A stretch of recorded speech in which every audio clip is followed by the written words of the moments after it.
you for waiting. I finished checking your adventurer handbook. Here are your commission rewards. We have no other urgent commissions on the books at present. Thank you for all your hard work lately. Perhaps you two could consider taking a vacation. Amazing! Paimon never thought we'd end up having downtime and not cry. Things were pretty hectic when we first got here. Everywhere you looked, it was either the wild hunt causing chaos or the Fatui stirring up trouble. It felt like this whole region was one giant slime in a barrel, ready to go boom at any moment.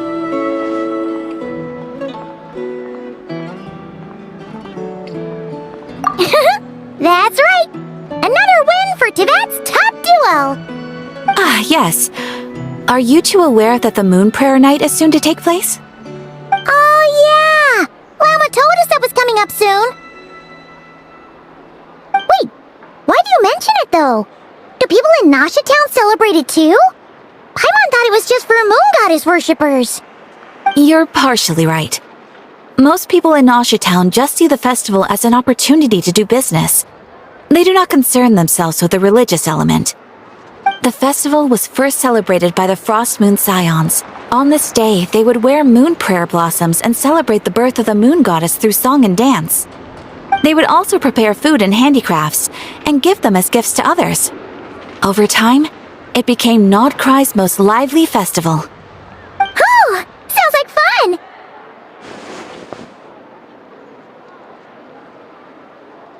Great! Well, in the meantime, since Catherine doesn't have any commissions for us, let's focus on some personal business instead. When we first got here, you mentioned that this was where your spaceship landed?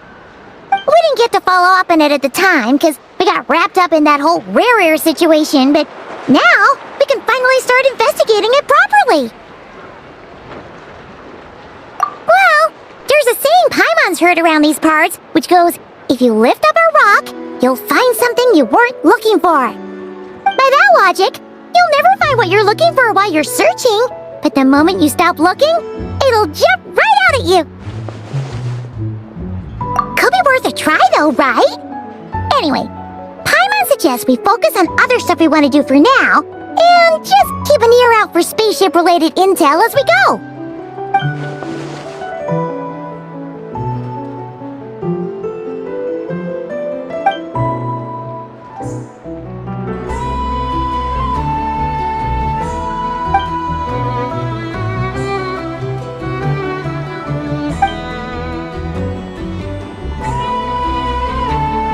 What's wrong?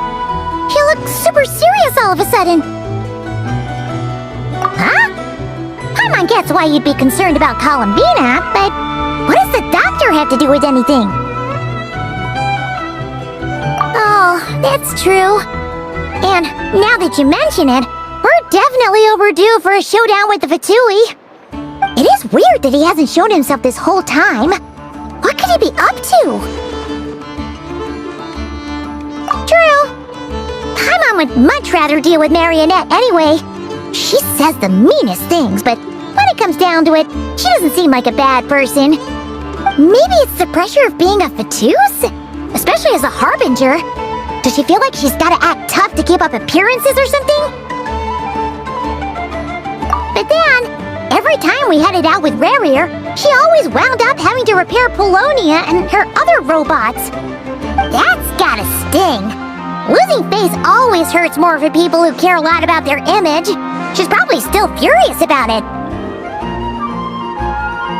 What? Relax! She's not even here! Huh? What's the matter? Oh, nothing! Sorry, we'll be on our way now. Where are we again? Oh yeah, Columbina? Right, yeah, let's go see Columbina.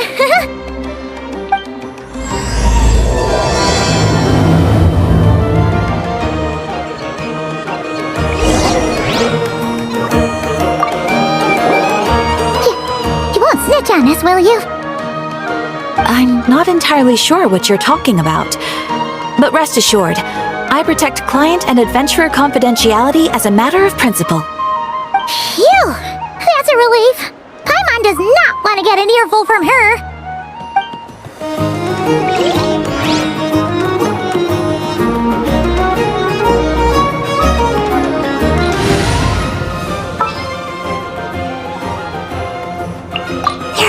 so many places for us to explore.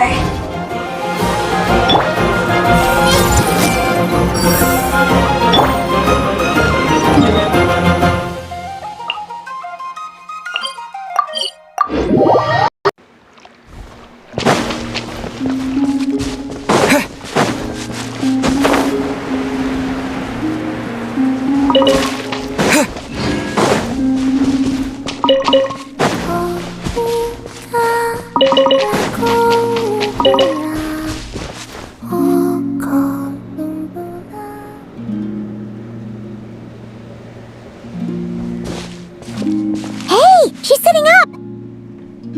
Is me sitting here a rare sight? No, we just thought you'd be resting. Perhaps I would have been, were it not for the sudden arrival of some unexpected guests. Not that I consider it a disturbance. After all, you are the only ones who are free to enter. Would it not be a little unfriendly of me to lie down while we speak? I didn't realize you put so much thought into little things like that.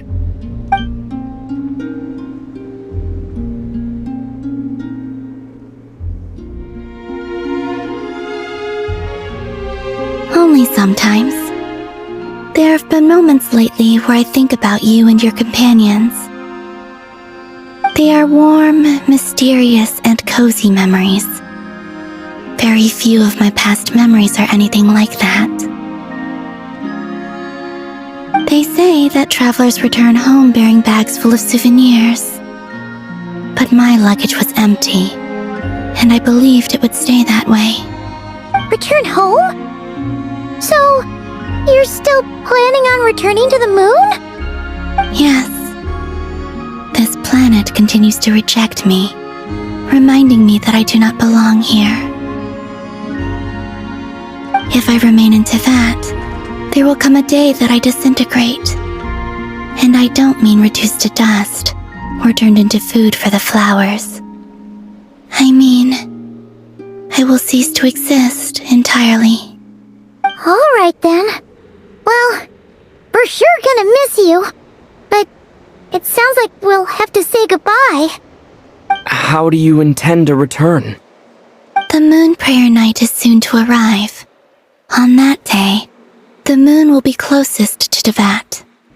The Kuvaki in this land will reach its peak at that time. I merely need to grasp the tide, and with relatively little effort. Oh, Paimon gets it! It'll work like a slingshot! You make it sound like she's gonna get blasted up to the moon. If I did that, I suspect I would crash into the false sky. I will be using a much gentler approach, but I do like the analogy. It's fun. You see? She gets Paimon's sense of humor. In the blink of an eye, the time has come to part ways. It does feel that way, doesn't it? Time seems to fly fastest when you are enjoying it. I have always thought of myself as a wanderer on this earth, and it has never expressed any desire to keep me here. Yet, just as I plan to depart, it tugs at my arm. Is this a gesture of affection? Or is the world mocking me?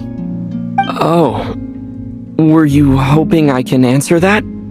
Yes, you are a traveler, so you must have a lot of experience in this area. Then, what I would say is, enjoy the moment. That's right! Don't overthink it! Happiness is happiness and joy is joy! The point is to enjoy it, not analyze it! I see. Then what I would say is, even though I am very tired right now, I am still happy. I can't tell from the tone of your voice. Oh, really? You don't think I sound happy? I'm just kidding. I could tell you were in a good mood today from the moment we saw you. Ah, a joke. Albeit not a funny one. Anyway, I assume you're here about you-know-what. Give me your hand. Actually, it's not that. There's something else we wanted to discuss with you. Oh, then, Do you still want to give me your hand? Or not? Sure.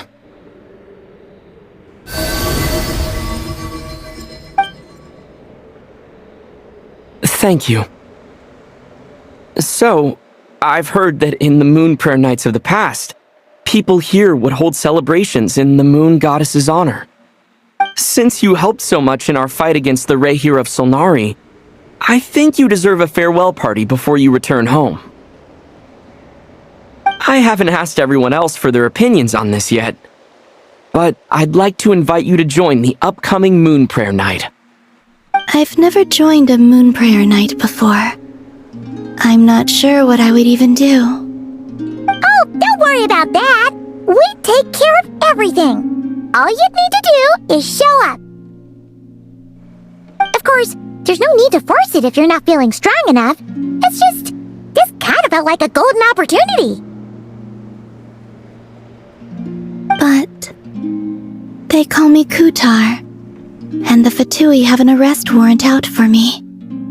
I shouldn't appear in public right now. I'll make it work. You have my word. Yeah, we got your back. Well, he does. Paimon's actually not too sure what he's planning. All right, if you're sure. I will not refuse your invitation. I suppose it wouldn't hurt to pack a few more sights from this world into my suitcase before finally learning what my homeland looks like. Oh, if you see Lauma, please tell her that my answer to the question she asked me is neither yes nor no. Rather, it is, there is no need. That was kind of cryptic, but sure. Guess it's between the two of you. We'll pass along the message. Bye for now.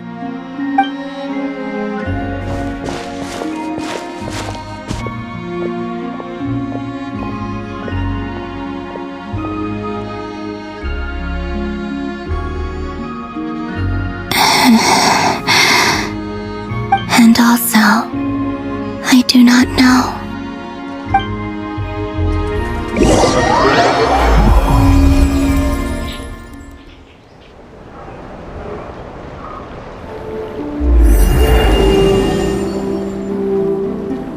Since she's agreed to join the festival, let's go see who else wants to take part.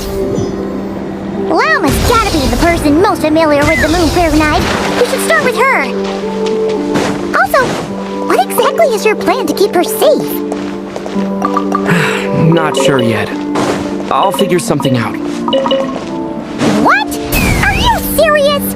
And Paimon even gave you her vote of confidence back there! When did you become so sneaky?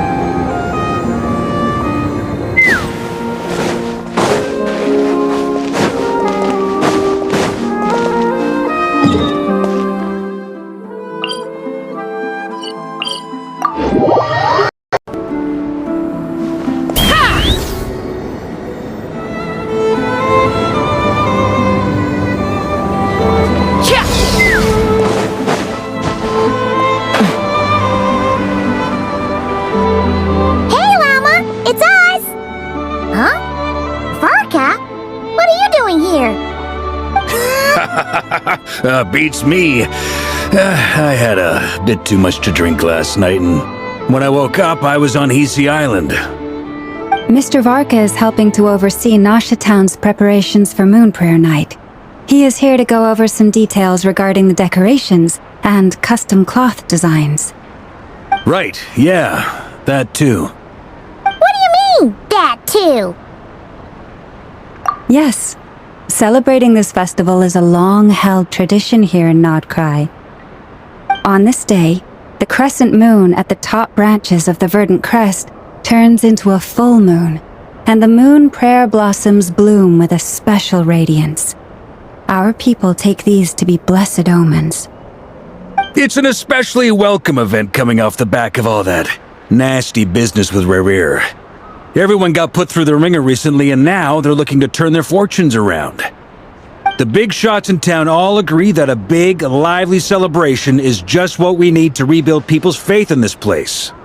No wonder sure Catherine said the people weren't so bothered about the religious element. That's right.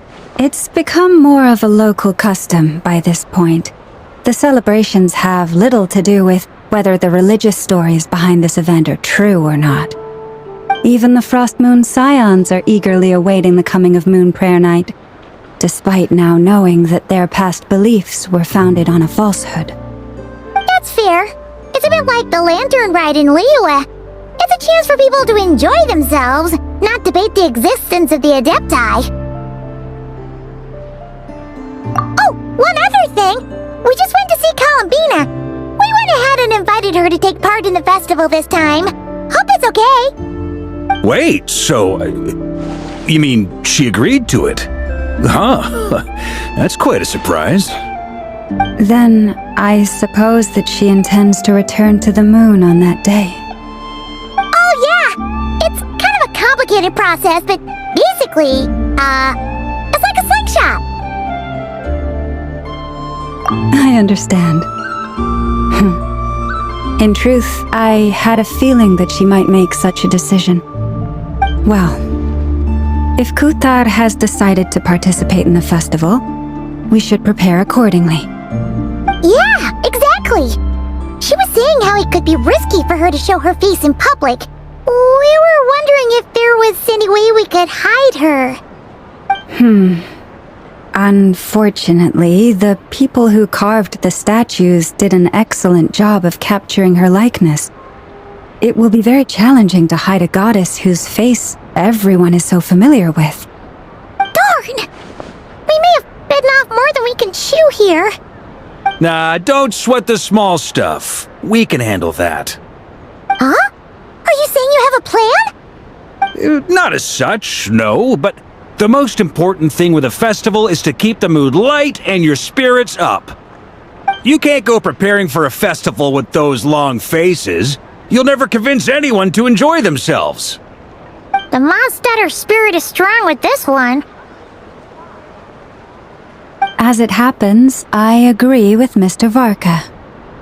Let's start by making our appreciation for Kutar the beating heart of the festive atmosphere. And who knows, once we get the ball rolling, perhaps everything will just fall into place. Hey! Did you catch that? Llama said the thing! Or close enough at least. I'm looking forward to the Moon Prayer Night already.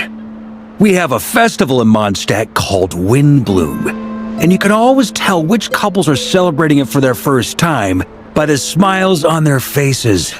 Big, beaming smiles like their whole face is glowing. And I have a feeling we'll get to see that same smile on the Moon Goddess's face at this festival. Not quite the same, surely. Anyway, I'll take care of business in the city, but I'll have to leave the decor up to you and the Frost Moon Scions. No one else can capture that traditional aesthetic quite like you guys. But lastly, there's the final key element that brings the festival to life. Companionship. Before you leave, let me show you something that we've been preparing. Mr. Varka had asked to see it already, so you may as well tag along. Also, I have some further questions about Kutar's decision.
having fun? I believe so. Kuhenki seem very skilled at playing drums like these, although I'm not sure where they learned it from. Maybe it's an innate talent? In their eyes, they're probably just playing with toys.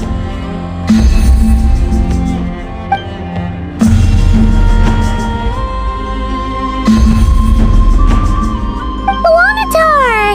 You want to play too? Yeah. She looks more confused than anything. Maybe we can teach her next time if we get the chance.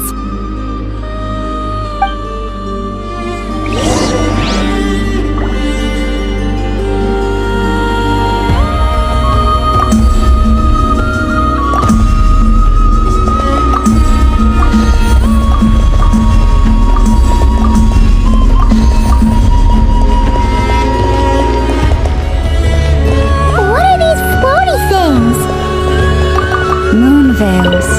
We hang them from buildings in the city during the festival. When you look at the sky through them, it creates a lovely misty effect.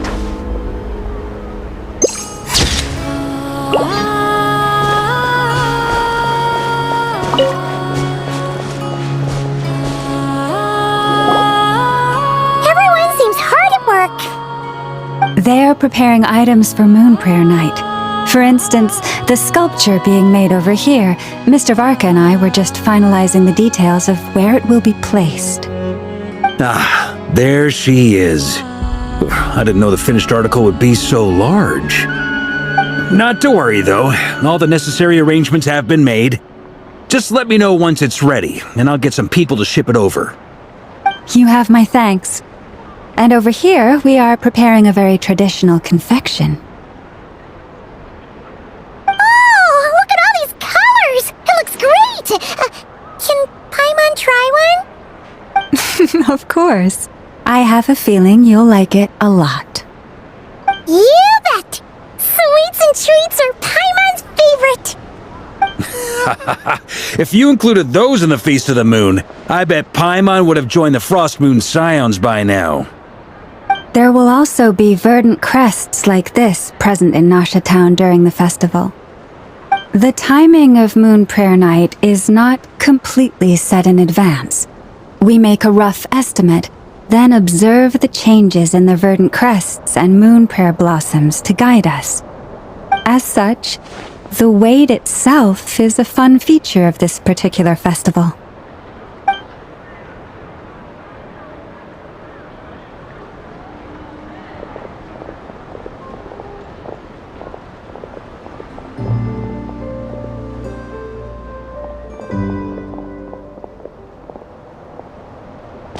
Let's talk here.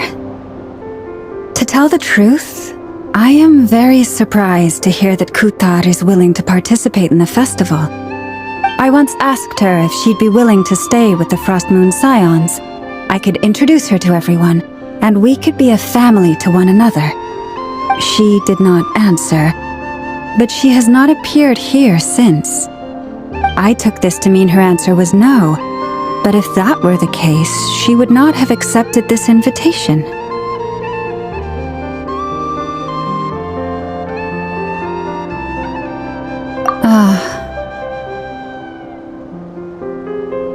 I see. Maybe she is right. Maybe the Frost Moon Scions of today no longer need a moon goddess. But my wish was not for her to come here and be worshipped as a deity. I simply wanted to offer her a place to stay. I'm sure she believes that showing herself here might invite Fatui intervention, and as such she does not wish to cause us trouble. But what really pains me about all this is that this is her birthplace. She ought to belong here, yet no one has been able to grant her shelter. I think I'm qualified to weigh in here. When someone's about to depart on a long trip, what they need is blessings, not burdens. We should wish her the best, not make the journey harder than it already is. Anyway, she's agreed to attend, hasn't she? All we need to do is simply respect her decision. I see your point. Yes, she will soon depart after all. Our job is to leave her with some happy memories.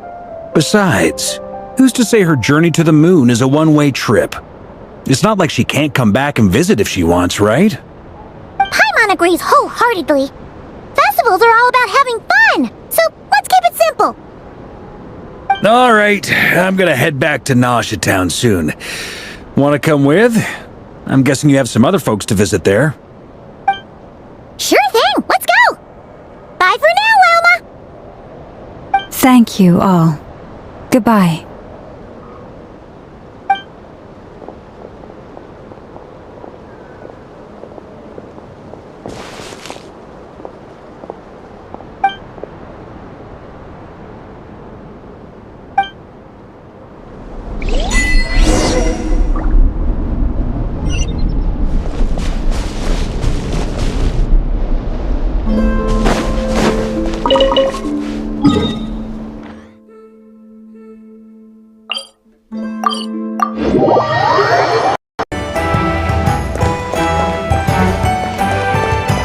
Let's fly!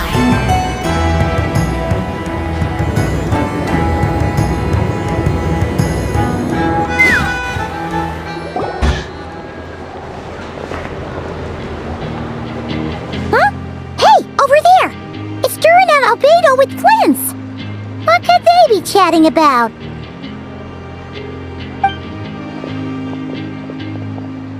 Your guess is as good as mine. Ah, Grand Master, and the Traveler and Paimon! Hello there. It's been a while. Perfect. We have some new volunteers for our investigation. Wait, let me guess.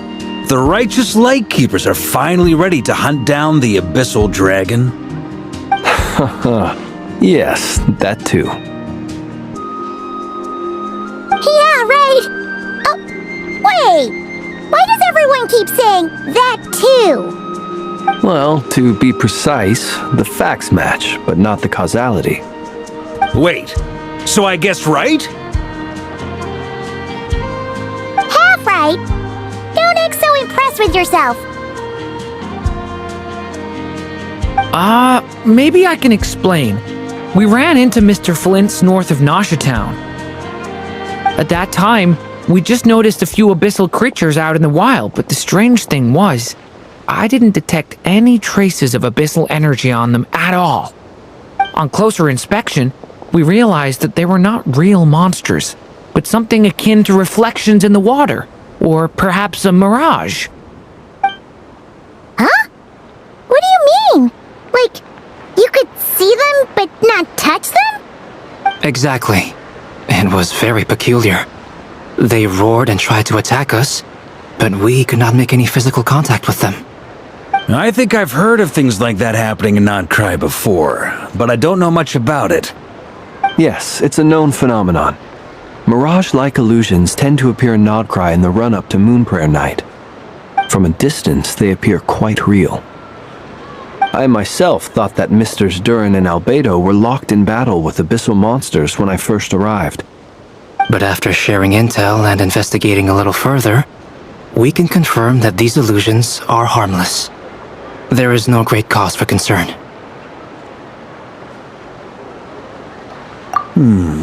All the Mirage stories I've heard are either animals, rocks, or small houses. Abyssal monsters, though? That's a first. It's a first for me too, so I'm planning to look into it further just to be on the safe side. I intend to inspect a few more locations. What about you two? Any plans? Alice contacted me a few days ago. She'd like me and Durin to assist her with an experiment. But we lost contact shortly after receiving the message.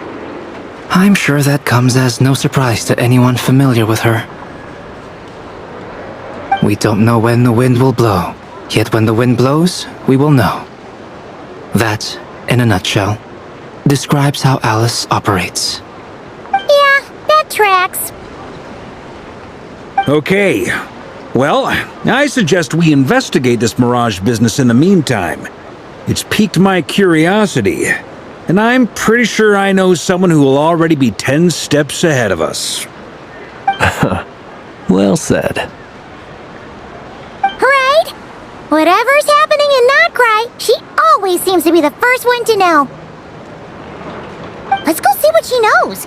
We can invite her and her staff to the festival while we're at it.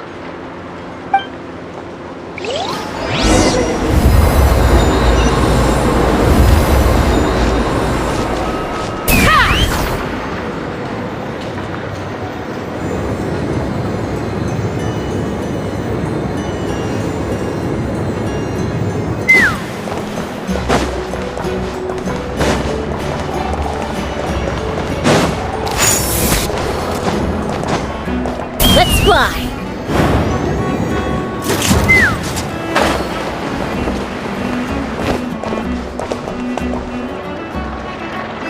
Take me up!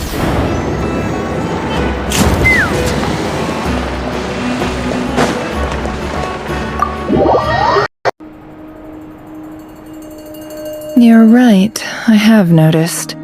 There's certainly something a little fishy about this situation. Only a little, though. Records indicate that this phenomenon can occur in the days before and following Moon Prayer Night. That said, it has always been a rare sight in the past. The odds of encountering these phantoms are similar to looking up in the night sky, happening to see a shooting star, and managing to make a wish before it disappears. But this time, either everyone's getting lucky, or they're appearing far more frequently than usual. Yehoda's out gathering intel as we speak. In the meantime, let me check off some points of interest. First, the Abyss. The ones we saw seem to be abyssal monsters. Indeed. But we have identified one location where many more of them have made an appearance. And not just monsters, but human phantoms too. Given the scale and nature of the phantoms, it's almost as if someone's last memories are coming to life. Or perhaps the memories of multiple people. Oh, So you mean the phantom monsters are hunting down the phantom humans? Exactly.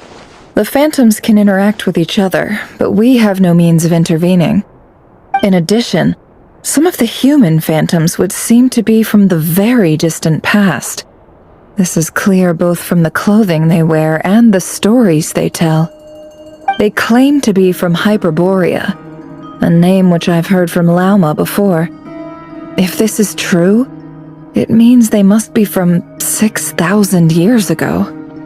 did Paimon hear that right? 6,000 years? It sounds like this merits further exploration.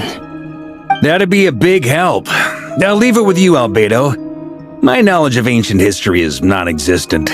I used to doze off every time the pre-Knights of Favonius era came up in class. It's quite a miracle that you were able to understand these phantoms' speech, given how long ago they lived. I suppose you're right. But I'll leave the archaeologists to ruminate over that conundrum. As an intelligence broker, my sole interest is in the value of the information I gather. Which, in this case, hopefully means earning myself some good favor with our dear Lady Moonchanter. So calculating. Whew, this intel broker logic always catches Paimon by surprise. Sounds to me like we could split the work up. I think the abyssal phenomenon is best left to Albedo, Flints, and me. Agreed. It coincides with my duty as a lightkeeper. For my part, I'd like to understand the Abyss better. Even a little knowledge would go a long way. This is certainly a rare opportunity to study the Abyss. But even rarer, perhaps, is the chance to make contact with the Ancients. The Curatorium will take the lead on investigating the Hyperboreans. We put in the work to learn what we know so far. It seems only fair that we get some quantity of exclusive intel. That just leaves our trusty team of 2 unassigned. Since you became an honorary knight, of course, This was part of my grand plan all along. Oh yeah, by the way, we managed to convince Columbina to come to the Moon Prayer Night celebrations. Would you and Yehoda like to join too? She agreed to that? Huh. Quite an achievement. Never underestimate the traveler, I guess. I'd be happy to join. No point shutting myself inside when the streets are all decked out.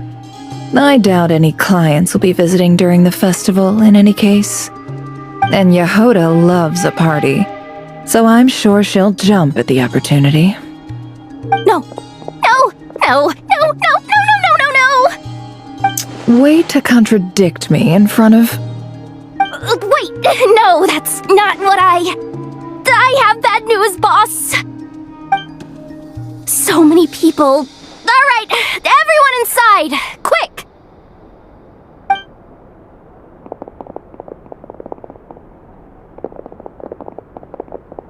This is gonna sound crazy, but hear me out. I saw one of those phantoms at Star Sand Shoal, and it was some sort of flying ship. Like a spaceship? That's gotta be the one you came to Tibet in. You said you saw the same thing through the moon marrow, right? Huh? You already know about it? Ugh, I thought I was gonna blow people's minds.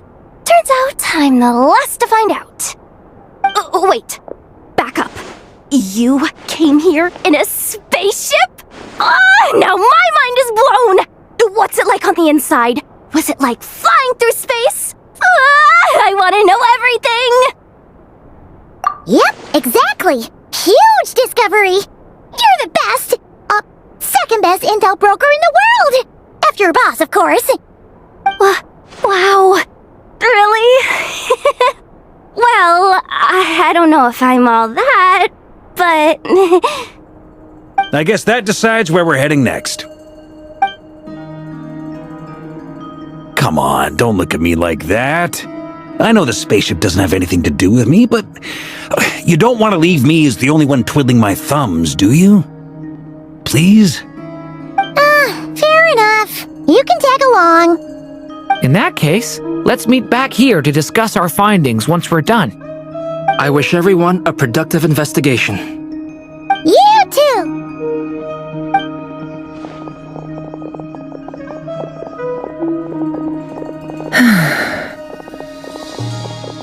What's up, boss? Aren't we gonna head out? Tell me, Yehoda, when did the curatorium start giving out intel for free? Sorry, boss!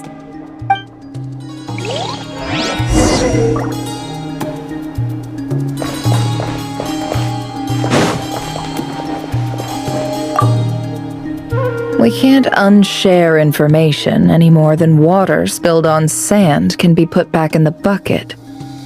I'll just have to balance the books some other way. Please, boss! There's gotta be another way! Who knows? Depending on what they find, maybe this will work in our favor. Please don't find me!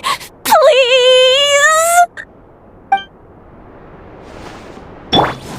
Everyone hold hands!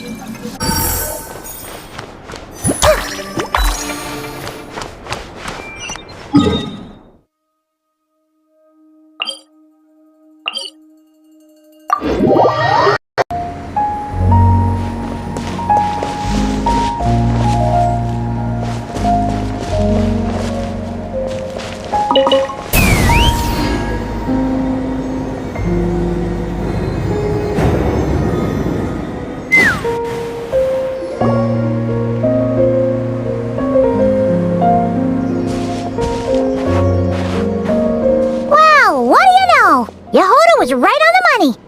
This phantom really is your spaceship. But that's so weird. Why would it show up here? Is it some kind of projection? Or a ghost?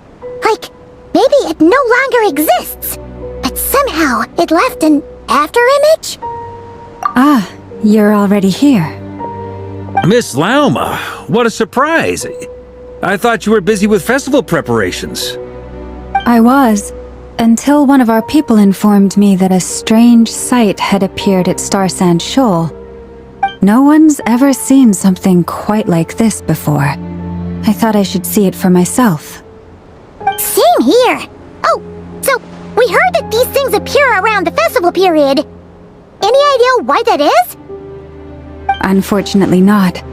We have very limited information about them, since they can't be interacted with. And no human phantoms have ever made an appearance before now. The most we've been able to deduce is that these sightings appear to be connected to the increase in Kuvaki energy around this time. Yeah, seems like that's all we can do. This is all so confusing. Allow me to lend you a hand.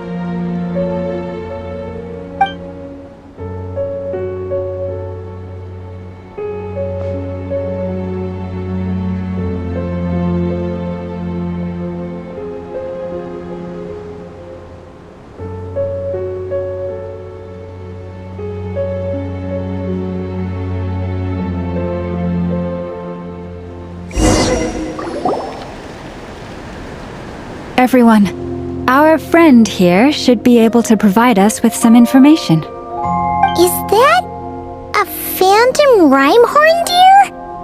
I've heard about how the Frost Moon Scions live in harmony with the animals and can even communicate with them. That's coming in handy now, for sure. Okay. Yes, I understand. Then how about this?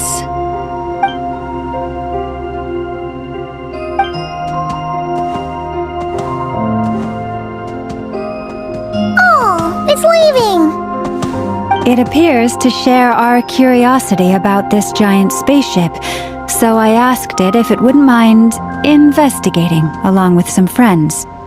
In return, I told it about some nearby spots where the wild fruit grows abundantly. We may live in a different era from these phantoms, but I trust that the terrain, climate, and ecology here are more resistant to the effects of time than some things are. Let's give them a moment and hope for the best.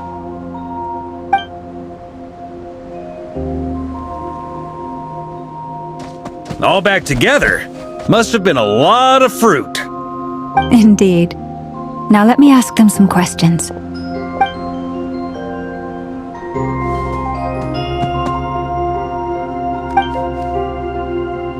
It did find a lot of wild fruit, enough for them to feast for a long while. This puffin circled in the air several times, but didn't spot anything out of the ordinary. Certainly nothing to do with the spaceship. Huh. Well, it definitely makes sense to get a bird's eye view. Indeed. Other than that, I was also thinking that the world these phantoms see is also different from ours. Oh, I get what you mean. The wild fruit exist in both times and spaces, but there might also be things that only exist in that space-time, which we can't see. Good point. Great thinking, Llama. Blunthorn rhinos can use Kuvaki to shift great rocks, but this one says it couldn't get that ship to budge by even an inch. The sniffer mole tried too, but despite being a skilled digger, it could not get through. They say that the spaceship looks robust and undamaged. It seems completely impervious to any and all attacks. Whatever lies within is well defended from harm. So, just like us humans, there was nothing they could do about this spaceship either. Yes, still, they deserve our thanks. We are grateful for all your efforts, dear friends. Now go, and enjoy your feast. I've noticed some other human phantoms gathered nearby. Come on, let's go talk to them.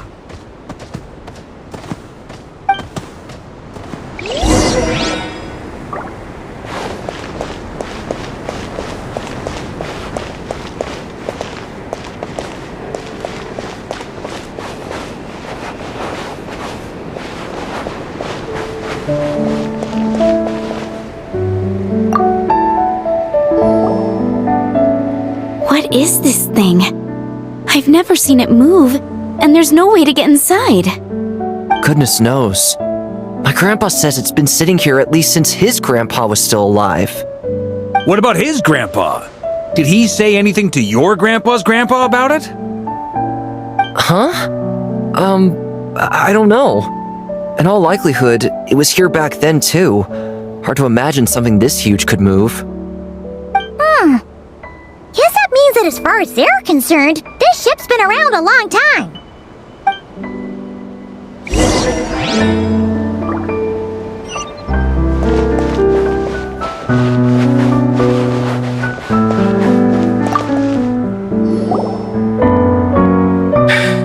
Come on, brothers. If we can get even a small chunk off of this thing, it's gotta be worth a fortune. Today is the day we strike it rich. Huh? You mean Paimon? Yes, brother, I shall join you. Let's make our fortune. We should go with them. What the? This thing is crazy tough. I can't even scratch it. What's it made of? Sorry, brother. Looks like we'll have to seek our fortunes elsewhere. Enjoying yourself? I was just seeing if I could influence this phantom's perception by playing. But nope, no dice.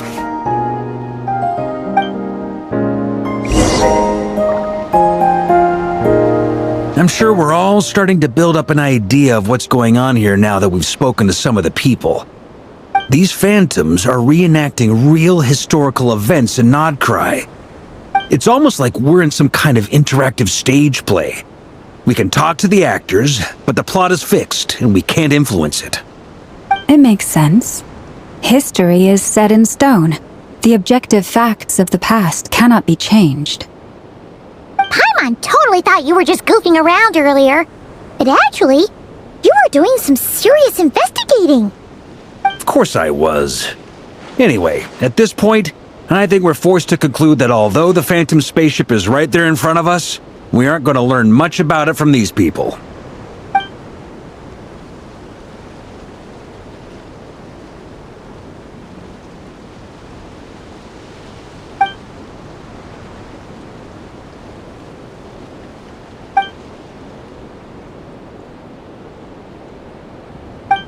Don't be discouraged.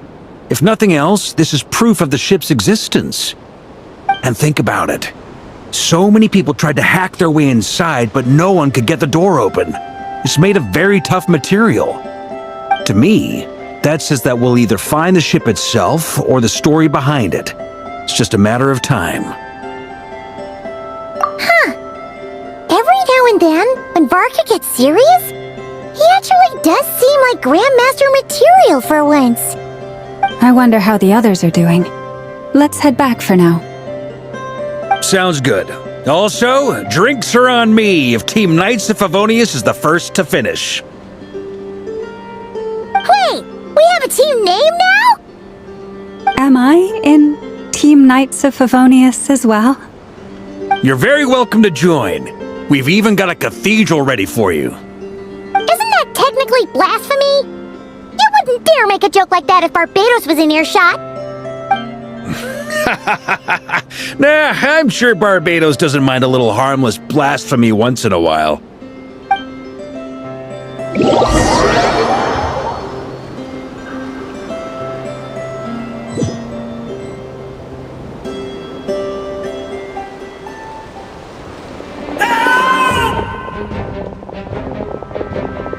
Oh, no!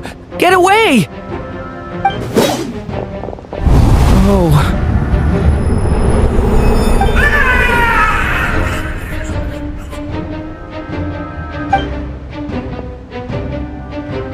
I know it's hard to stomach, Mr. Duran.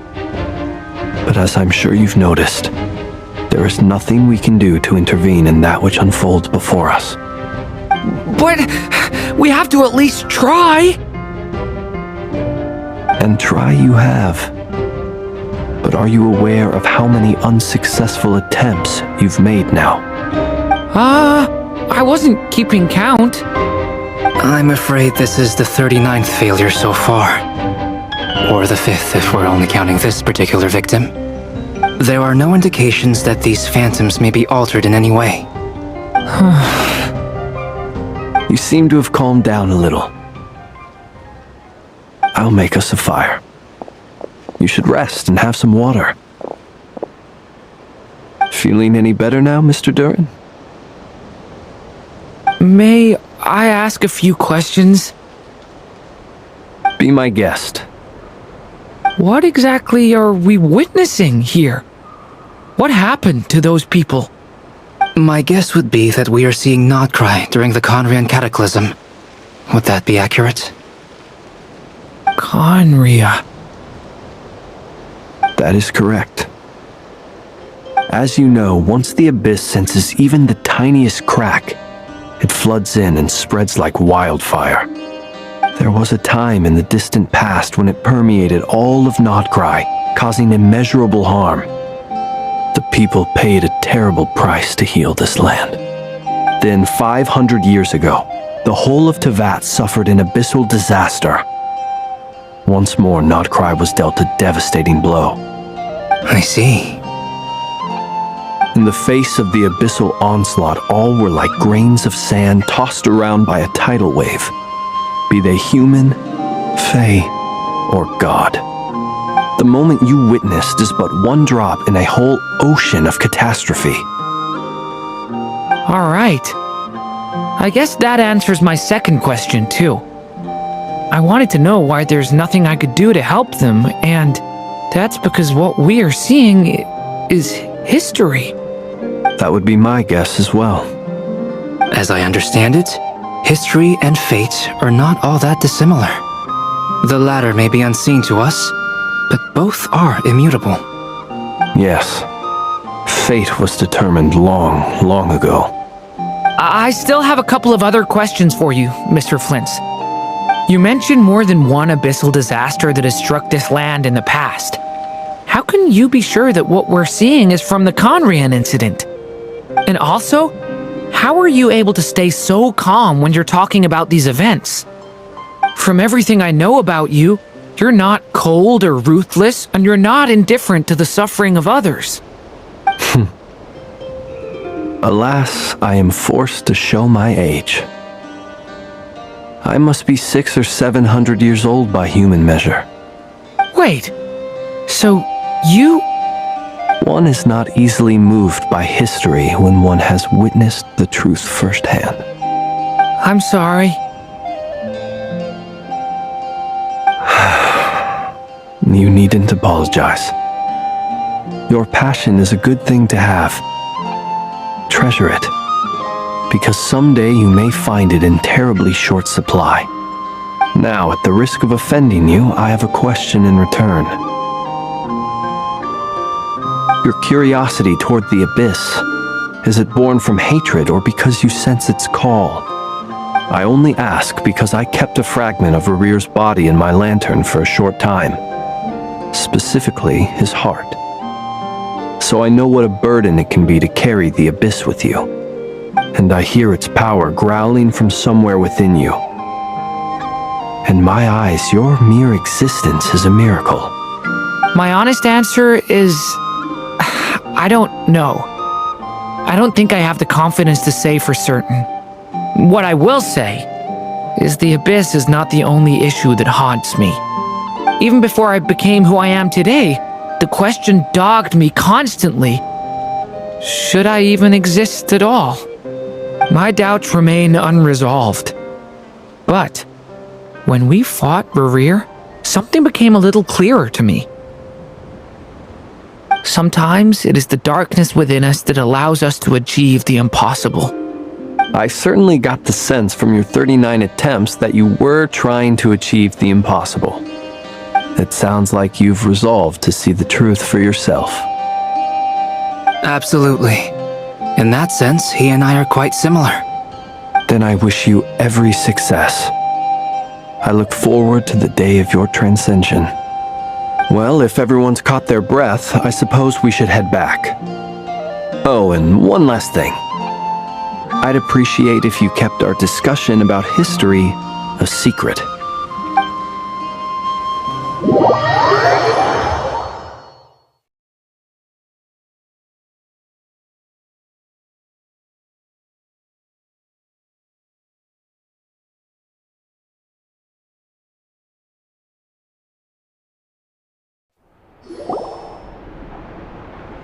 Incredibly, our separate investigations led us all to the same conclusion. Hooray for consensus! Yeah, but we barely learned anything though. I totally thought this would be the mother lode. Talking with the ancients? I mean, come on! But nope, all we got was useless snippets of conversation. And all this stuff about moons and hyperopia. What a load of baloney. Seems like people back then had a few screws loose. I understand your frustration. We found the same issue. Each phantom only showed a very brief moment in time. There isn't much value to be found in these miscellaneous fragments of a civilization's history, no matter how glorious it may have been. If there's a silver lining, it's that these phantoms are harmless to the present reality. They shouldn't get in the way of the festivities. Paimon agrees. And not just because it's the first thing she understood in this whole conversation. You look disappointed, Nefer. Is something the matter? What do you think? We all worked our tails off, but the only one to gain anything from it was you, Lady Moonjanter. Well, please do share the Hyperborean records with me. I will gladly inscribe them in our people's documents. Oh, duh! Yeah! That was it! Hyperborea! Hyperborea. I'm serious. Only an expert in the Frost Moon Scions and their history can turn these records into valuable research material. The alternative is to let them gather dust on the curatorium's storage shelves until the pages turn yellow. Nefer, you're wise enough to know that cooperating and sharing the profits is the best course of action here. Well, that goes without saying. Sure, let's do that. Huh? But didn't you say we aren't supposed to give out intel for free? Sorry. Shutting up. Now is not a good time to push Nefer's buttons. Anyway, back to Moon Prayer Night. I'm thinking that we should prepare something a little special, aside from the usual decorations and so on. You mean a parting gift? Can't go wrong with food. Although, does food go bad on the moon? Perhaps a lantern would be a better choice. It might be dark up there. It could prove difficult to light a lantern on the moon. Magical stones might serve that purpose better. What about a clockwork mecha model from Fontaine? I've got a whole bunch at home. I use them for fighting practice in my free time. None of these sound like things she would be even remotely interested in. But we don't interact with her enough to know what she likes. Yeah.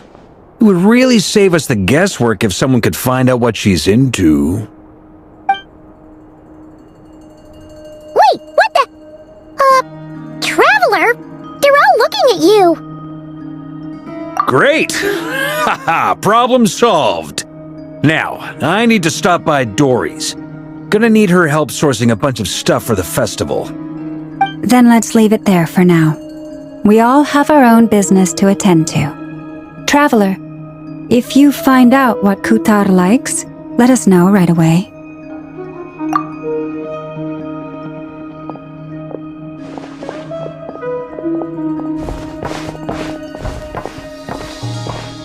Is something the matter?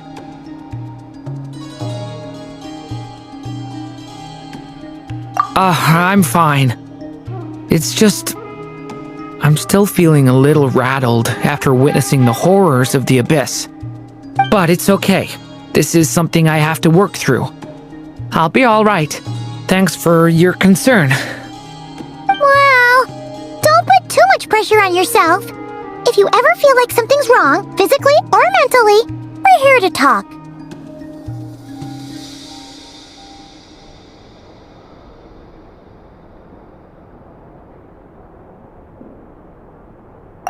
Come on! Stop treating me like a kid.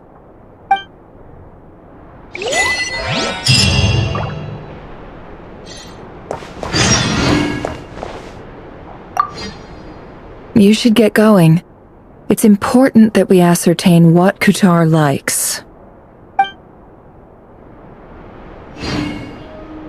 Commit it to memory. Which is why we need a lantern guaranteed to work on the moon. Yes, I have a few ideas, but the lantern itself is the easy part. The real issue is how little we know about the lunar environment. Wait, you two are serious about this? Let's just say I'm intrigued by these shining magical stones that Mr. Albedo has mentioned. Let's make her a little. Could you do me a solid and try to smooth things over with Boss Neff?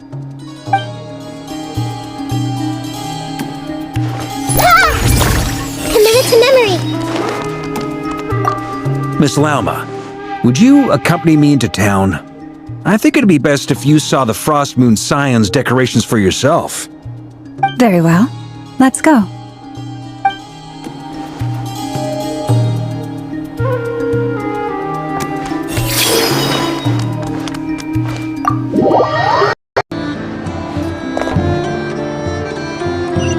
Let's fly!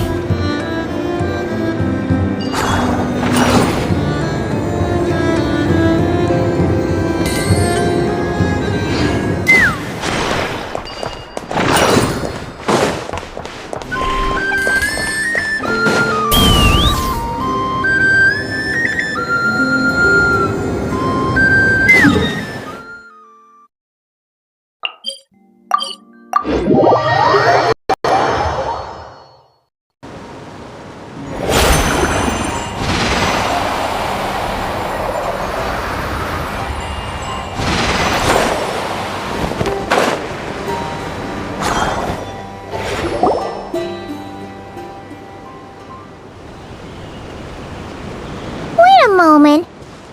Is it just Paimon, or is this stall kind of suspicious? It's never been here before, right? No, I don't recognize it.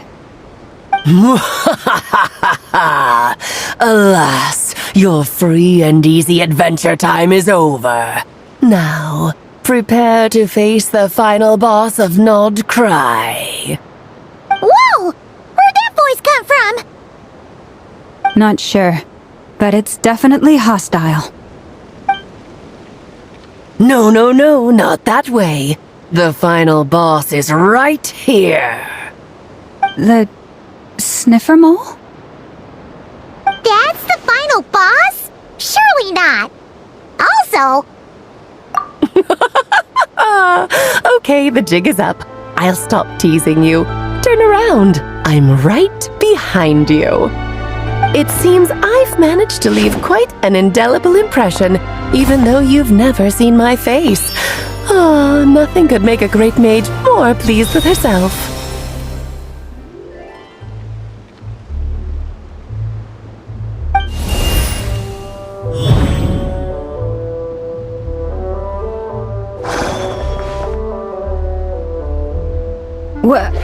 What is going on?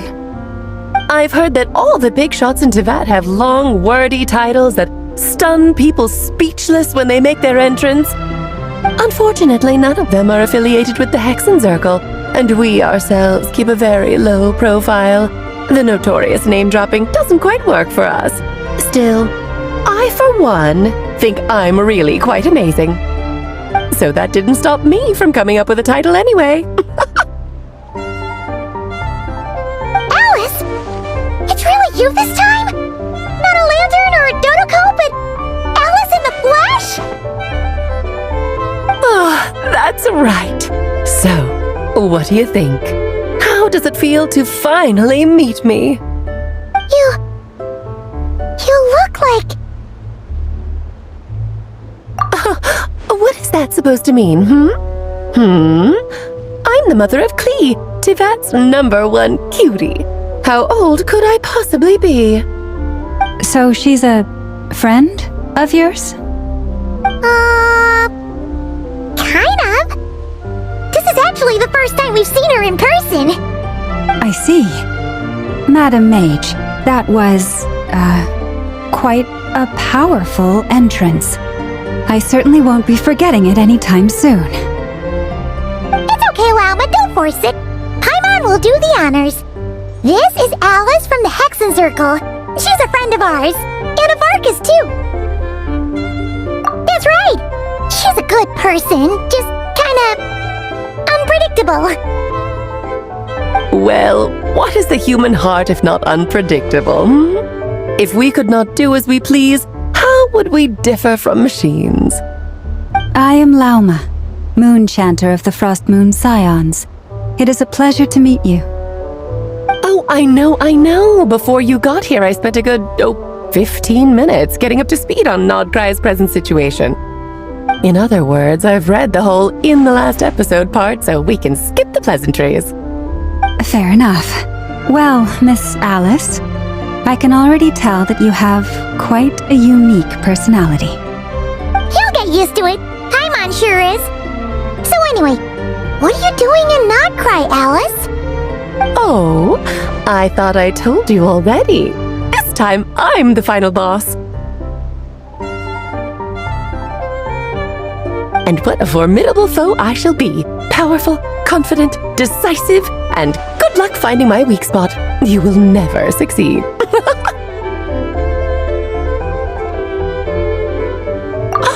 Oh, drat! My one weakness, and you found it in an instant. Fate has been dealt a devastating blow. Thus falls the great Dodo King. Why are you playing along with this nonsense? For funsies, of course. What's wrong, Paimon? Are you disappointed in me? Am I a gigantic letdown? No, it's just... you seem like a busy lady. And this is the one time you've shown up in person. Paimon figured it would be for something more high stakes than just goofing around. You're quite right. I'm here in Nodcry because something big happened. Something big enough it caught the attention of the Hexen Circle. It concerns the 3 moons, Tevat's borders, and of course, the moon goddess you are currently searching for. Kind of. Why don't we discuss this over a pot of tea? My main reason for coming on this trip to Tevat was, of course, to have some fun. But I do technically have a job to do as well, namely, maintaining the stability of Tevat's borders. I'll skip over the complicated parts, but to sum it up, abyssal energies are all that lie beyond Tevat's border. We'd find ourselves in a real pickle if they ever made it through. And the phantoms you've been seeing are a sign that the border has been disturbed. No wonder they tend to show up around Moon Prayer Night. Is it because the real moon is now so close to us that its power can cross the border? In part, but only a negligible amount passes through. Just enough to influence the verdant crests and so on. And as you've noticed, there has been an unprecedented number of phantoms appearing this year. The influence of the moon beyond the border cannot explain this. No, there is another far greater factor at play. The trilunar syzygy. A trilunar syzygy? Eons ago, before the heavenly principles came to Tevat, it was the then 3 moon goddesses who controlled the laws of this world. Oh, that's exactly it! The 3 goddesses split these powers amongst themselves, promising never to consolidate them into one singular body. This was meant to keep the world stable. But, fast-forwarding to the present, the eternal moon's marrow is with you, while the iridescent moon's marrow, which should never have appeared in this world, has been retrieved. Add that to the presence of a moon goddess in the flesh and... the power of all 3 moons is gathered here in Nodcry. There hasn't been an event like this since the War of Funerary Flame. And it's having a noticeable effect on Tevat's borders. Because I wish to give my darling daughter a peaceful, sunny environment to grow up in. Is that a good enough reason? Kinda sounds like you're dodging the question, but it does make sense. Well, that's That's one reason anyway, and the most important one. The others are a little complicated to explain. For instance, cleaning up after dearest Miss R. Albedo could tell you more about that if you're curious, but right now, I have a more important question to ask you. Why are you collecting the moon marrows? I see. Nicole told me about that legend once. Nicole? You mean Mage Anne? Oh, so you remember. Yes, of course. That was a story about fate, her area of expertise. But back to the story of our dear moon goddess. I'm afraid her intended method of returning to the moon is unlikely to work anymore. What does that mean? She may be missing, but she hasn't gone anywhere. She has disappeared.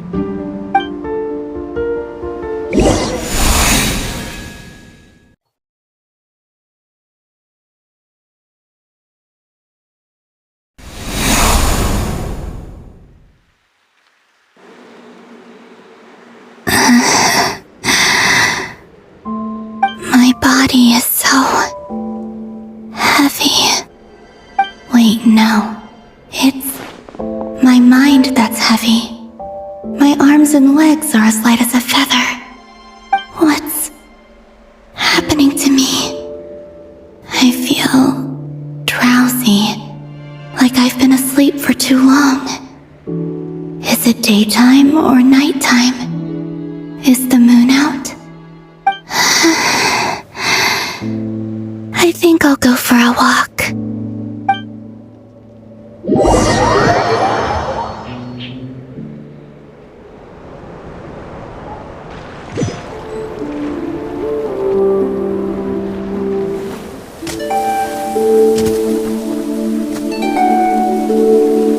Are you out for a walk too?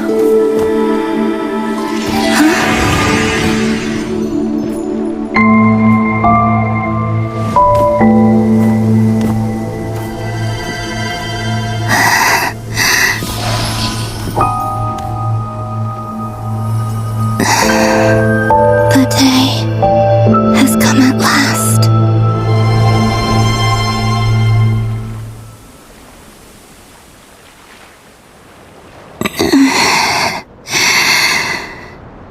Have I grown so weak that I can't even sustain my physical form?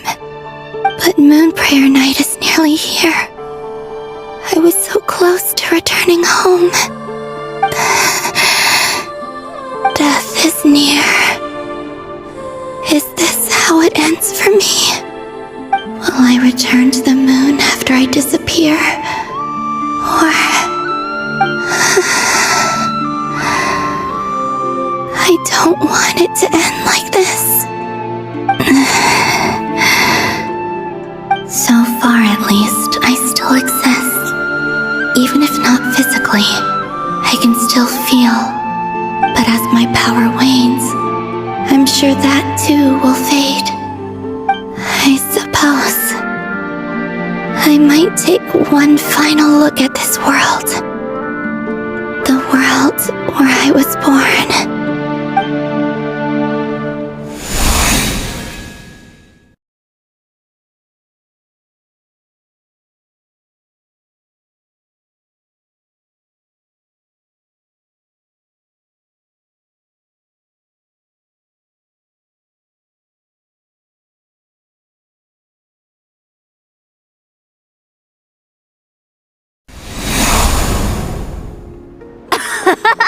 Come on! Come on! Wait for me! The Frost Moon Enclave. How much it has changed since I was born. These decorations, they're so heavy. It's times like this when you kind of wish men could be priestesses and acolytes. How fascinating. I've never had the chance to be privy to people's private lives in this way. In the past, People would get so solemn and serious the moment I showed my face, like they were frozen stiff. Karina! Lametti! It's time to eat! Coming! I want to watch them a little longer.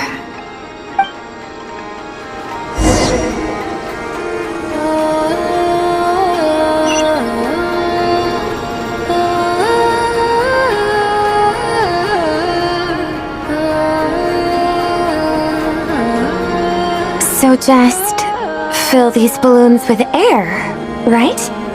Yep. Try a couple now to test things out. The rest can wait till Moon Prayer night. Think fast. Vrida! Teasing an acolyte of the Frost Moon Scions? Surely that's a punishable offense. Take this!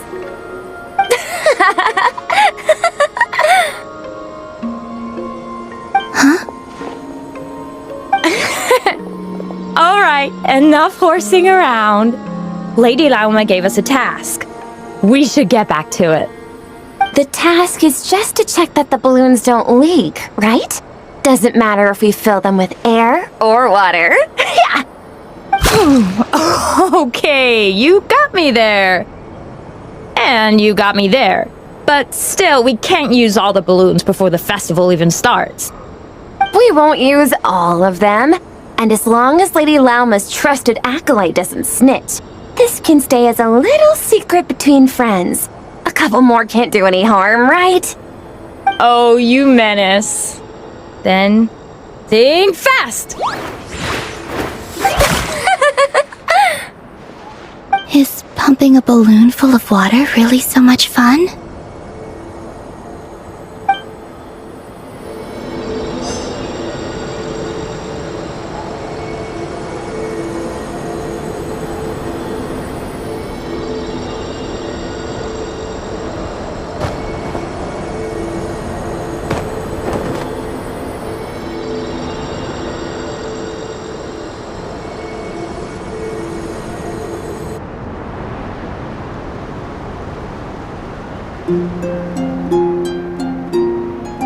I'm sure you're both tired from playing all day. Come on, eat up. A plain, humble meal.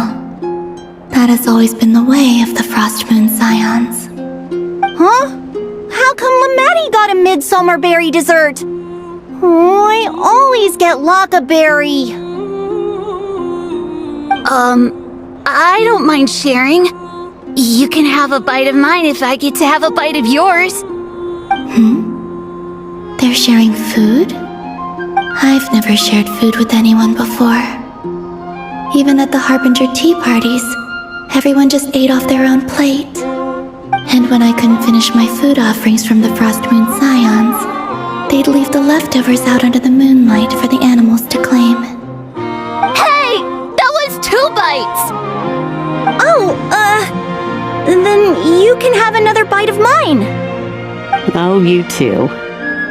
Oh, don't fret now. Here, have some of Granny's too. So this is what it means to be family.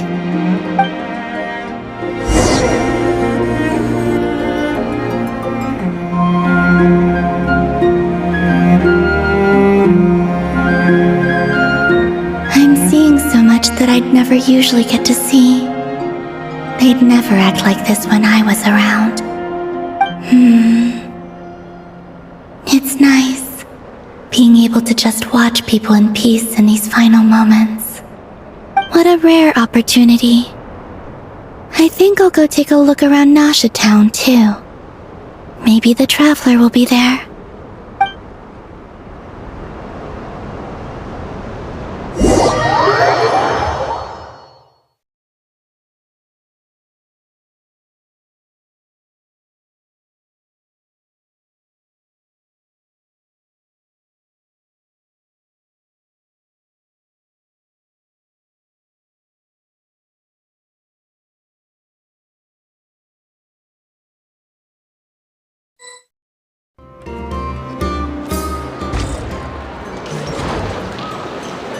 After the War of Funerary Flame, the moon goddesses were no longer recognized by Tevat. They lost the whole foundation for their existence. That's why the moon goddess's strength is fading. She cannot withstand the world's rejection of her.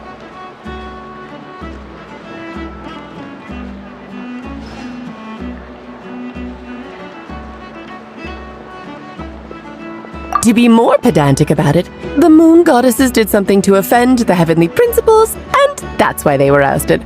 Something of a recurring theme in Tevat's history. Theoretically, speaking so candidly should put me in their crosshairs too, but they can't tell me what to do. I'll say whatever I want. Anywho, the moon marrow energies were but a drop in the bucket for her, and that battle against the Ray Hair of Solnari only weakened her further. Fortunately, it happened close enough to Moon Prayer Night when the Kuvaki concentration here is high. That's the only reason she managed to survive this long. What do you mean, fortunately? You said she disappeared. We're too late.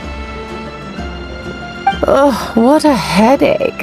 I thought this was all common knowledge. I guess I have some more explaining to do. Okay, buckle up. It's time for another lecture.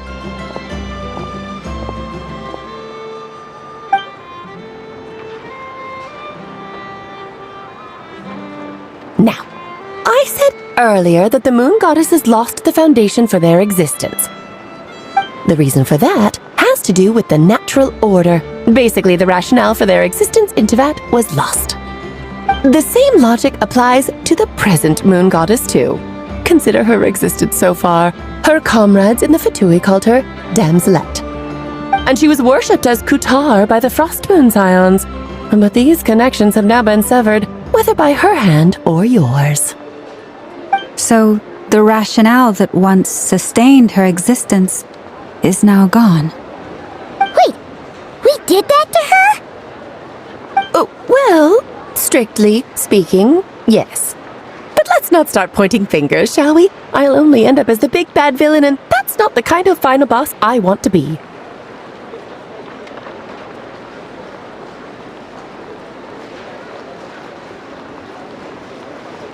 Of course I do. I'm only the greatest mage in the whole entire world. Now, if you wish to find your moon goddess, there are two problems we need to solve. Firstly, we'll need to strengthen the connection between her and Tevat, at least enough to sustain her until Moon Prayer Night. Strengthen her connection? But does that mean I'll have to rally all the Frost Moon faithful behind this? I'm afraid a bygone faith and a former home won't be of any help to her now. Do you know her name? Her name? Yes. Names are very important things. A name is a fundamental concept that anchors one's entire existence. Then your first job is to find it. As a moon goddess, I'm sure she must have a name she identifies with. Neither Columbina nor Kutar is her true name, and she's never really accepted either of them. So, finding out her real name is enough to sustain her existence? Yes, I know it sounds like a small step, but every journey begins that way. So for now, that's all we need to focus on. The second problem is with her plan to use the moon marrows to return to the moon. Unfortunately, piercing through the false sky will take an enormous amount of power. Given her current condition, she won't be able to provide anywhere near enough power, even if she recovers her physical form. But no need to fret. Nicole's the expert in this field, and I'm sure she'll figure something out. Wait, Mage N is going to help us out too? That means we've got 2 Hexacircle mages on the case. This is turning into a pretty big deal. Actually, this is more of a side quest for me. Like you said, I'm a busy lady, so I can't stay for too long. I'll have to return to Tevat's border soon. That's the upside you get for looking out for my little Klee. Hopefully that will incentivize you to carry on keeping her company in the future. Anyway, jokes aside, you'd better get moving. It will take quite a miracle for the moon goddess's consciousness to hold out till Moon Prayer Night. Oh, I suppose I might as well tell you where Nicole is before I leave. Off you go now. Time to meet your new friend. Oh, yes, and a little suggestion. Don't forget to mind your heads. What? I wonder how Durin's doing. I should really go see him before I head back. You really are super busy. I most certainly am. There's so many children I have to keep tabs on just in Mondstadt. Durin, Albedo, Venti, Varka. Klee didn't make the list, huh? Of course not. Klee is my pride and joy. I have no qualms about her, because she's the best child in the whole wide world. Yep. Klee's a little angel. I'm glad you agree. Well, all the best. See you when I see you.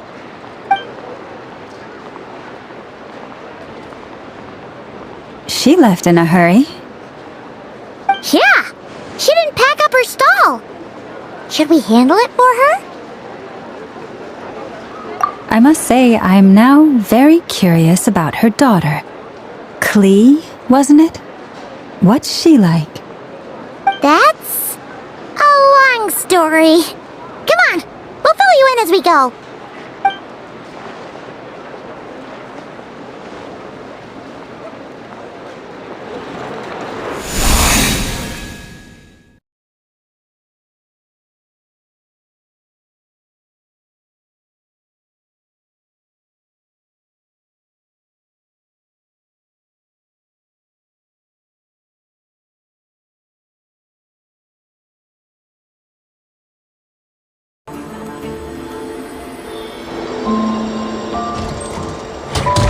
What a lively place.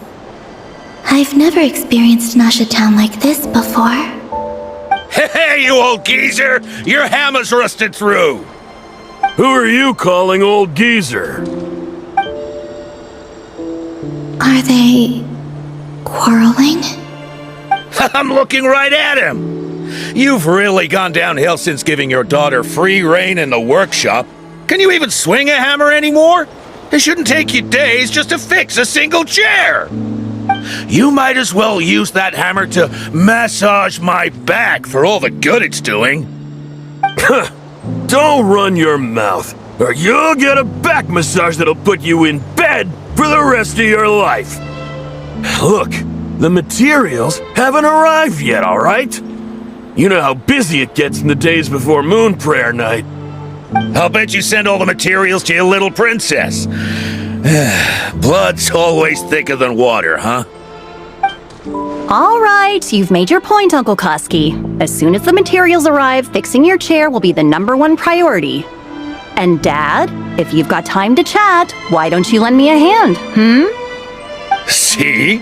Lolka knows what the score is. I guess they're friends. But the way they spoke to each other was so ugly. Then again, it wouldn't be the first time I've seen something like this. Columbina! Sing outside my door in the middle of the night one more time, and I'll unscrew your vocal cords. You hear me? Oh, Zandrone. So that was her way of trying to be friends with me. What a pity. I won't get the chance to say any ugly things in reply.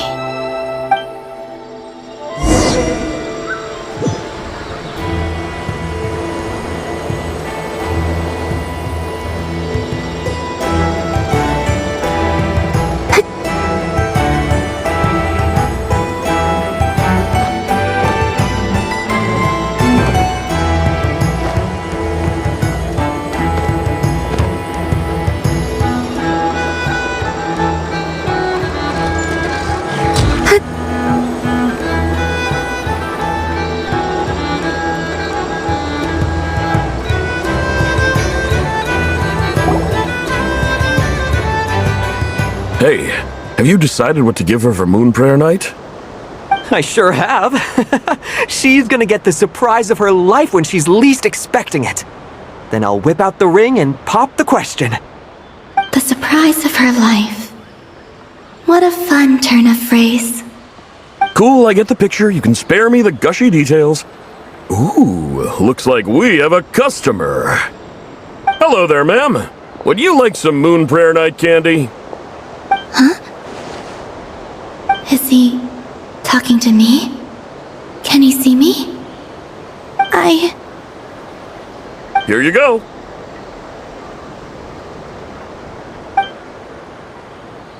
Oh.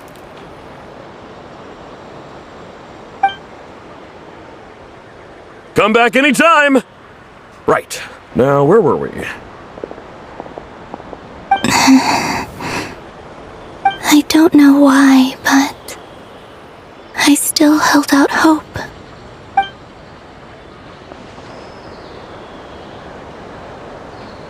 The most important thing right now is to find that mage. This name thing seems super important too, but where do we even start looking? I'd better go pay the Fatui a visit.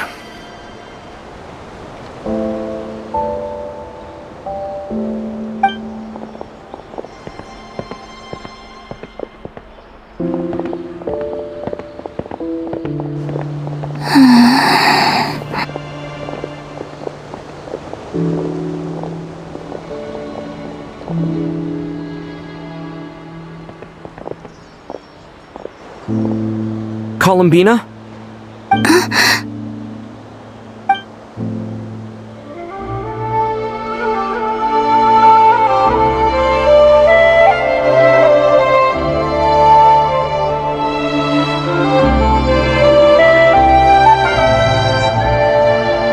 Traveler? Let's go! This is no time to be spacing out!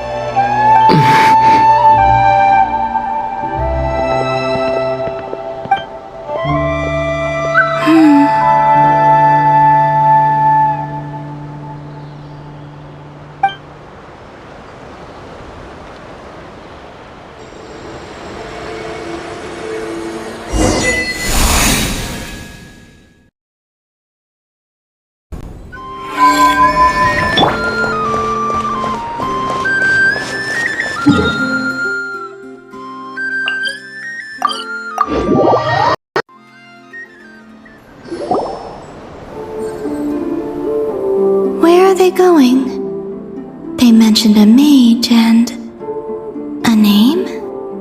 So, Mr. Varka, are you acquainted with this Nicole? Or should I call her Mage N? Not really. We've never met, though she has come up in conversation. From what I've gathered, Alice kinda took Nicole under her wing. Taught her how to speak in a more ladylike fashion, that kind of thing. Huh. Hard to imagine Alice as an etiquette coach. Yeah, Alice is a larger-than-life personality, I'll give you that. But then again, that's why she's able to draw such an eclectic mix of people into her inner circle.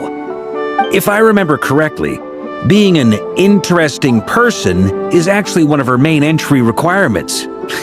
So, if you ever wanted to join the Hexenzirkel, I'm sure you'd both be eligible to apply. Hey! Don't go around making promises on Alice's behalf! I wouldn't dare. I'm just trying to paint a picture of the Hexenzirkel for you. Okay, sure. Anyway, since none of us have ever met Nicole, how are we supposed to find her? We can't just go up to every woman in sight and ask, "Hey, are you Nicole?" Maybe something she's wearing will give it away? Like, a windbloom pinned to her chest or something. Wait a minute. Alice never said Nicole was from Mondstadt. Oh, true.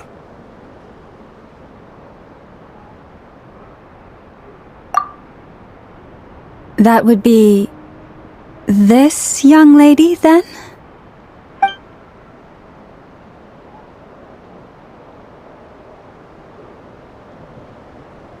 Hey there! Sorry to disturb you, but are you Miss Nicole? Varka, Knight of Boreas of the Knights of Favonius. Alice might have mentioned me before. Mm-mm. Have we got the wrong person? Sorry. Well, this is awkward. When I shook my head, I meant, no, Alice hasn't mentioned you before. Huh? Where is this voice coming from? My apologies. For certain reasons, I am unable to speak. This is the only way I can communicate with you. It might take some getting used to, but I hope you can understand. Hey, it's fine. I'm more shocked by the fact that Alice never speaks about me. As for you two, we have crossed paths twice before, but it is nonetheless a pleasure to finally meet you. It's really you! Thanks for all your guidance in the past! You're quite welcome. This time, things are different. We have reached the unwritten pages of the story. You might say that we stand at the crossroads of fate. Now then, allow me to formally introduce myself. My name is... No, stop! Alice! I can't believe it! I had a whole speech prepared. I'd agonized over every single word. She always picks the worst moments to ruin other people's plans.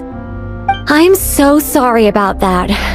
Alice took the liberty of devising some bespoke self-introduction magic for each member of the Hexen Circle. But I could have sworn I deleted all of the triggering conditions for it. How did it bypass everything? Oh gosh, this is so embarrassing. This is a very different side of Nicole than what we're used to. Is she not used to face-to-face interactions? Don't worry about it. We've seen that introduction magic once already, so it wasn't too much of a shock. Please go on, Miss Nicole. We'd love to hear what you have to say, or, well, communicate. Huh? Are they talking to this lady? But... Will you all promise to forget that horrendously embarrassing introduction? Sorry? Embarrassing? When?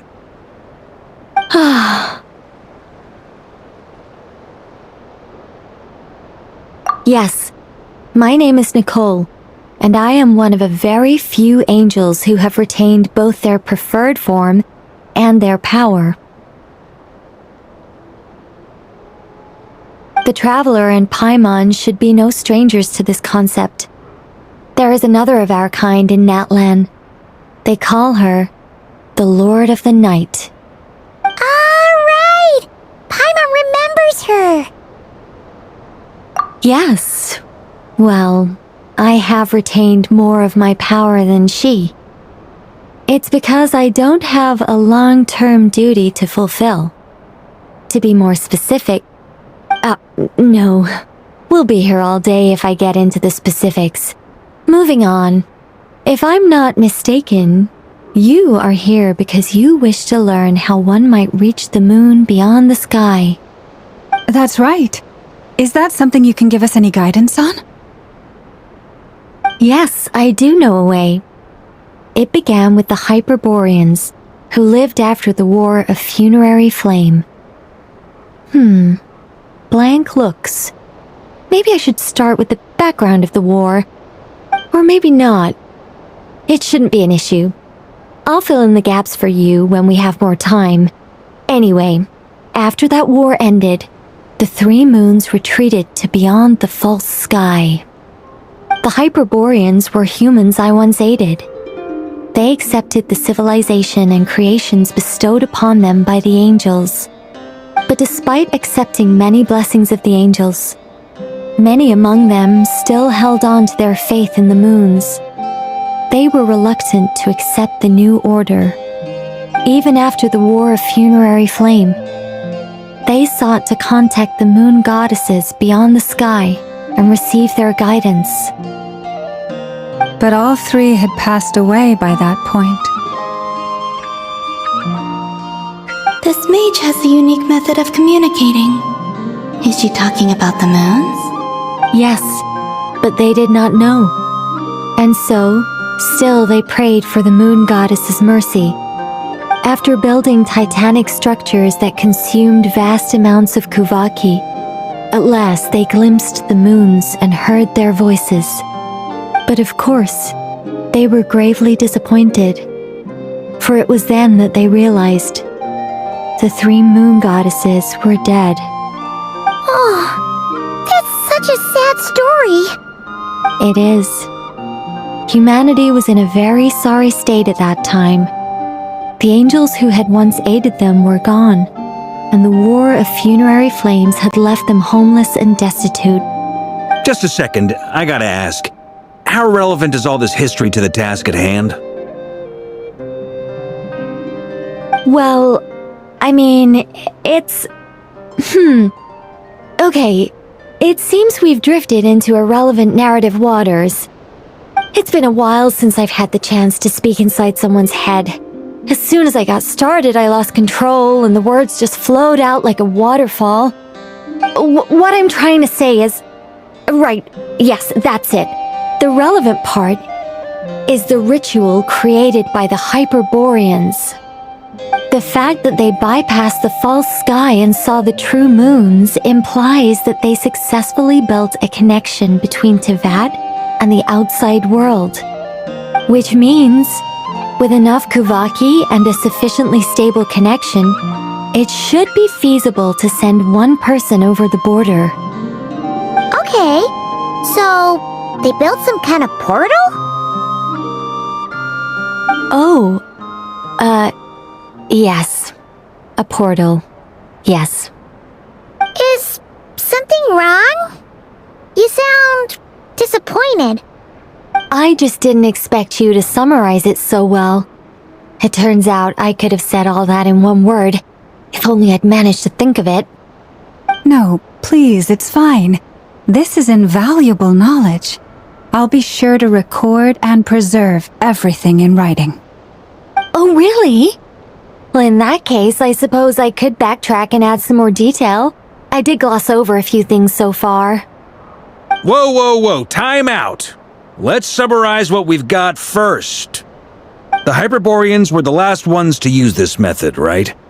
So we somehow need to find whatever structure they built and make sure there's enough Kuvaki to power it up. Luckily, we have the moon marrow of both the eternal and iridescent moons, so we're all good for Kuvaki. Which means the key issue we need to focus on is finding the place. Am I right so far? Yes. Although I expect the structure is long gone by now.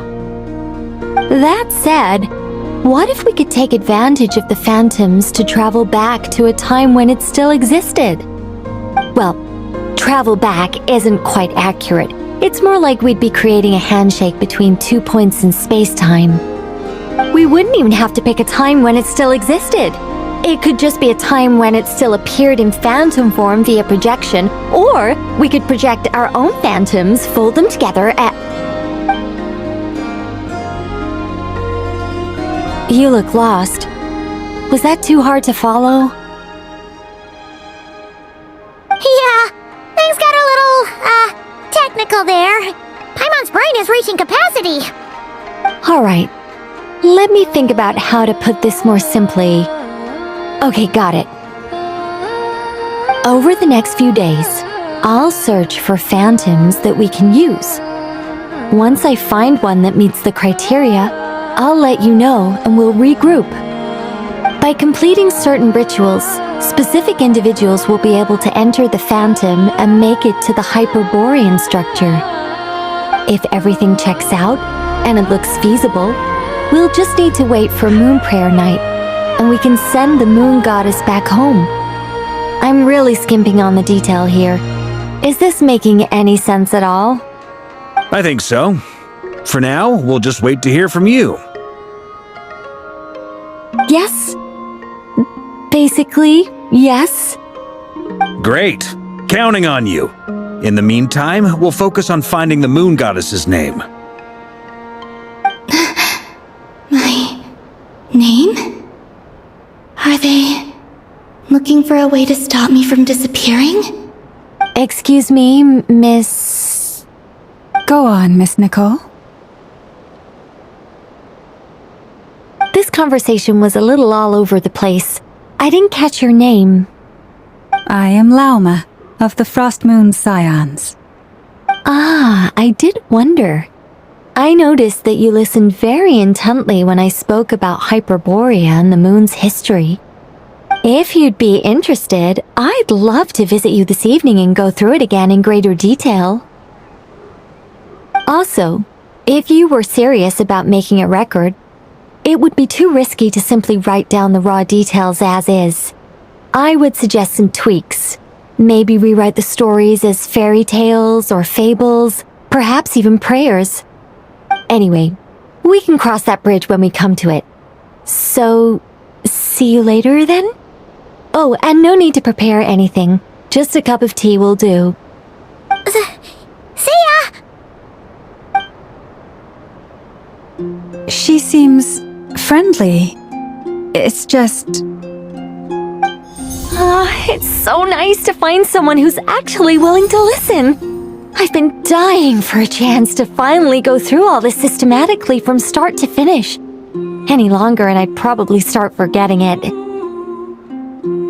Now Paimon gets why Alice told us to mind our heads. What did I tell you? A lot of quirky people in Alice's orbit.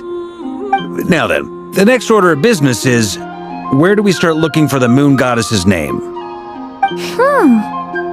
Maybe the rest of what Nicole has to say might give us some clues. Once I've heard her out, I'll summarize the salient points and share them with you all. I'm also inclined to review our other documents. Yes, our faith was first established by our Hyperborean ancestors, but many of the more factually accurate records are from after Kuthar's birth. Sounds like we're gonna follow Columbina's journey through Devat, huh? In that case, we'll start by heading to the Frost Moon Enclave. Sounds like a plan. Take this with you. I'll see about getting in touch with the Fatui. It'll probably just be Arlecchino and Sandroni again. They're the only ones who would want to help. Thank you, Mr. Varka. Don't mention it. Honestly, I'm more comfortable dealing with the Fatui than prying into the details of a young lady's childhood. Catch you later. I should follow them, just in case there's some way that I can help.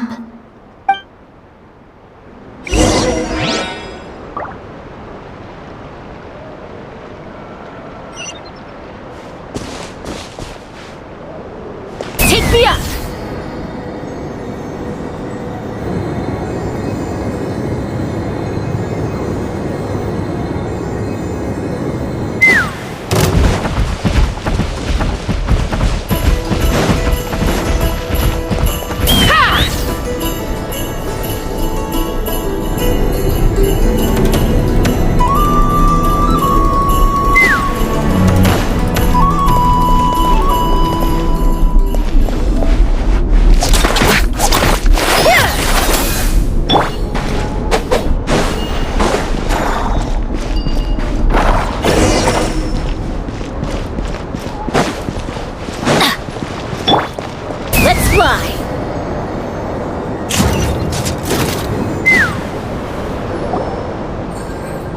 A while ago, I took the time to organize all documents in our possession that pertain to Kuthar.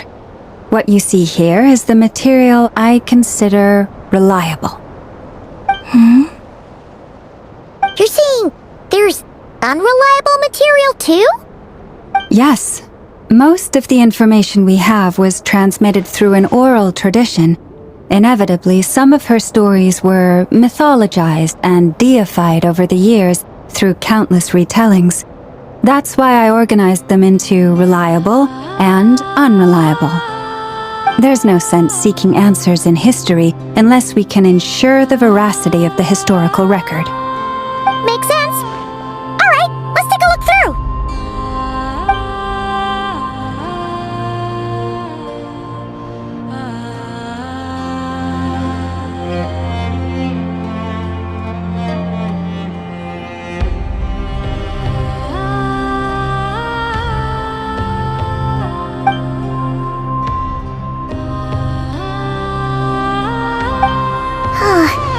Almost all these records refer to Kutar instead of Columbina. Although neither of those is her real name. Paimon's not sure what point she's trying to make. What we can gather from these records is that the Frost Moon Scions worshipped her as a god, placing impossible expectations upon her. I cannot fault them for their earnest faith, but for all their devotion, worshipping her day in, day out changed nothing. I imagine that none of it resonated with Columbina. It wouldn't surprise me if, even back then, she had already begun to reject the name Kutar and everything it represented. Lama speaks the truth. When I heard them call upon Kutar with hope and expectation in their voices, they may as well have been calling upon somebody else.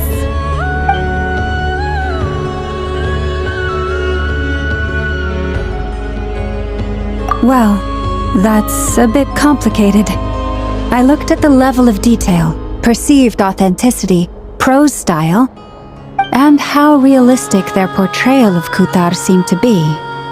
Amongst the Frost Moon Scions of today, only I know of her existence, and I alone have spoken to her face to face. As such, I know that there are certain things she simply would never do.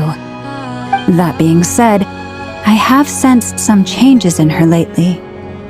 Changes? Me? Seems like this is getting us nowhere.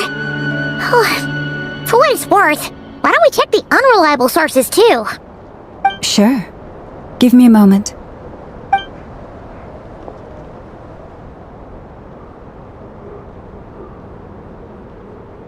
Exerting but a fraction of her divine might, Kutar sheared a great mass from the snow-capped mountain and cast it into the sea, upon whose surface shone the mirror image of the moon.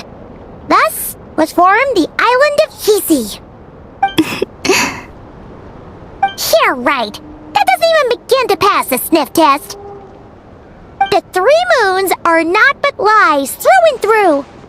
Only one moon has ever shone for us, and Kutar is her name. The vast majority of ancient texts are filled with fanciful tales like these. I trust you understand my criteria a little better now. Kutar did not speak, merely gazing into the distance in silence. And where her gaze landed, this was her prophecy.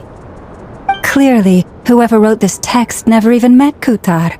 Otherwise, they'd know that her eyes are always closed. What about you, Traveler? What are you reading? Come on, let Paimon see. The child wished to build a wooden nest with which to shield a fledgling bird from the cold. But being so young and lacking in strength, the child could not snap the branches from the trees. Kutar was passing by. Upon seeing the child, she summoned forth the Kuhenki, who built a beautiful nest for the child. I remember that. Not knowing the meaning of Kutar's divine intervention, the child dared not to respond, and thus ran home to call their parents. But Kutar was gone. The moon chanter declared the event a miracle and took the nest as a relic, placing it on high for all to see. The child was named as one favored by the goddess and was greatly respected amongst the people. Yet, no further miracles were bestowed, and this matter was forgotten in but a few years. Huh. Any thoughts after reading that? Yeah. Columbina probably just wanted to join the kid in making nests. Ah. I'd originally considered this a fabrication, because Kutar did not perform any similar actions in subsequent records. But now that I think about it, it does seem like something Columbina would do. It's just that... She didn't know how other people would interpret her actions. She was probably worried about making things difficult for people. And so, she gradually stopped joining in. Yes.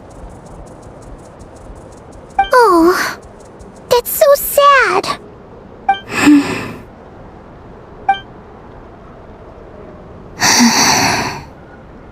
And now, I can make no such gestures of warmth, even if I want to.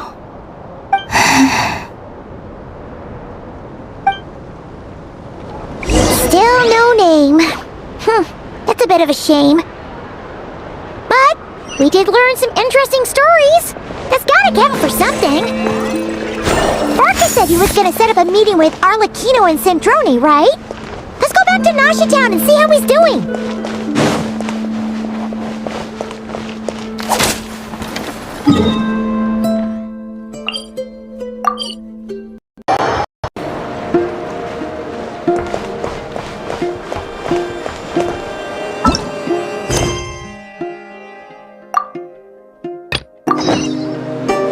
Take me up!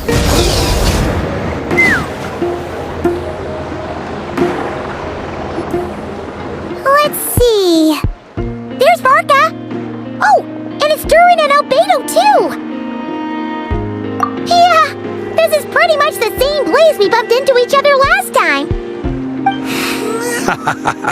I convinced them to stick around a little longer. We were all waiting on people, so I figured having a little company would help pass the time. Ah, so you've been waiting for us? Does this mean that you've already arranged things with the Fatui? Sure does. Now you're back, we can go meet up with them together. How'd your investigation of the Frost Moon Enclave go? Well, we didn't find out Columbina's true name. But apart from that, it went pretty well. Aha, just as well that I didn't tag along then. I'm sure our moon goddess wouldn't want every man and his dog knowing all about her private life. Still, desperate times, desperate measures, I guess. Someone had to do it. So, Barca was waiting on us, but what about you two? Are you waiting for Alice? Oh, no. We already met with her. We discussed that experiment I mentioned to you last time. Oh, and she also handed me this communication device. That's right. I understand she informed you about the relationship between the phantom phenomena and Tevat's borders, yes? She wants me to help her with some more experiments on that front. She said that she'll contact me through this device with more information. Ah, I see. Following instructions and making observations. Pretty common research method. Takes me right back to Albedo's lab. Wait, then who exactly are you meeting? Someone you know. Albedo's met him too. But I don't think Miss Lauma or the Grand Master have been introduced. Introductions are overrated, especially in cases like this. It's you! So, it's not like the Academia has prohibitions against going abroad. Also, I applied for leave. I've been writing to Hat Guy since obtaining a human form. I've already brought him up to speed on everything that's been going on in Notcry.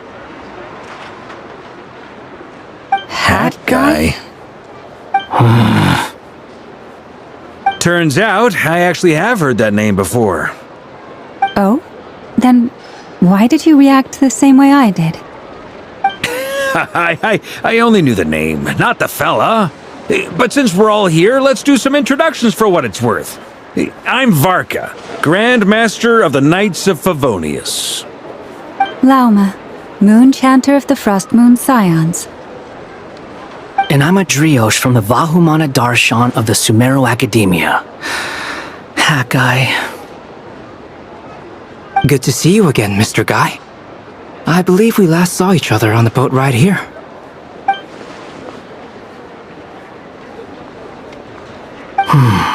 Mind you, the only reason I came here is because there's someone I want to look into. Who's that? The Doctor, also known as Dottore, second of the Fatui Harbingers. From the tone of your voice, it sounds like there's bad blood between you. I was reviewing our archives and noticed that a lot of information about him was missing. Left a bad taste in my mouth. That's all there is to it. Dottore, or Zondik, as he was then known, once studied at the Academia, but he got kicked out before he could graduate.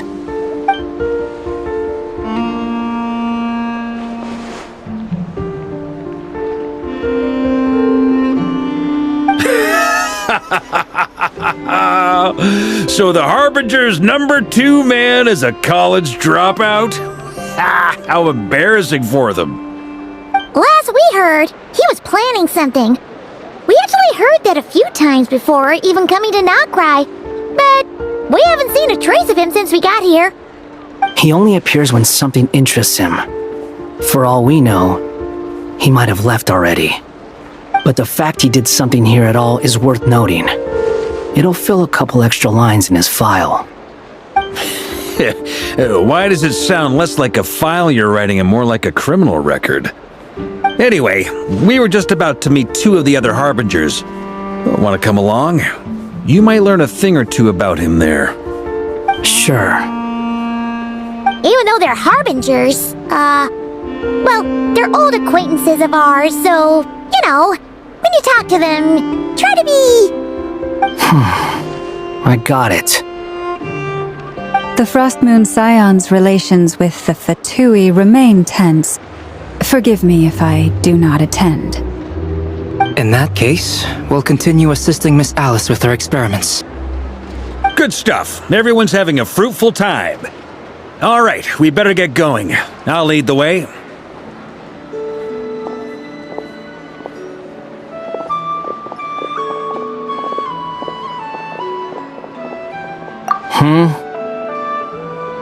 Well, yeah, that's obviously part of it.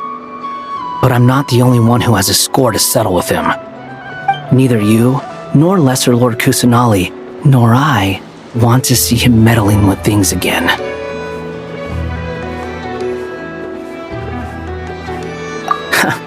What's the hurry? Don't worry. Pigeons always know which way home is.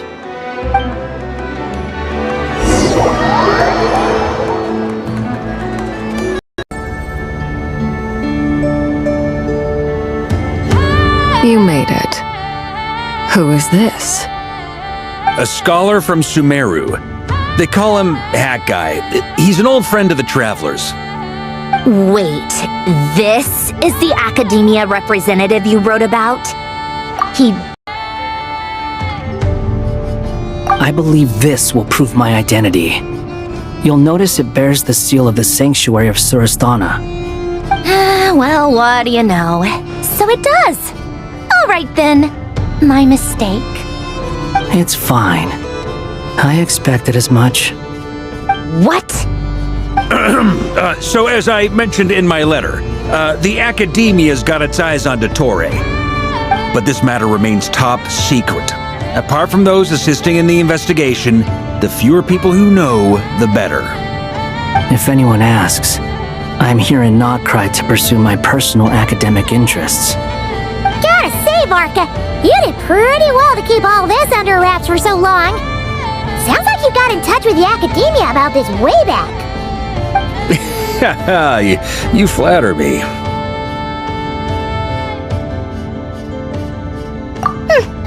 Where do I even start? Remember that time we fought Rerir at Star Sand Shoal? He sure let me have it then, didn't he? I'll bet Dottore had that all sketched out, with me as his convenient little pawn. He could not care less about us if he tried, but hey! The feeling's mutual. Does Dottore really strike you as the sort who values his relationships with his colleagues? Fair point.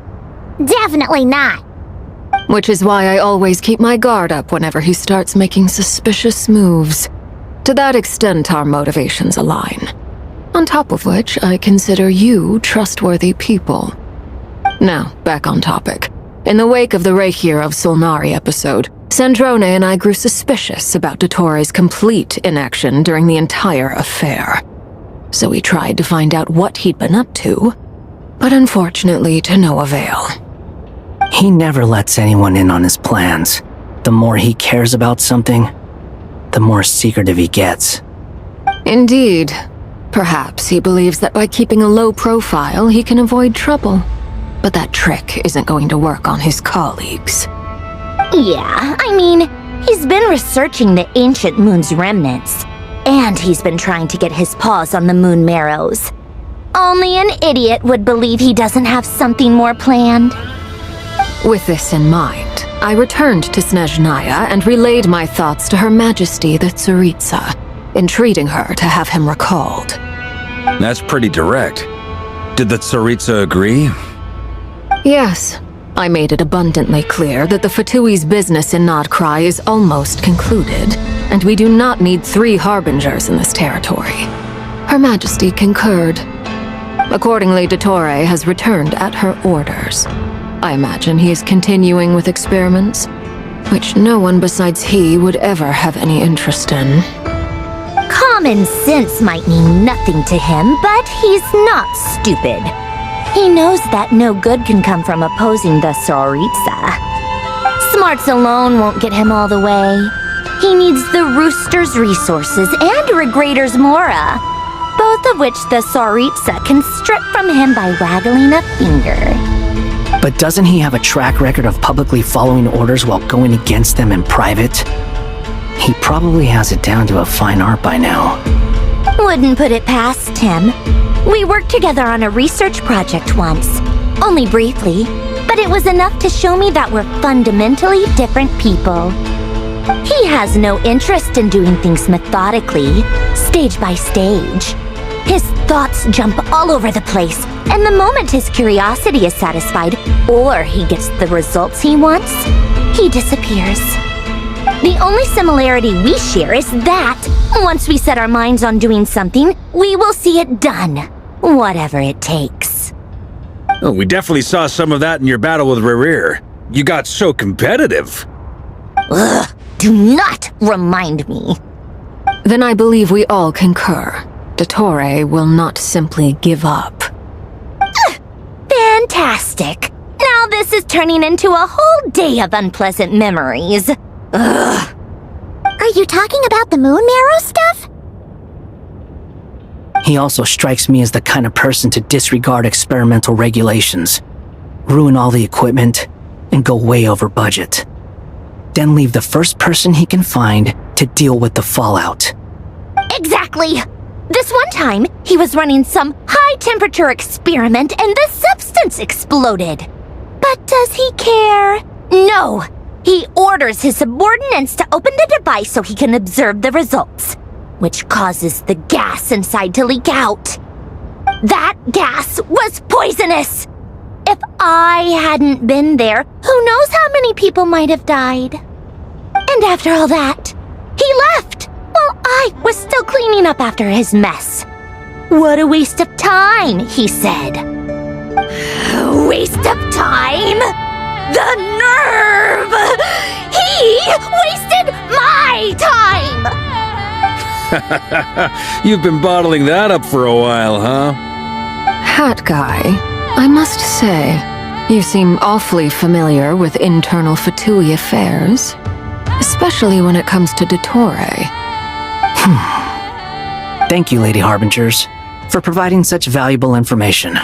I have no other questions for now, so I'll be on my way. Wait, what? You're just gonna leave? You're welcome to join if you want. Ugh.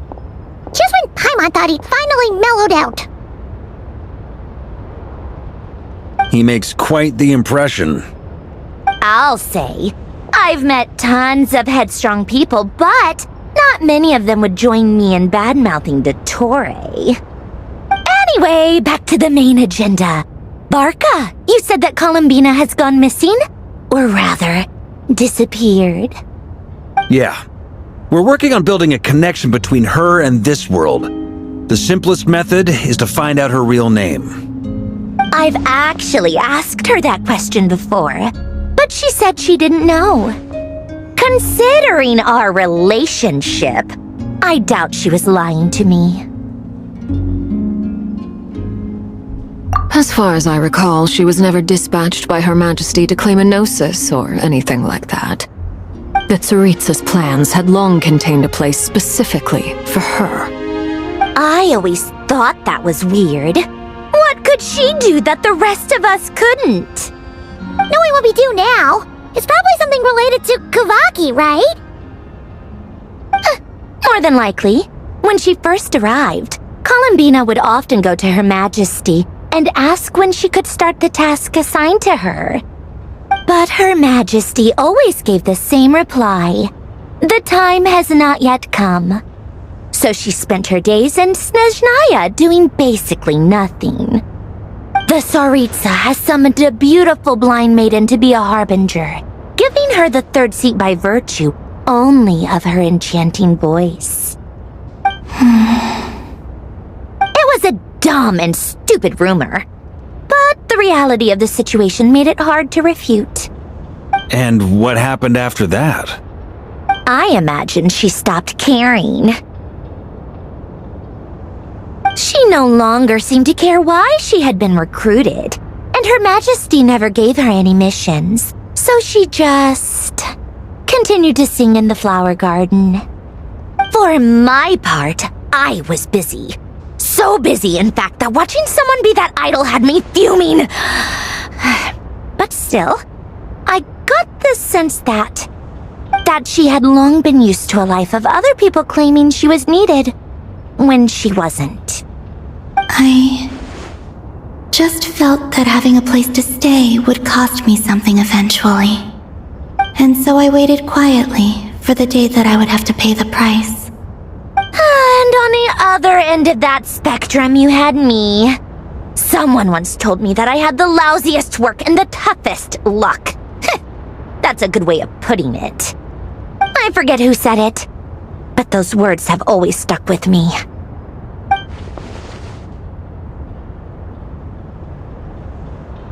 But you've done your job exceptionally well all this time. Because at heart, you are a conscientious person. What is it? Something come to mind?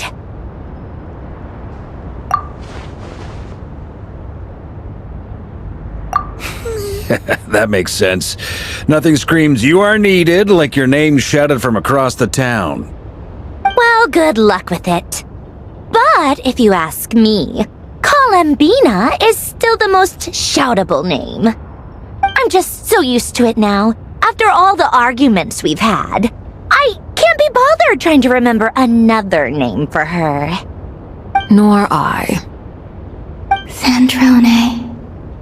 Harlequino.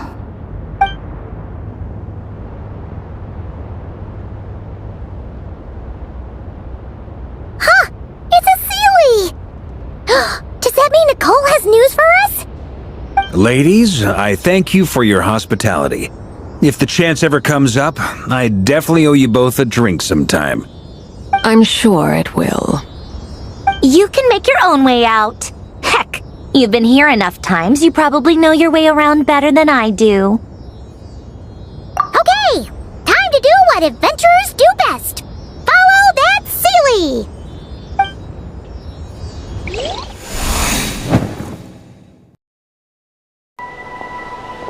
Here you are.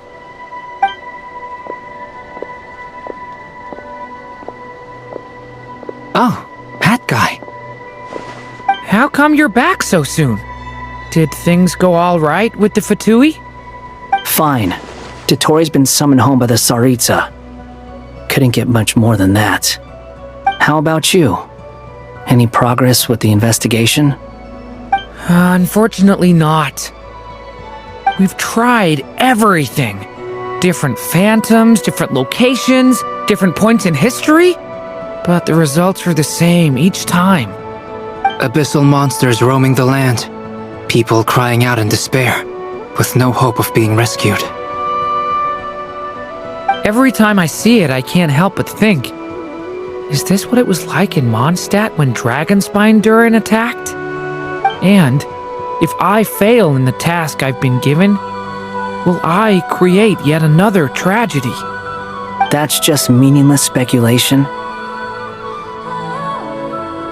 When we encountered similar phenomena previously, I tried to interfere with those illusions, using sounds and lights to guide them. However, we could not change their fates. At most, we were able to extend their existences. The events of the past are like fate that has been written into Irminsul. There isn't a living thing in Tevat that can escape its past. But Miss Alice instructed us to try to find ways to change the outcome that these phantoms face. It's an impossible task. Can't you just refuse? Since she asked us to do this, I feel like it can't truly be impossible. Or if it is, well, mages can make the impossible possible. I could not have been born as Durin otherwise. But you also said that your past 39 attempts were fruitless. That's true. But you're still going. Yes. After this many futile attempts, surely you realize that you're not doing this because you still believe what some mage told you. It's because you want her hypothesis to come true.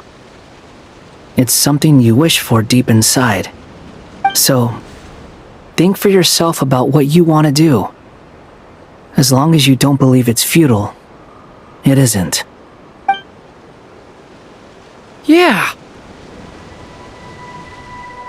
Previous experience indicates that we cannot touch the phantoms, which limits the effectiveness of our interventions. If we want to clear this hurdle, we need to break this rule somehow.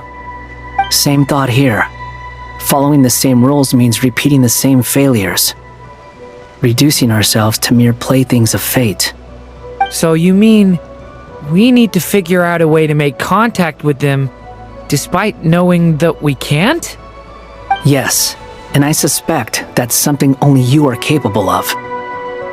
Everything in Tevat is logged in Irminsul, but the withering that once occurred in Sumeru was a sign that the Great World Tree was being corrupted.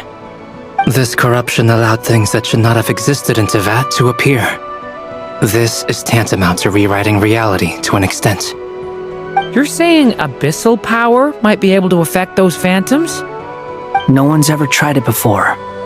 If you're gonna try it, it'll take courage. And you have to be confident that you can control it. Is anyone there? Has anyone seen my daughter? She's missing. I have to find her. I hear someone inside. Spargana? Are you in there?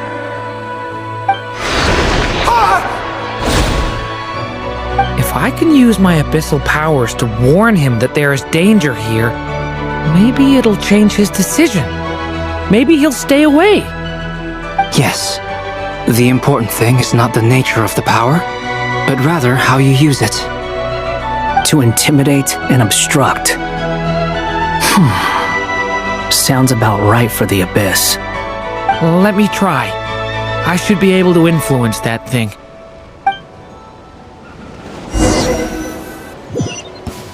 Have you seen a little girl? What? This isn't the time for that! Just run! Where are all these monsters coming from? I hear someone inside. Spargana? Are you in there?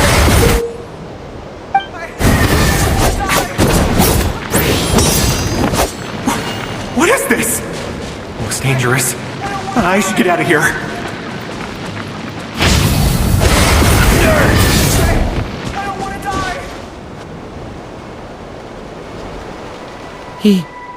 He really left.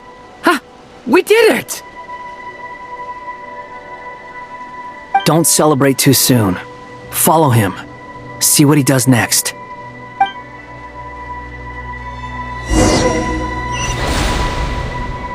Monsters approaching from the front. You need to stop them and create an opportunity for him to hide.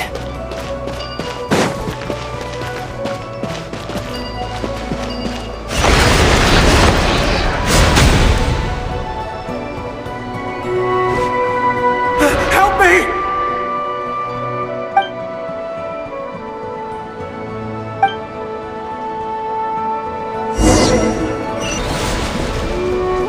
Monsters approaching from the front. You need to stop them and create an opportunity for him to hide.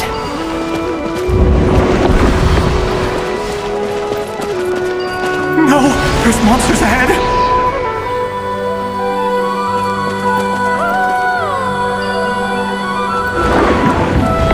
Wait, is that the barrier I saw earlier? Why is it appearing now? It's as if someone's controlling it.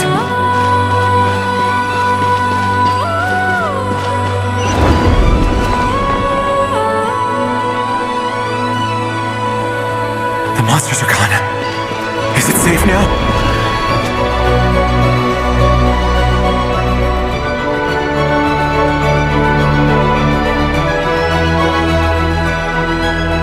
The barrier's gone too. How odd. Anyway, I guess I'll keep going.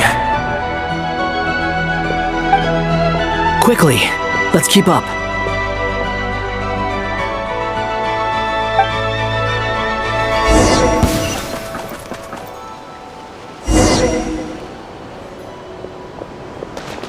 Wait, there was someone else here? Don't go any further. We've got anti-monster traps laid out everywhere. But my daughter must just be up ahead. I have to go. This way's blocked.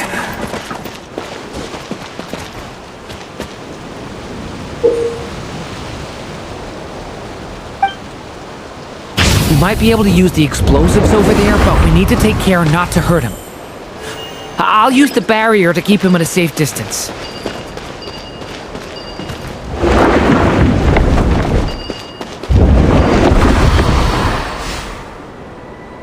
I'll use the barrier to keep him at a safe distance.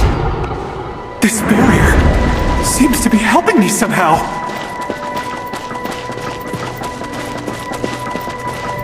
Hey, wake up! Oh, no good. Gotta keep moving ahead.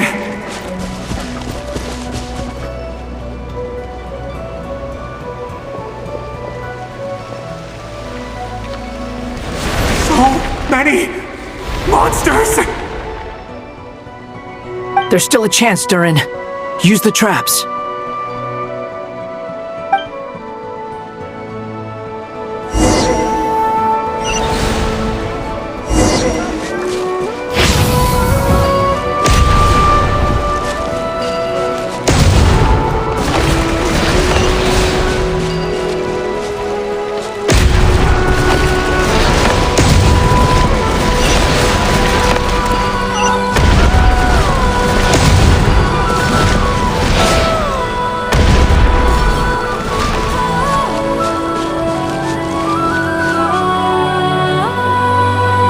This is a new development. I've never seen this happen before.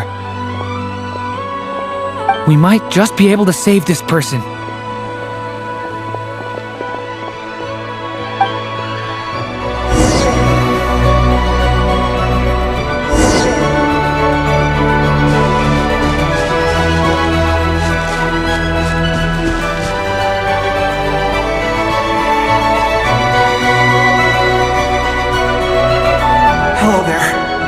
Have you seen my daughter? Spargana's her name. She's carrying a large backpack. Get out while you still can, you fool. You won't find any survivors here. But I can't just leave her here. She must be so scared right now. Sorry. Wish I could help, but I haven't seen her. You'll just have to keep looking. Okay, thank you. If I do find her, I'll get her to shelter and come back for you.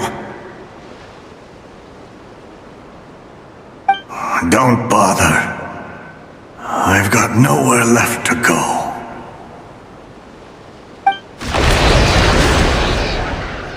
What's that noise? Monster! No, if he goes inside, he'll be walking into a trap. Let's try this once more. This time, we have to stop him.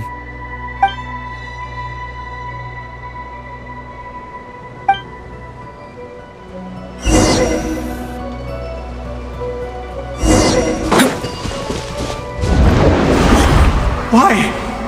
How will I know where Spargana's gone like this? You know what? I'll trust this strange barrier. It's gotten me this far after all.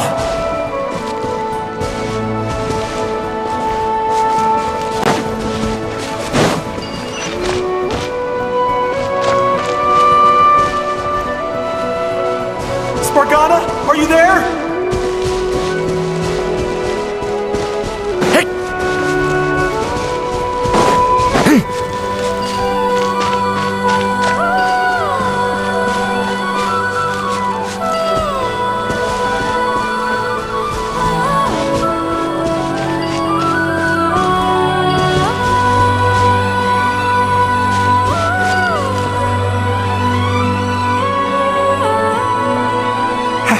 Hello, I'm looking for... Huh? Looking for what? Everything here belongs to me. Get him, boys!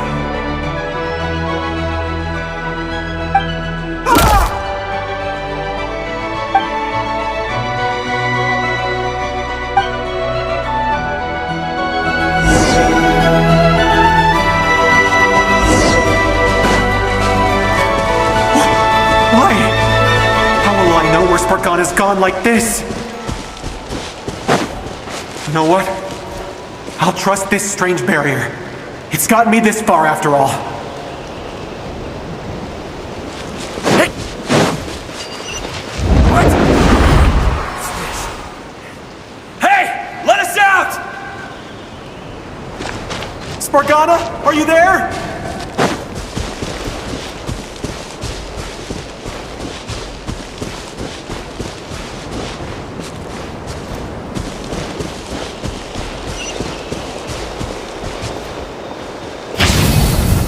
Leave it to me!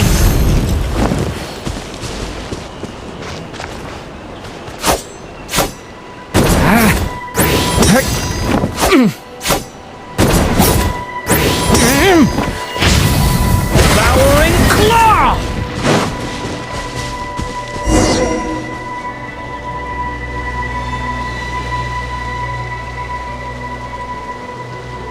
Huh? That looks like one of my daughter's books! Thank you! Thank you! Yes, it's one of hers for sure! That's her name on it right there! She left her backpack here!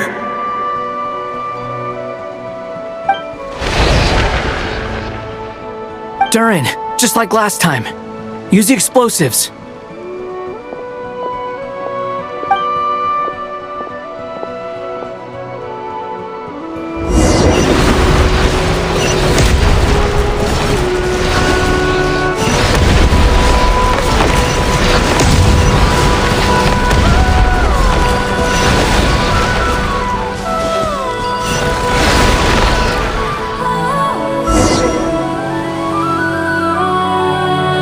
It won't work.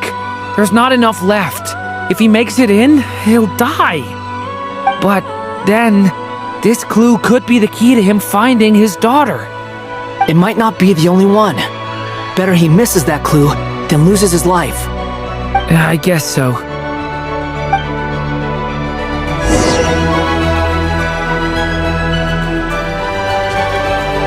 Stop him, Durin! We can't let him get any further in. That's my daughter's book! She's passed this way! Why? Why won't you let me go in? I've searched and searched and searched just for this! But how will I find her without any clues?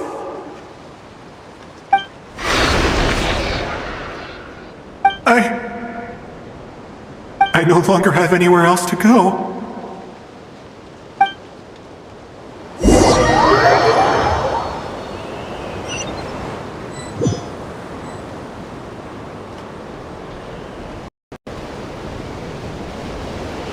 I'm sorry. I'm so sorry. He refuses to go anywhere else. Whether he opens this door or not, all that awaits him now is death. We couldn't change his fate. Albedo? Hat Guy? Let's try one more time. I don't know how we're gonna do this, but I don't want to give up either.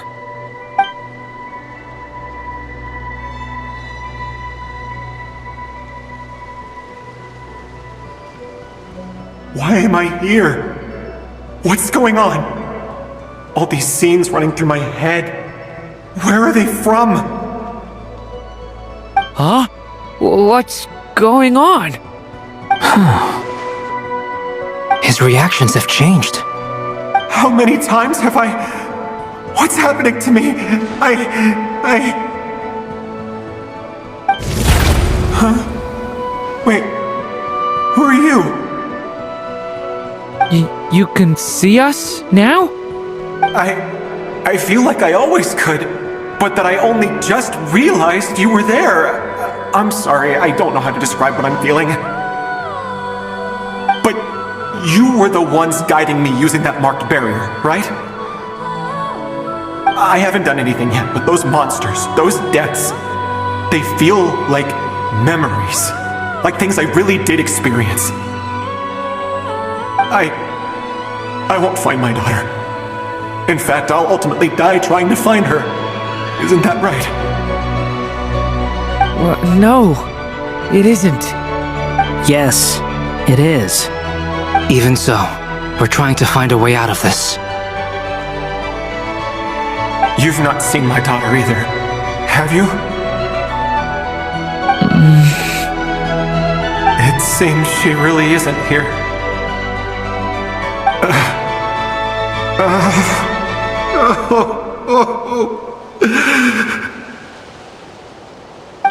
I'm sorry we couldn't help you.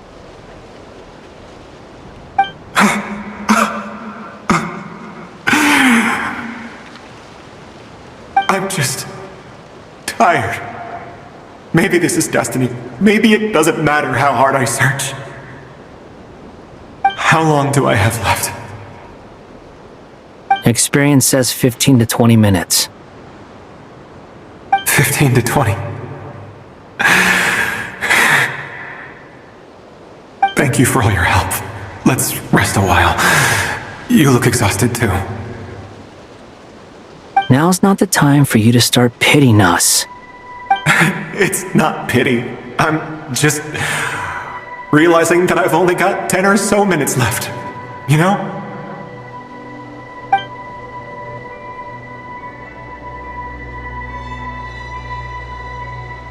You say you're from Mondstadt, yes? A place with windmills, where people enjoy limitless freedom? And you're from Sumeru, where they've built an academy into a giant tree?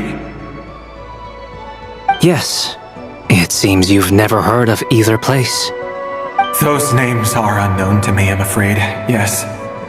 Have you heard of Hyperborea? I have, but I heard that it was destroyed in the distant past. I see. That was where my ancestors once lived. What about Delphi Pytho? Was it later rebuilt? I've never heard that name. Then what about Sal Vindaknir? I have seen that name on stone tablets on Dragonspine. But I'm afraid the only things left of that place are its ruins. I see. Sure enough, there was no way to turn this around, huh? I'm sorry. I was the one who asked to chat, but it seems like we're too many ages apart. There's barely any common ground to start from. It's alright. We did hear something new, at least. From how you speak of your lives, things must be going alright for you, I guess. They are. Mondstadt is a place of freedom and happiness. There's a lot of good people in the church and the Knights of Favonius, and even outsiders find that it's an easy place to feel at home. We have festivals a few times a year. Everyone gets together to drink, sing, and be merry. Sumeru is a lot more uptight. Not really the kind of place where you can relax. It's a nation fraught with problems wherever you look. But if all you want in life is to seek knowledge, I guess it's pretty much paradise. That's wonderful. In other words, after this all-devouring black tide passed, humanity did not merely avoid extinction, but rose to build prosperous civilizations anew. I mean, I can see you all right now. That must mean the future isn't a total mess, right? That's true. Well, time's almost up. Let's part ways, I think. Might be best if you don't waste too much time on me. The chances are slim, I know, but I'd like to spend these last few minutes looking for Spargana. If things work out, I'd love to tell her about what I've heard. May we meet again. Well, or not, most probably. In that case, may your wishes come true.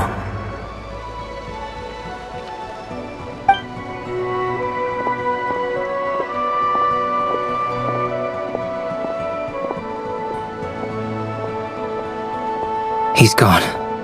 In a few minutes, he will meet the end that was his to begin with. The ending of this tale did not change, but I believe that we've just made the most progress we have yet. May your wishes come true. If only it were so simple. Hat guy, could I ask you a question? You've never talked about your past. It seems complicated, and it weighs heavily on you, too. Would you be willing to tell me about it? I mean, sometimes it's better to get things out in the open. Take that guy we try to help, for instance. At least he said goodbye with a smile, right? I know about Albedo's past. Our experiences are very similar, and he created me. As for you, you're my first friend, and you've witnessed every step I've taken. But by comparison, I know nothing about you. Either way, I mean, we're still best friends. But if I knew more about you, I might understand your thoughts a bit better. I've told you about myself. I'm a student at the academia. And what did you do before that?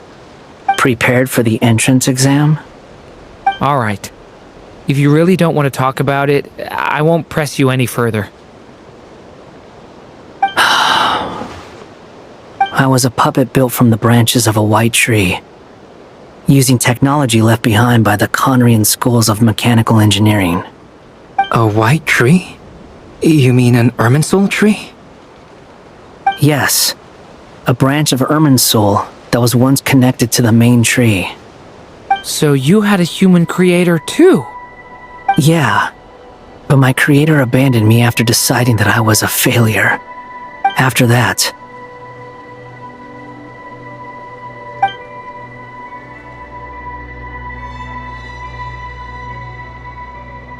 Durin, resisting the influence of the abyss, suppressing the urge to destroy, trying to do the right thing. None of these things are easy, but no matter how hard they are, trying to rewrite past wrongs is far harder. You asked me if you would create a new tragedy if you failed. I told you there was no point speculating about that, but the real answer is, yes, you absolutely will. Hat guy. But at least you've got people here to help steer you away from the wrong path. So, just keep aiming towards the light. I will. I promise. All right, break time's over. Hello? Durin speaking. Hello, friends, it's me! What have you been up to, I'm detecting some unmistakable fluctuations here at the border. The amplitude isn't particularly high, but they're completely different signals from the ones before, and the scale is comparable to those I've detected previously. Alice, we were unable to save that person. However, he appears to have retained a portion of the memories gained through that cycle, and was able to hold a conversation with us. I see. Well, that is rather odd indeed. It definitely merits further attention. Could I trouble you to keep trying the same approach? I need to gather some more data. Counting on you. I should probably have Nicole come and check this out as well.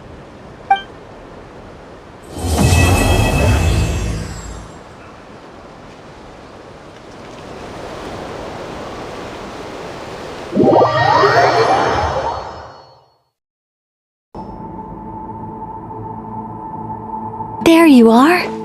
I was worried you might stop to collect treasure chests opened by the Seelie along the way. It would have taken you so much longer to get here. Another conversation I cannot hear. I am delighted to see that you understand what takes priority, and that your adventurer's instinct has not swayed your resolve. Really, I must applaud you for it. You should know. Paimon's head. Okay, I'll try and keep it short. My senses are telling me that this is where we shall find the entrance to the ruins. Oh, cool! Well, what are we waiting for? Let's open it up and see! Patience. This was a sanctuary of great importance to the Hyperboreans. A special process is required to open the gate. Oh! Like the place that housed the Eternal Moon's Marrow?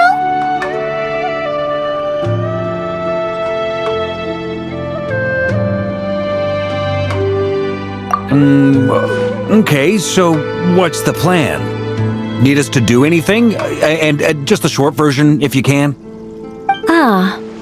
Alright then. I was planning to start with some background on the invention of these techniques. Are you sure you don't want to hear it? It's quite informative. Remember what you were saying about priorities? Fine. Simply put, we need 3 human representatives to successfully undergo a process of Kuvaki resonance. Think of it as a test from the 3 moon goddesses to see if the entrants are qualified, with the most recognizable qualification being Kuvaki. Pretty sure Lauma would ace that test. Oh, wait. But we need 3 people. I also have no doubt that the moon chanter would be qualified. But we would need 2 other people with the same constitution. Therefore, the most feasible method is not so much to follow the rules, but to figure out how the test functions and find a workaround. I've done some research, and it turns out the mechanism is rather crude. We'll simply need humans to stand before it who have sufficient Kuvaki energy within them. I'm with you so far. How do we get the Kuvaki in them? The easiest way would be transfusion. Take some Kuvaki from Nodcry's soil, put it into the bloodstream, and get it circulating in the body. So we're going to cheat on the test? Precisely. There are other methods, but this is the simplest one. Cheating the system is much easier than trying to hide from it. Sorry? Does the idea of cheating upset you, Miss Lauma? No, that's not it. I suddenly had an idea. Oh, what is it? It's about Moon Prayer Night. I figured out a way for Kutar to join in the festivities. But as Paimon said, we need to have our priorities straight. Let's get back to the test. I'll follow up with Nefer on the festival arrangements. Okay. Anyway, is this really the best method we have? A Kuvaki transfusion sounds dangerous, no matter how you slice it. If you think that's dangerous, wait till you hear the other methods. I'd be more than happy to go through them if you'd like. There are several. No need, we're good. Let's go with this one. Very well. Kuvaki transfusion it is. Now, I should mention that the risks can be greater or lower depending on individual compatibility. It would be rash to simply infuse the Kuvaki and hope for the best. If the body rejects it, the reaction can be quite severe. The symptoms are similar to another condition that some people living here suffer from, known as congenital Kuvaki sensitivity. So, before we execute our plan, I will perform a simple test of my own to see who is compatible and who is not. Once that is done, we will have to complete the resonance process as rapidly as possible. The participants must remain stationary while the Kuvaki circulates and bonds with them, and they mustn't eat or drink anything. What? No eating or drinking? That's some hardcore fasting. They'll all be monks by the time they're through.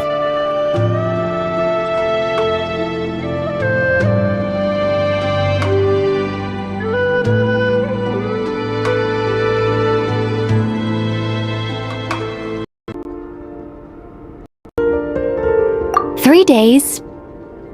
Oh, it's so long! And we still need to find 2 more people who are not just compatible, but also willing to volunteer. Fasting? What are they talking about?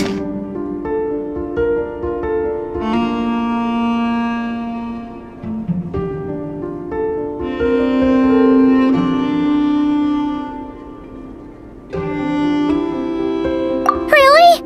Don't you want to think this through? Haha, count me in too. 3 days without food? I can handle that. Miss Nicole has made it clear that this is the easiest way. The way I see it, there's nothing else to discuss. It's time to step up.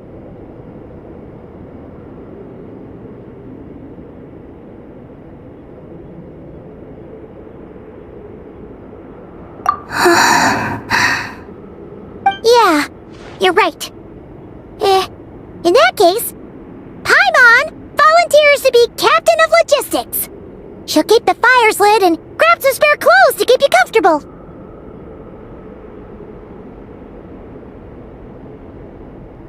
Then we'll start with you first, Traveler. Please step forward.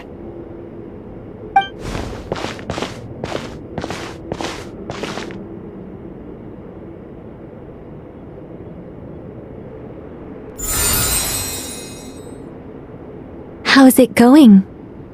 Do you feel anything?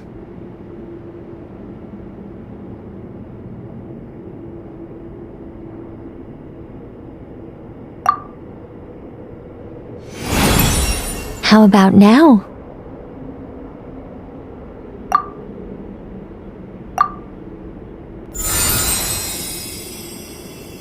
And now?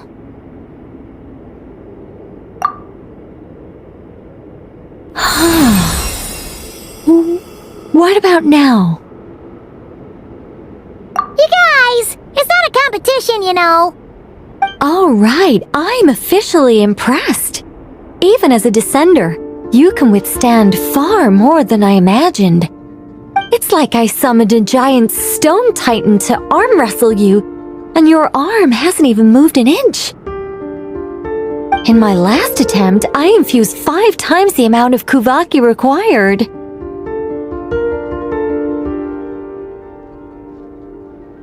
Yes, safe to say, compatibility won't be an issue for you. You're eligible to join. You're next, Mr. Varka. Sure, here goes nothing. All right, I'll start where we left off. 5 times the required Kuvaki dose. Whoa, whoa, whoa, hey, wait a minute.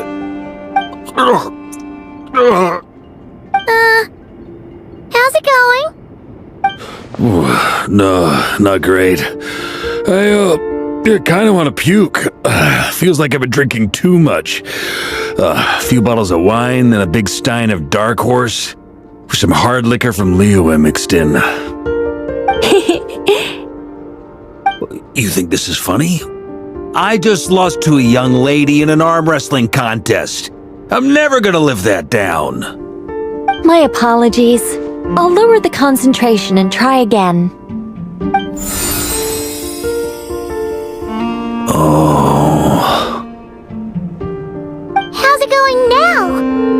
I'm not as dizzy as last time, but I can still feel it pulsing around. In that case, you wouldn't be an ideal choice, Mr. Varka. Let's try someone else. Okay, let's go ask some of our other friends then.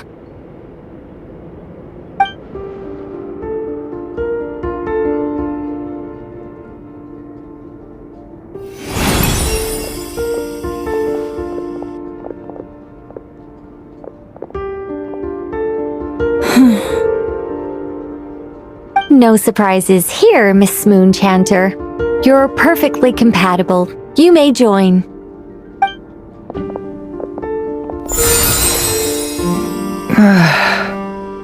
I'm getting a slight headache. Shame. You were so close. Whoa! I'm itching all over! Allergic reaction. We can't have that. Huh?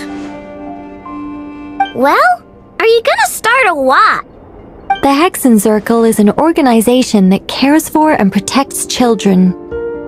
We will not have them do dangerous things, not even tests.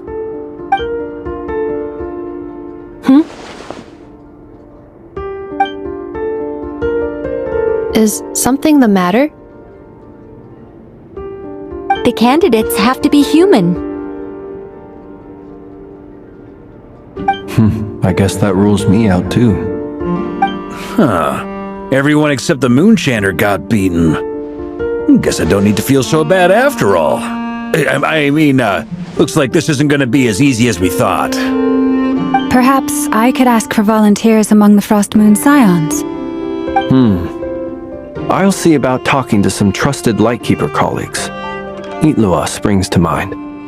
In fact, I think we had some former Frost Moon Scions join our ranks recently. Can you give me the scientific explanation for how the test works? I can probably make some kind of test bot. Then we can just zip through Nasha Town, going up to people and pressing a button to check their status. Wouldn't that be way easier? No. Wow! No elaboration for once. How about I contact the Knights of Favonia's garrison in the Wave Chaser plane? Shame that Lohan's already left. That guy's even tougher than I am. Strange. The moon goddess is clearly revered by many people. So why is she on the brink of disappearing? She mentioned that the world has rejected her from the very beginning. And when we fought the Reikir of Solnari, it seemed like she exhausted her power for our sake. Also, I'm not sure revered is the right word for how people feel about her. Gratitude, certainly. For my part, anyway. It's basic reciprocity. She helped us, so she deserves our help in return. Yeah. Even though she looked like she didn't care, she still saved a ton of people, including me. A review of the relevant data leads me to conclude that Miss Columbina is a good person. Yep, you bet! They really think so? I'm super surprised that Columbina isn't her actual name, though. I think it really suits her. It's light and graceful and... yeah, just a really pretty name. I know, right? Unfortunately, that's not our decision to make. Columbina. That was the code name the Fatui gave me. But it also came up in the song I heard when I was born. But is that really all there is to it? What do I truly think of my own name? Is there anyone left who will still call me by that name?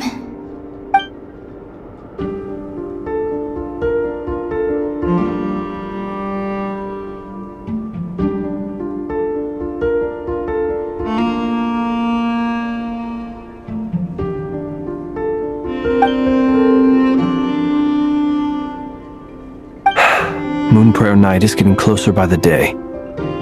We're running out of time. We need to look for other candidates. Then allow me to try. Huh? What are you doing here? You contacted your friends via the Adventurers Guild. Sandrone has been keeping an eye out for something like that, so she informed me. Since I have the ability to accommodate a moon marrow, I should prove to be a suitable candidate. Arlecchino. When can we begin?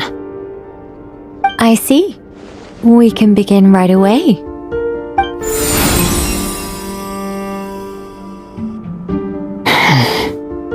How was it? Did you feel any discomfort? Not at all. Then it seems we shan't need to look for additional candidates after all. Great! Cool. Alright, like Paimon said, the rest of us can take turns making sure the three of them stay warm and comfy. Then, my job is to take care of the caretakers. I will ensure everyone receives food and accommodation.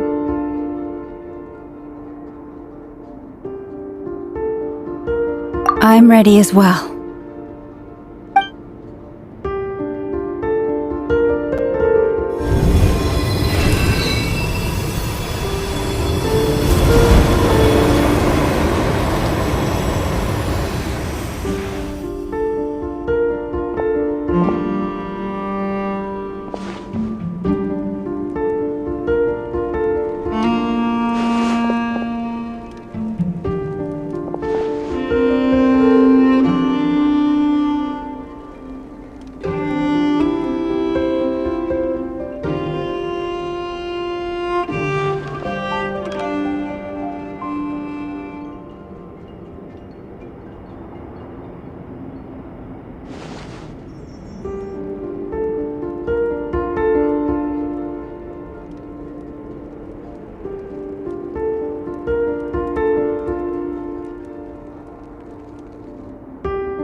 The work is done. The sacred scroll shut. The stars grow dim, the people silent. The white sun sets, the silver moon rises. O path to the temple, appear now before us.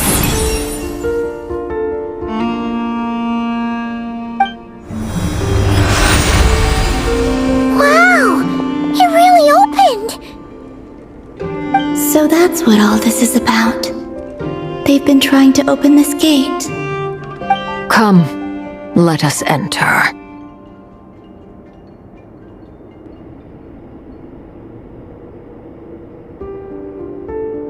It might be best to eat something first. Take care to chew properly and swallow slowly.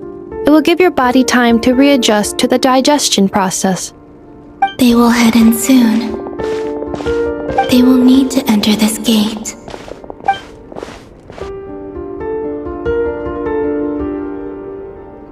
Huh? I cannot pass through. Is it because I have no physical body? It has been 3 days. My strength is all but completely faded. Can I really hold on until moon prayer night?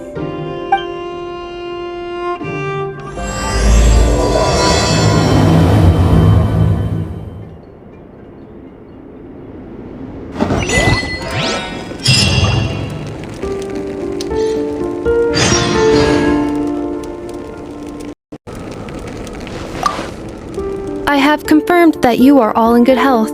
With that, my work is now complete. Congratulations are in order.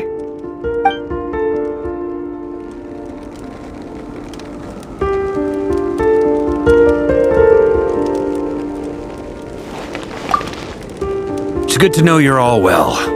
Puts me at ease.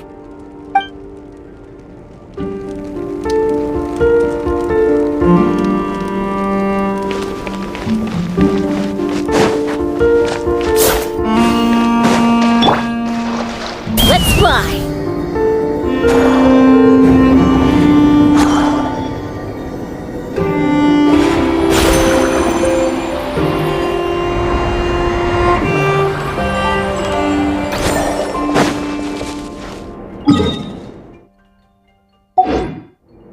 Take me up! Giddy up!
Are these people... Judging by their clothes, They appear to be phantom Hyperboreans from the distant past.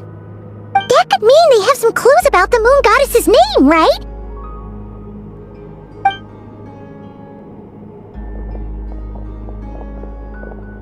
Hey there! Could you tell us what the moon goddess's name is?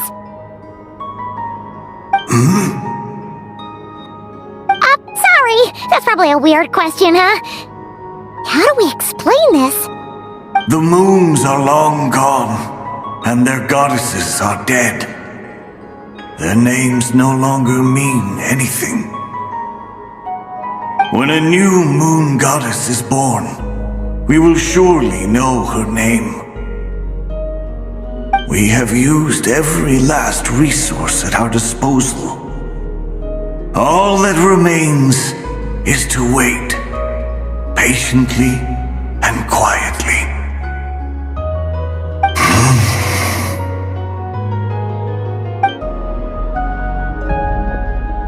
Were the people of the past all this devout?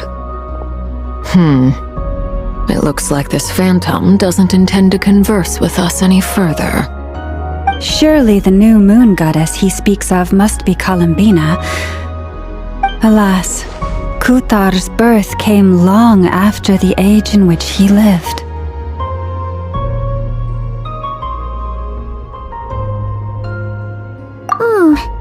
But, maybe if we find a phantom from a more recent age, they might know Columbina's real name. True. Keep an eye out. We should be able to tell which era they're from by the clothes they wear. Yeah! You've been pretty talkative this whole time. What changed? Oh, nothing. I'm fine. You all make good points.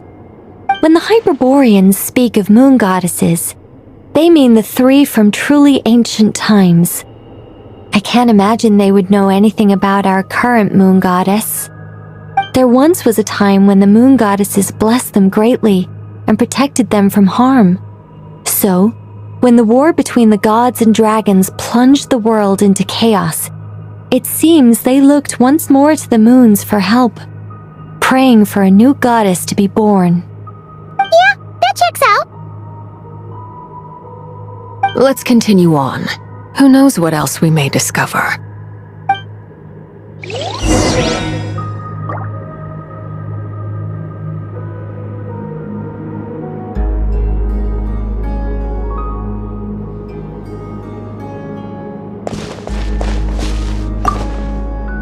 The moons have left for now, but they would not abandon us forever.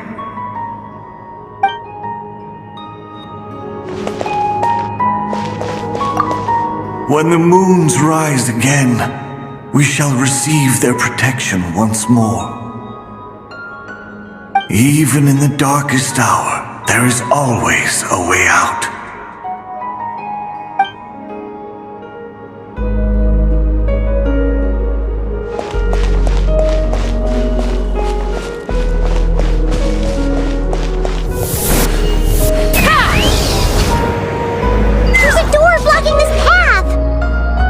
Not a problem. Try this.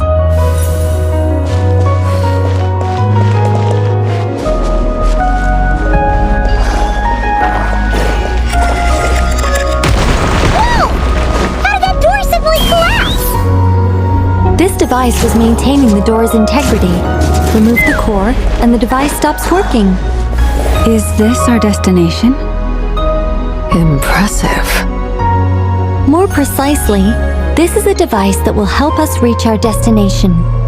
Let's go. We still have a long distance to cover.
Let's try that device again. Remember the door from earlier?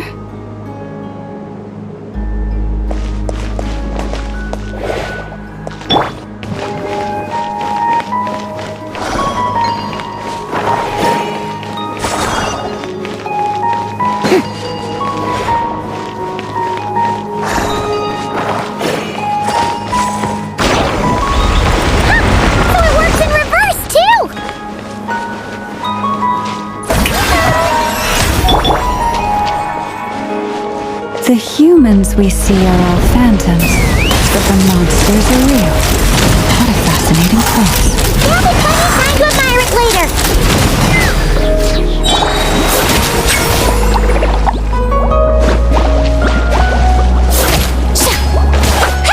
The show begins!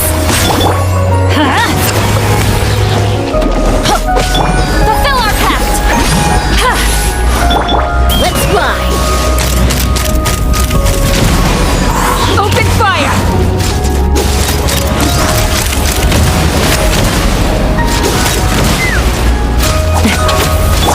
Let's light it up! Show no mercy! Locked on! Locked on!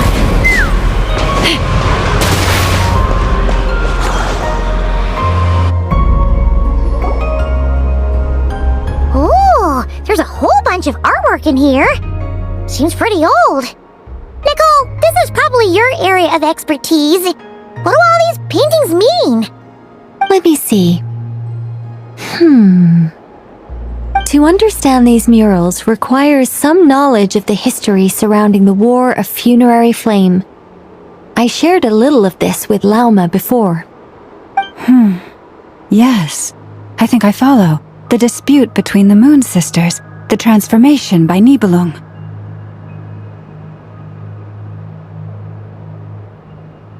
Oh no, it's no trouble. I'd be delighted to share the tale again. Alright then. Tevat's 3 moons and their goddesses were brought into being by the will of Nibelung, the then ruler of Tevat.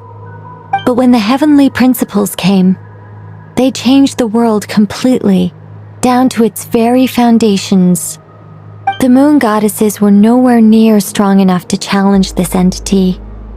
But the heavenly principles did not view them as heretical entities that had to be removed. Essentially, the 3 moons existed to keep this planet alive and operational, which did not directly conflict with the heavenly principles' aims. Nevertheless, the inherent precariousness of this arrangement would soon be revealed. Nibelung returned. Yes.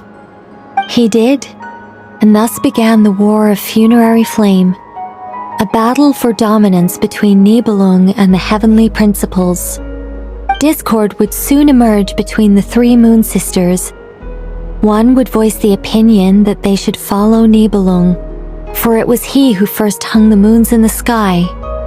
Another would argue that taking sides in the conflict would only bring the world closer to ruin. There was no telling where it would lead, especially since their creator had returned, bearing the perilous power of the abyss. Nibelung would eventually discover their disloyalty. He had all 3 imprisoned before transforming the moons into weapons with which to fight against the heavenly principles. What? Weapons? Yes, the very moons that had once defended the planet became instruments of death and destruction, striking terror into the hearts of all living things. And although the heavenly principles and the 3 Moon Sisters had once been at peace, it now seemed that the moons posed an unacceptable threat to Tevat. It is possible that the heavenly principles did not know of the goddess's imprisonment.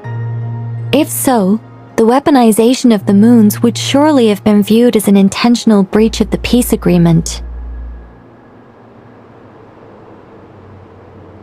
Regardless of who knew what, when, the heavenly principles shattered 2 moons and flung the other beyond the skies. Whether the goddesses managed to escape Nibelung's captivity after his fall, nobody knows. But this much is certain. From that day on, the moons no longer belonged to Tevat. The rejections slowly drained their power until eventually they passed away. So that's the full story. You say the moon ceased belonging to Tevat from then on. Why then would Columbina be born here? That is perhaps due to the lingering connection between the frost moon, which was not shattered, and this world. You could see it as the three sisters' dying wish. They never desired war. All they ever wished for was to protect this land. I see. If the final fate of the three goddesses is as you say, then Columbina faces the same grave danger. Our investigation has yet to bear fruit. We must hurry. Yeah, you're right. Let's keep going.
Why do the creators of this world no longer show mercy upon their people?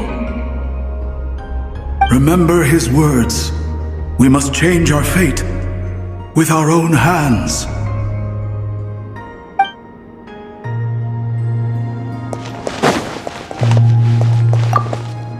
Should we trust him to keep his— We have to. There's nothing else we can do.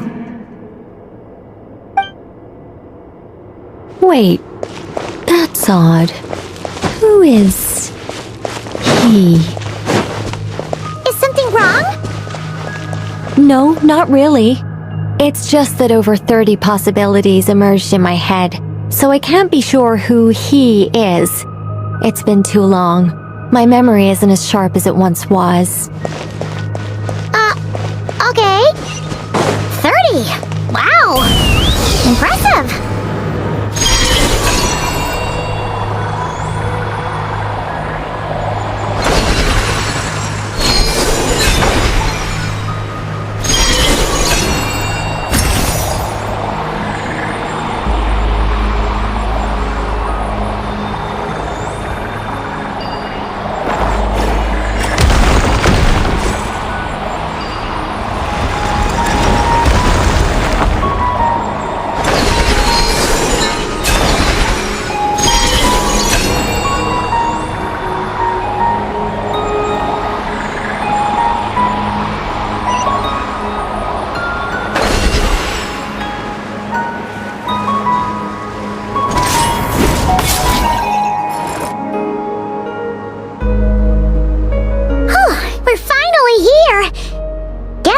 We'll need to activate this thing? Indeed.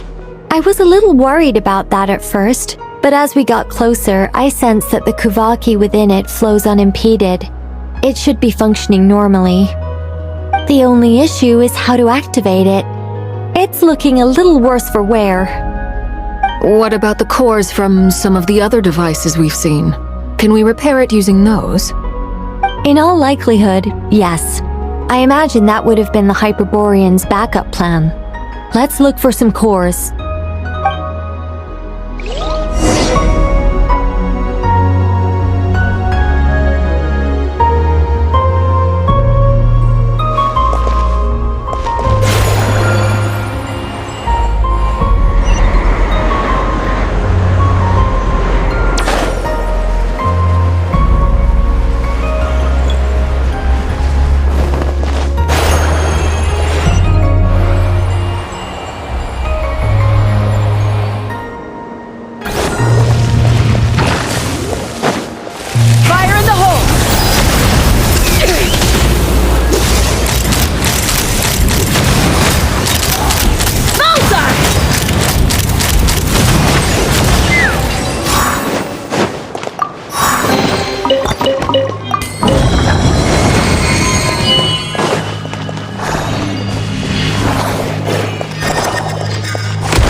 do we get across?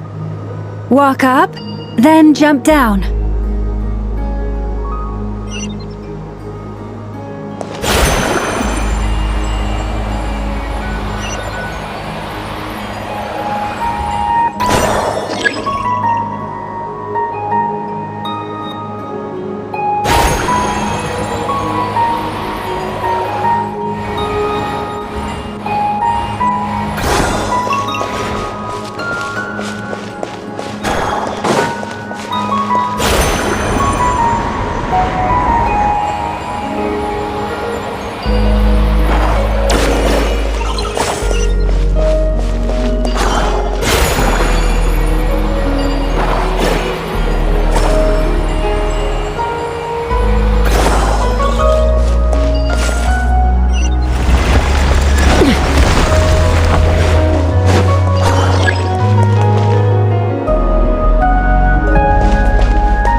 The device is up and running.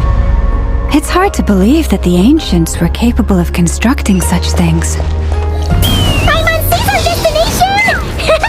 It's right up ahead! Yes, let's go.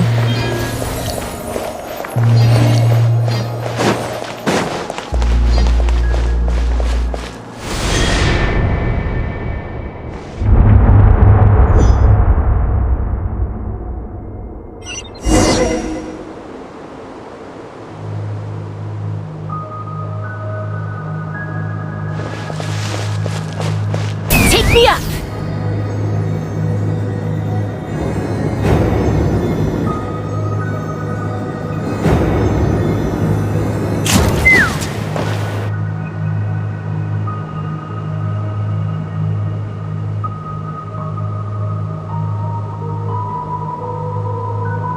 This is where the people of Hyperborea communicated with the moons. We need only place the moon marrow upon this platform on Moon Prayer Night, and we shall be able to open a portal to the moon and send our moon goddess back home. The assumption being, of course, that we can find her first.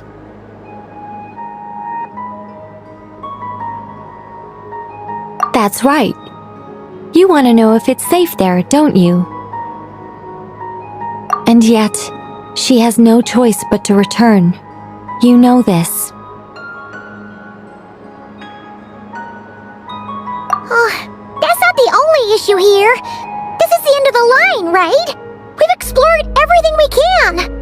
And despite looking at historical artwork and talking to people from Hyperborean times, we're still no closer to learning Columbina's name.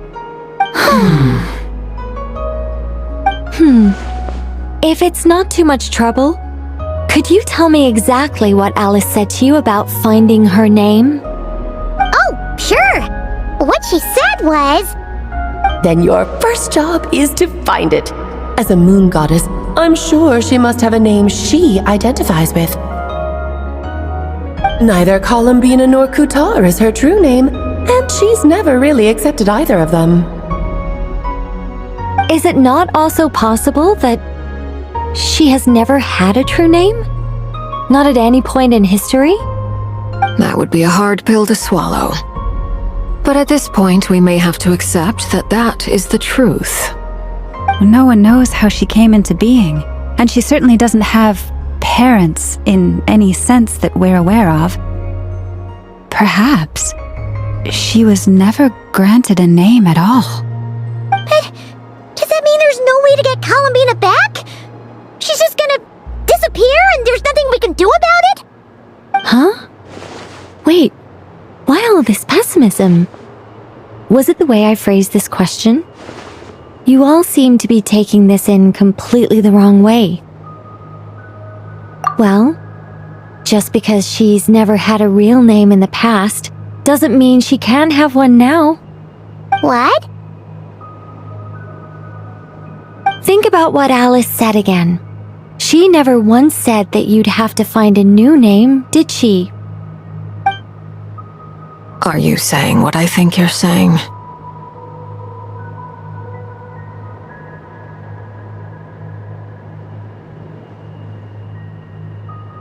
Yes. Names are anchors that connect us to the world. If she doesn't have one already, then all we have to do is create one, no? It's like... yes. Traveler, when you first arrived in Teyvat, do you think you would have turned around if someone behind you shouted, "Hey, Tumaini"? But what about now? I understand what you mean. Life is a long journey. Even the friends and family by our side can change over time. When people call you by different names, what matters isn't so much the words themselves, but what they symbolize. And of course, whether that resonates with you. Lumine. So, close your eyes and picture the moon goddess in your mind. If you were to call out to her in this moment, what would you say?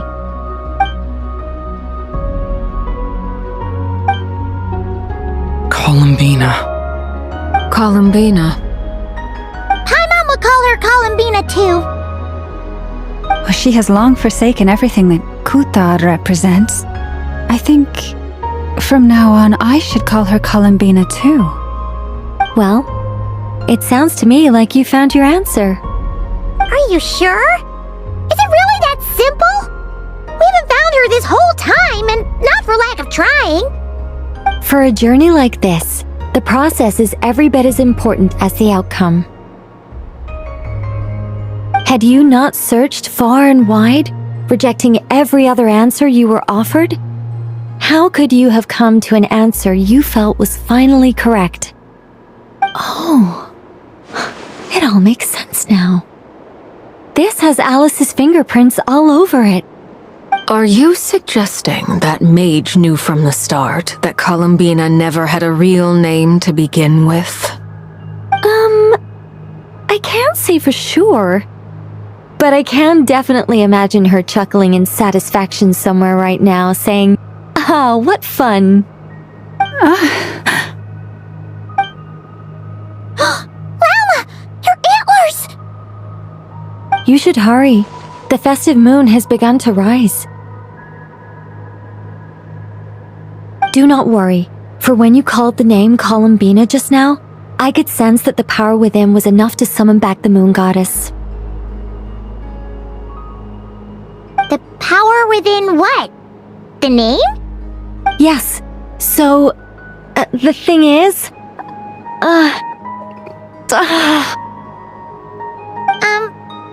What's wrong now? This is so annoying! I really want to explain how that whole thing works. Starting from the founding principles of Teyvat and... Oh, I could talk about this for hours. But Deep breaths, Nicole. Deep breaths. You're an angel. A sober, sensible, solemn angel who has her priorities straight. Okay then. Sorry for asking. Clearly a bad call on Paimon's part. Anyway, you all need to hurry. Last thing, remember how it felt when you called out that name. Then it is agreed. By the name Columbina, we shall find her. Then we'll throw her the best Moon Pair Night party ever! And at last, we will send her home.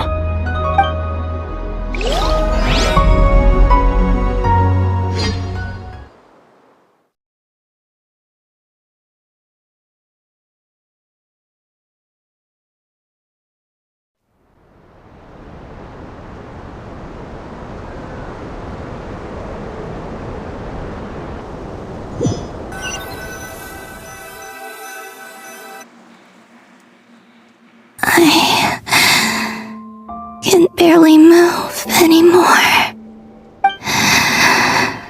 My consciousness is fading away. Have they come back out? I'd love to see them one more time.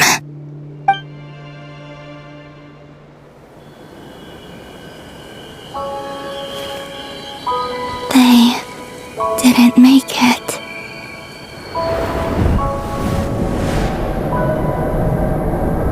Could you tell me your name? My name is... Columbina!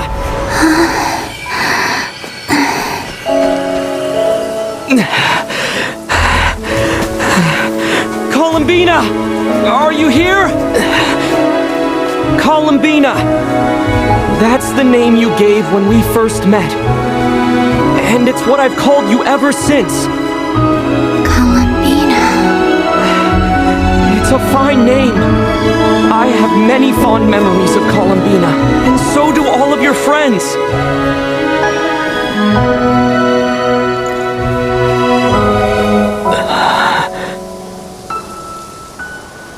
If you like this name,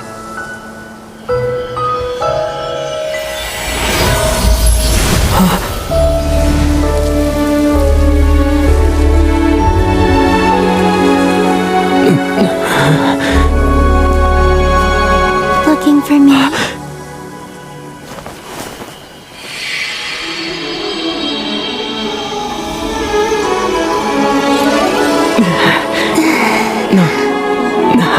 I like it.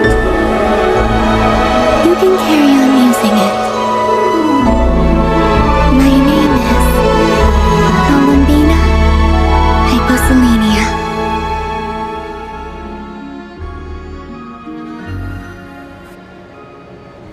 Columbina Hyposelenia. That's a wonderful name. I never thought that Columbina would become my real name. But after I met you and my other friends, the things that this name stood for slowly began to change. It went from being a Fatui code name to something my friends call me.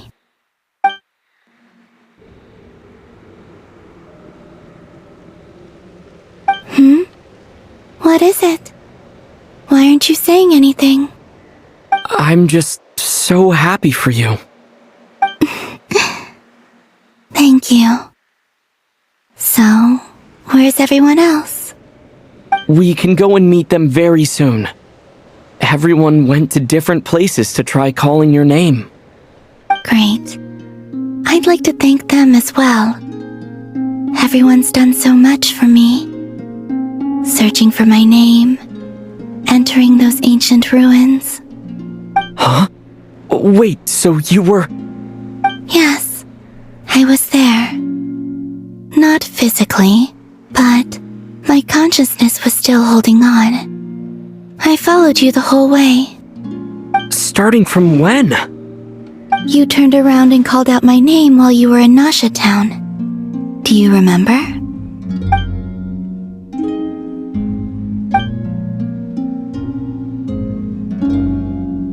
Let's go. We don't want to keep them waiting. Sure. In that case, come with me. But...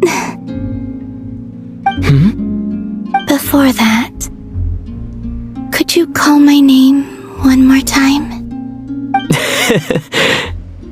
Sure. Come with me, Columbina Hyposelenia.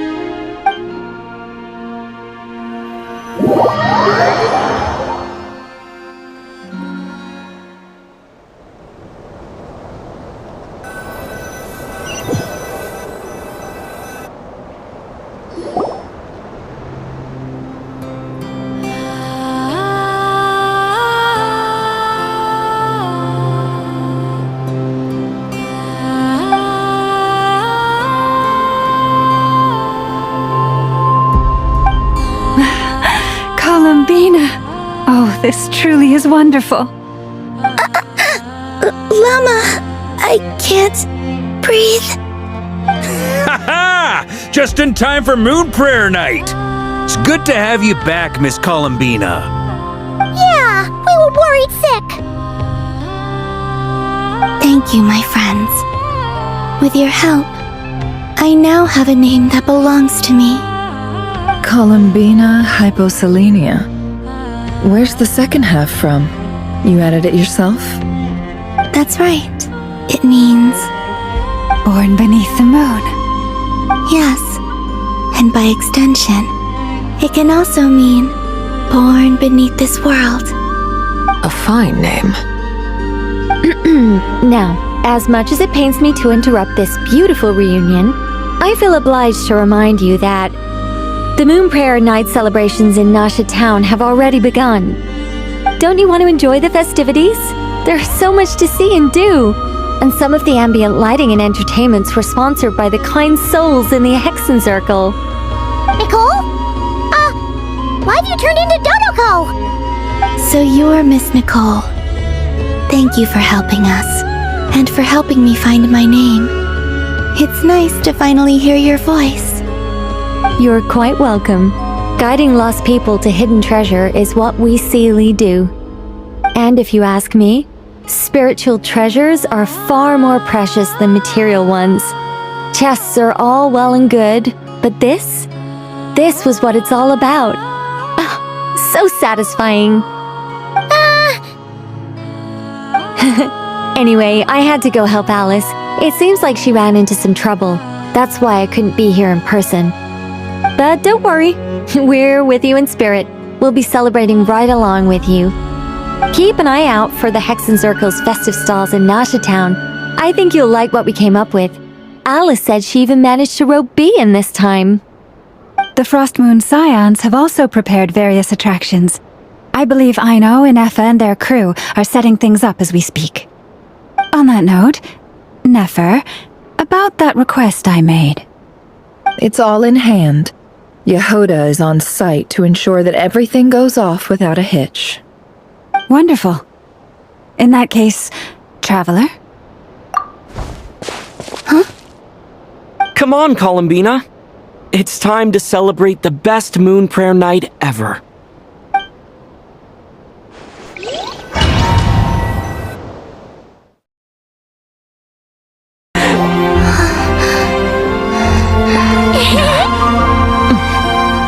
Hey, young lady!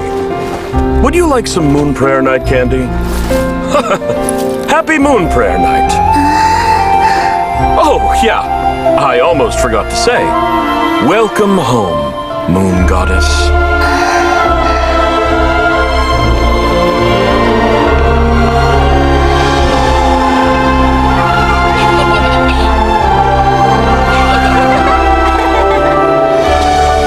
Welcome home, Moon Goddess. Welcome home, Moon Goddess. Welcome home, Moon Goddess. Turning Nasha Town into her home is a festive gift. A rather brilliant idea.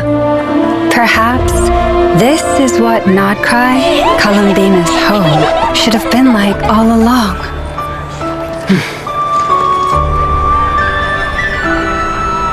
Thank you for the gift. I like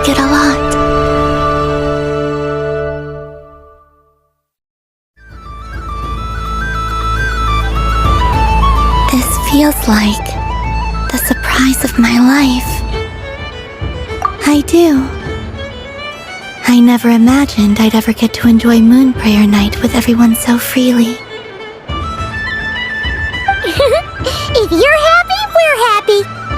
Quite a strategy you came up with. Hide the tree in the forest. It's not your usual style, Lauma.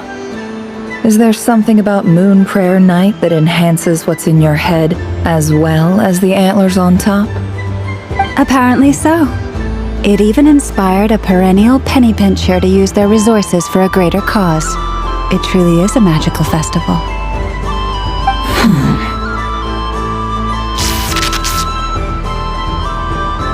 I see it now. This bickering is actually a sign of a strong relationship. Huh? What's everyone doing here? Oh! Miss Columbina, you're back! Yes, I'm fine now. Thanks for your concern. How's your progress with Alice's assignment? Very well indeed. I've never heard her sound so excited. Not like this. This time her excitement seems more serious. Seems like she's had a major breakthrough.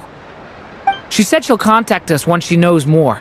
In the meantime, we're free to relax and have some fun. Enjoy the time off while it lasts. I have a feeling that our next task won't be so simple.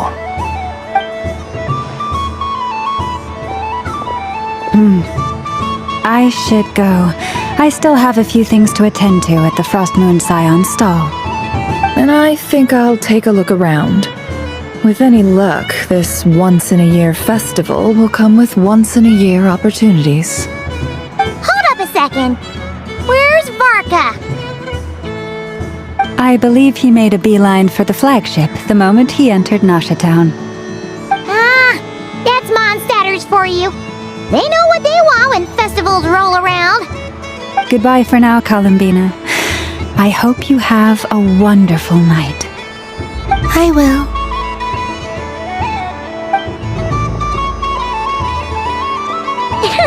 Well, in that case, don't just stand there. Get out there and have some fun. You'll definitely get a warm welcome at every stall. Oh, also, take this map with you. It's a guide to the festival.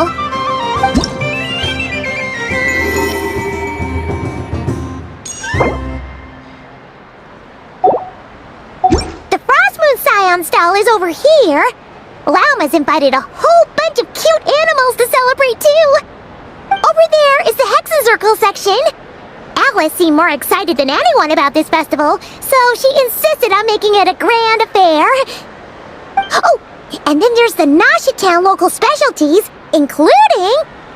Actually, forget that. Better if you go check them out for yourself. Thank you. It looks like a lot of fun. You're not coming with me? We'll be around. But don't you want to browse by yourself for a bit first?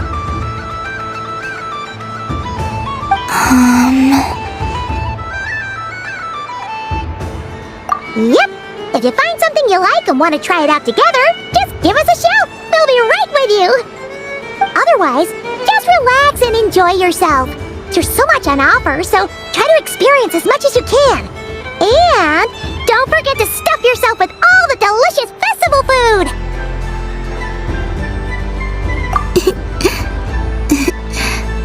All right then. Off I go. Where should I go first?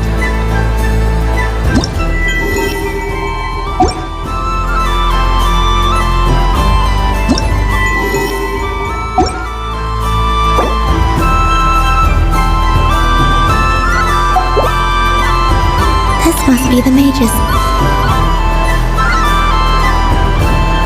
But I was aiming right at it. Aw, what a pity. I saw it with my own eyes. You were so close. So very close. That's not true. It dodged out of the way right as I was about to snag it. I'm sorry? You heard me. This paper frog can move. I swear. Dear, oh dear, what are you saying? How could a paper frog move? Unless you believe there really is magic in this world.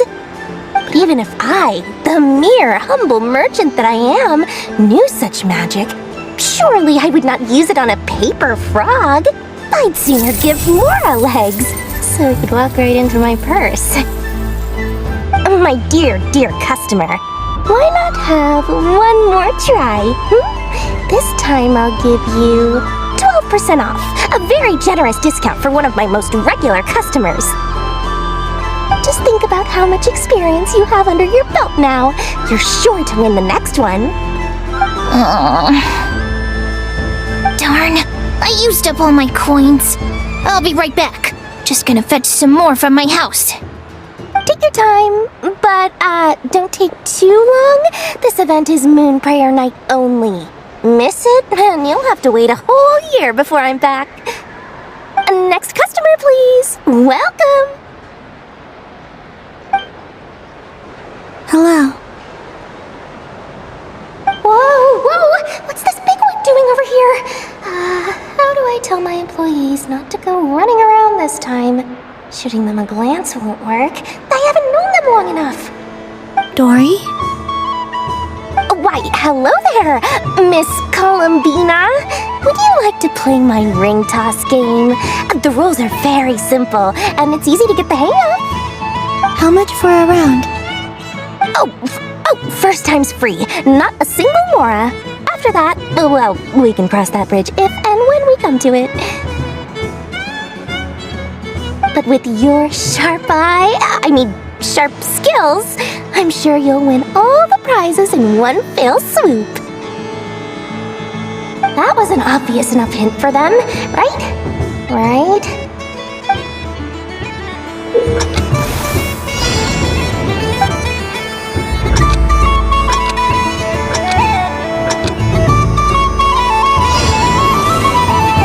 Here comes the ring! Oh, peanuts.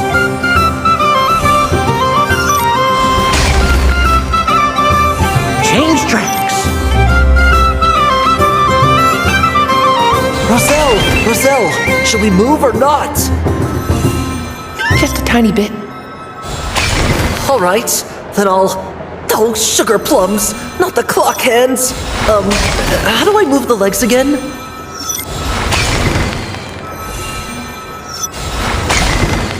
Stop it! Dodging! Oh.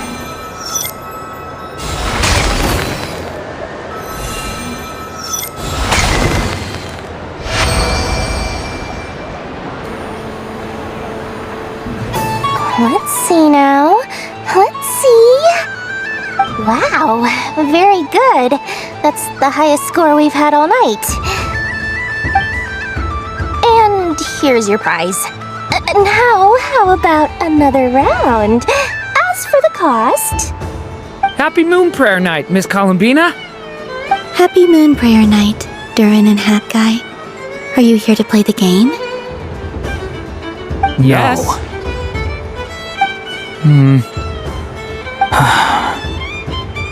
You said we were just coming here to say hello. I did, but then I recognized a few more people as I got closer. Do my eyes deceive me? Is that... It's our little dragon! He's all grown up! Someone's popular. Well now, since you came all this way, why don't you try out this lovely game we have going? First try is free! He'll have a go. I'll pass. It's only one free try per customer. You can't give your try to him. I'm aware.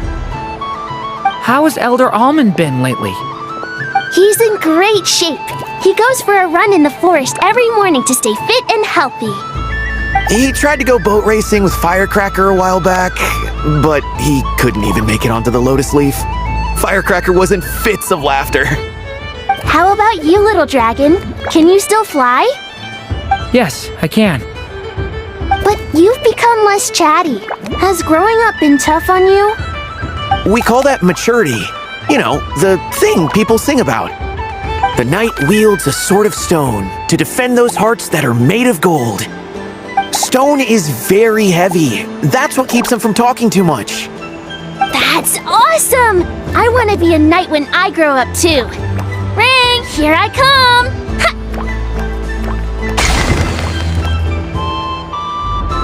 Oh, the hat-wearing man! I never thought I'd see you again. You seem more determined than when I saw you last on the train. If you say so. Oh, I do say so. The people you once helped see it clearly. It's because you are once again on the right track.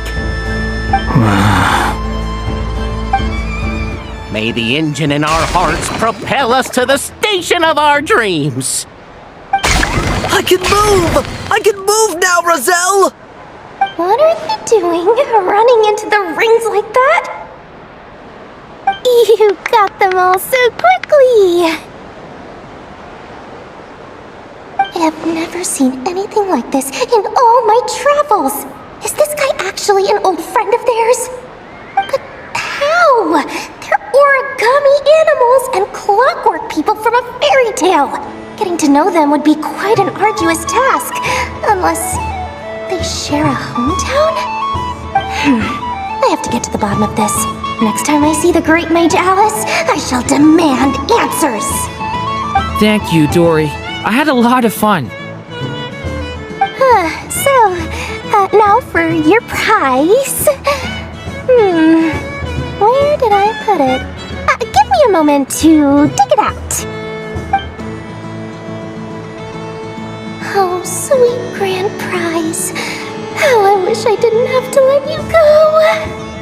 Good thing I've already turned a profit from the customers earlier in the night. Otherwise, I'd have wasted all my hard work. Okay, I'm back. What? I leave for 2 seconds and someone's already claimed the grand prize? Oh, well, these things happen, you know? Perhaps you'd be interested in one of the other prizes instead. We've got all kinds of wonderful goodies here.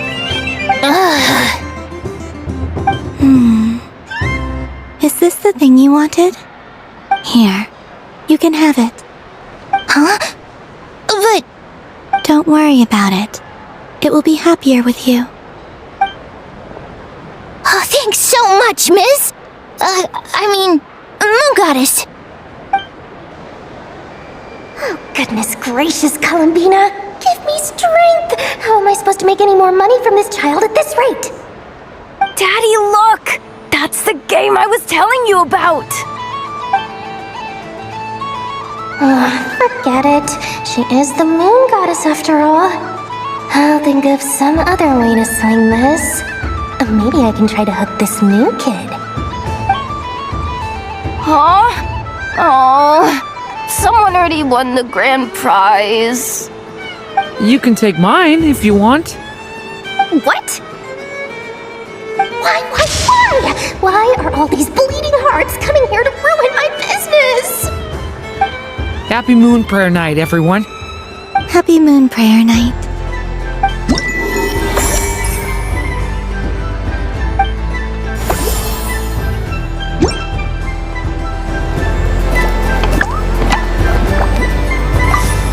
If all the prizes are gone, I might as well close up shop for the day. But you haven't had your fill of fun yet, right? So the next time a customer shows up, you're going to have to run faster, all right? And remember, run out of the rings, not into them.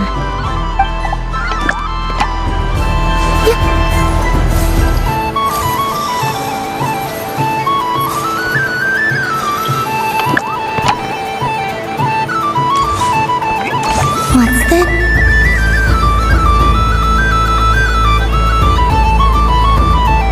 Come on, Citrus. One more round. Just one more. But my neck... it's acting up again. You should take a break. Health comes first. Yeah, don't push yourself. We'll find someone else. Hey, don't look at me. I'm the referee. What are we gonna do then? Do you need any help? Yes, we do! We need one more player for our game. Alright. Could you teach me how to play? It's really simple. You just throw the dice and move by that number of tiles. First one to reach the finish line wins. Rolling a hamster means you move 1 tile. A paper frog is 2 tiles, and a flying squirrel is 3 tiles. Because they go the fastest. Okay, I get it. So, we're all set? In that case, please take your places and let the game begin!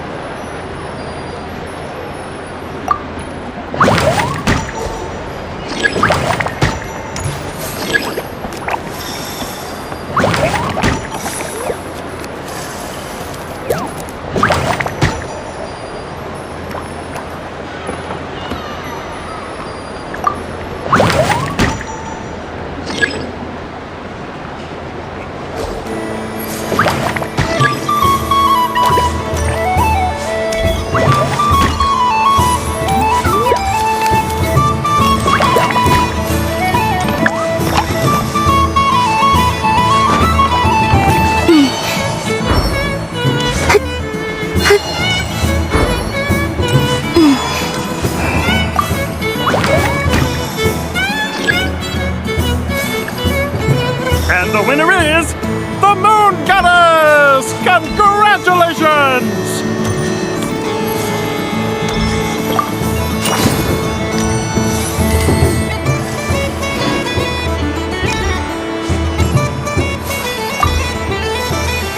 It's a pity that my good friend Faro Bear is busy working on a training program for Princess Semest.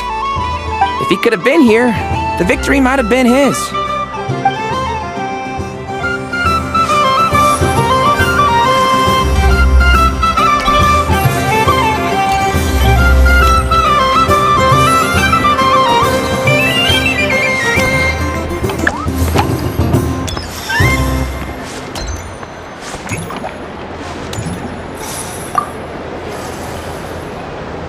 A soft and furry creature that bounces and jumps. Welcome home, Moon Goddess. This one talks too. Allow me to introduce myself. I am a Dodoko from a distant archipelago, the most mischievous of all my Dodo brothers and Dodo sisters. When the going got tough, I powered through, and when I met obstacles, I boomed them away. That sounds like a lot of fun. Doesn't it just? Oh, but then the trouble started. Recently, I found a lovely beach, the same beautiful jelly color as my hometown, and so I dove in to have a look. Only to find it overgrown with seagrass and nasty little spiky fish everywhere, looking to turn me into a Dodoko kebab. I made it back to shore by the skin of my teeth, but my tail was sorely hurt. Couldn't you just boom them away? Oh, I wanted to, believe me. But I've heard that you, Moon Goddess, can understand animal speech. The last thing I wanted was to cause a gigantic fuss and get taken to court by a school of spiky fish. I'd be driven out of these waters for good, and my winter holiday would be ruined. And so, dear Moon Goddess, I was wondering if you might lend me your allegiance. Are you roping me into a crime? Oh, let's call it a once-in-a-lifetime carefree adventure. Does that sound better? All the festival goers tonight are dressed up as the Moon Goddess, but there's nothing to say that the Moon Goddess can't disguise herself as a Dodoko, is there? Besides, this is your home. You should be free to be whoever you wish. I'm afraid I'm not well acquainted with Dodokos, Madam Mage. Oh, that's quite all right. We Dodokos are innocent, happy creatures with a free-spirited nature. Many, like myself, are mischievous troublemakers. Others are lazy souls who like nothing better than to lie down on a nice rock and take a nap. In our eyes, every creature who yearns for happiness and freedom is a Dodoco. But perhaps in yours, we Dodoco are a fluffier and more mischievous breed of Kuhenki? Yes, that is a much easier image to follow. Oh, wonderful! Then let's play! Grab onto my tail and follow me into the sea! Time to settle some scores with the bad guys!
Remarkable talent! So, what do you make of it?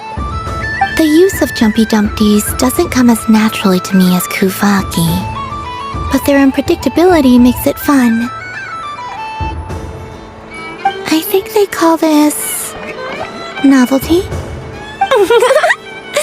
Indeed! And how did it feel blowing those pesky nuisances away?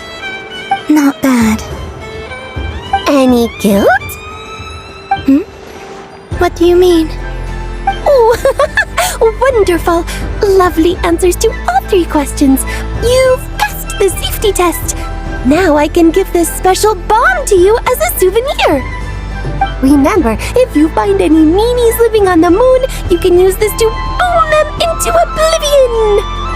I will.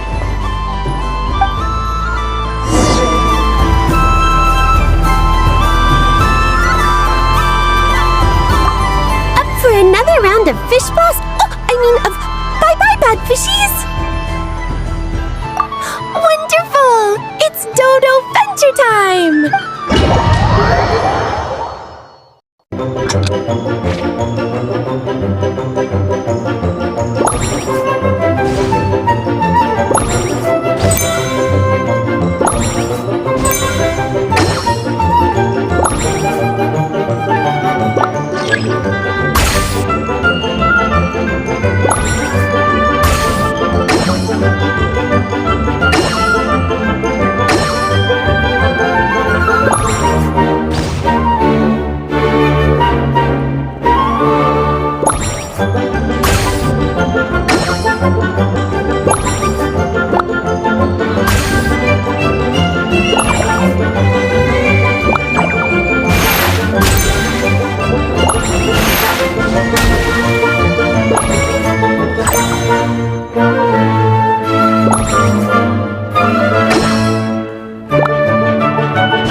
For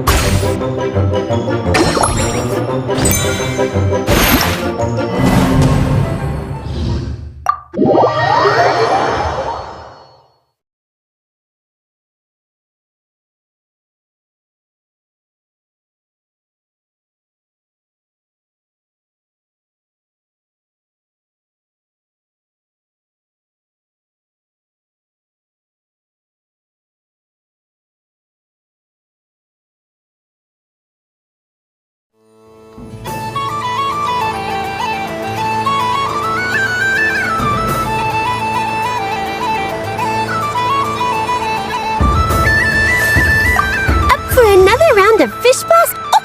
Of bye-bye, bad fishies! Of course! Feel free to come back whenever you like. There's always time for a dodo venture!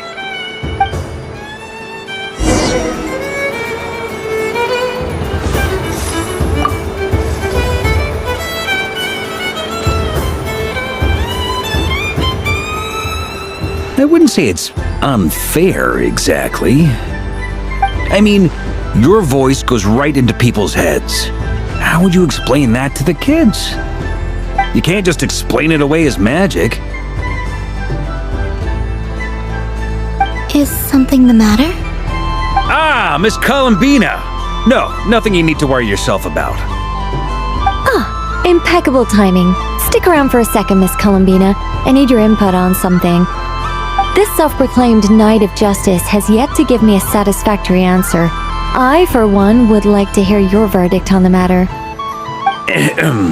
Hey, now, I left the flagship just to help you out, Miss Nicole. What's going on? So Alice and I are both using long-range remote control spells that work on similar principles, allowing us to attend this festive fair in Dodoco form. Sorry, let me backtrack a little. While similar, there are some key differences.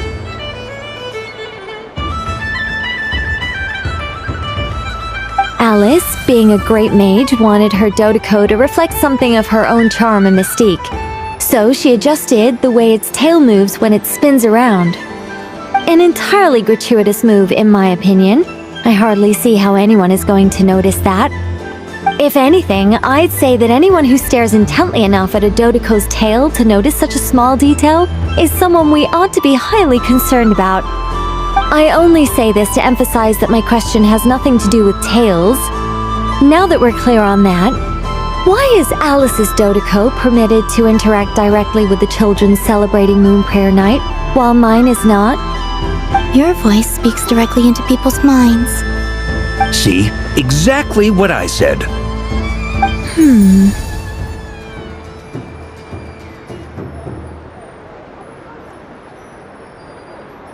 Miss Nicole? I can't stand it. I know that probably makes me sound like a whiny child acting out in front of their parents. And it's a little embarrassing now that I think about it.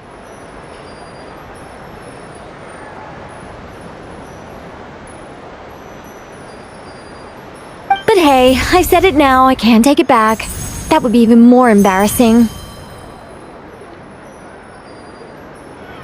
Also, don't go reading too much into that analogy. It was off the top of my head. I'm actually an awful lot older than either of you. Miss Nicole, are you saying that you'd like someone to play the game you've prepared? I'm not so invested in that. It's just something cobbled together using items I borrowed from Alice. She probably didn't even make them herself.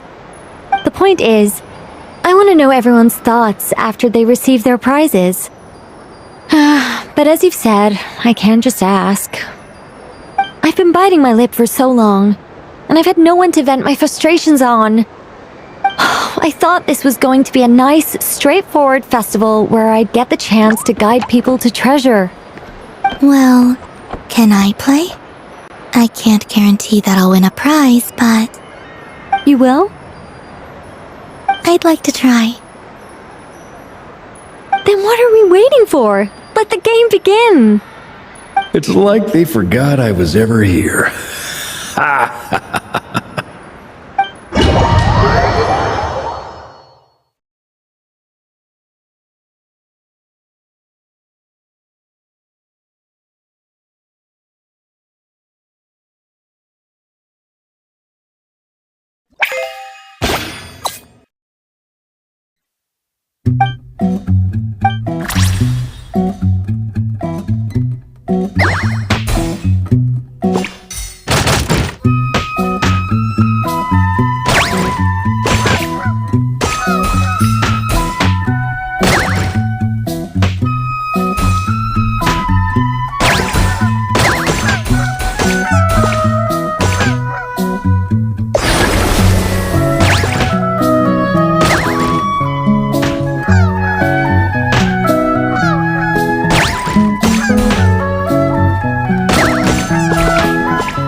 Something to that effect.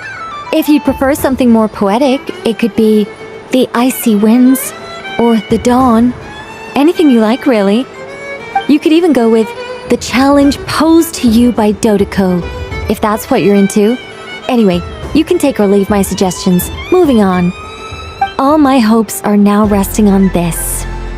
Can I open it now? Stop teasing me! Please, I'm begging you. No more talk. Just open it. Wow. What a lovely sculpture. Classic and cute at the same time. Thank you, Miss Nicole. I'll always treasure it. Ah, there we go. Music to my ears. You have my sincerest gratitude, Miss Columbina. Thank you for sharing your precious time with me and fulfilling my wish. Don't mention it. You've all done much to help me. And still, I'm the one receiving all these gifts.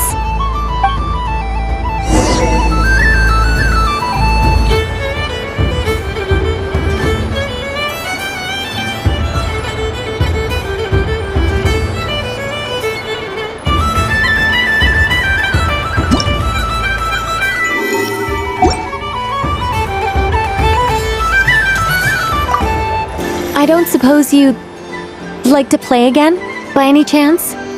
Don't get me wrong, once is plenty. You're under no obligation to indulge me any further.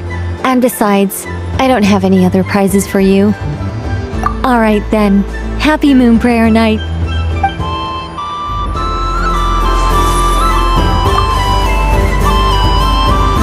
Welcome home, Moon Goddess. Oh, you're the genuine article. Alice was right. This Moon Prayer Night was worth watching after all. Another one that talks. Greetings. Pleased to make your acquaintance. I am the Hexenzirkel member they call B. Barbeloth Trismegistus. Columbina Hyposelenia. Pleased to meet you too. Hyposelenia. A fine name indeed. Now then, Miss Columbina, do you wish to hear a mage's divination? Divination? The Frost Moon Scions used to ask me what would happen in the future. Is this like that? From the perspective of the one seeking answers, perhaps.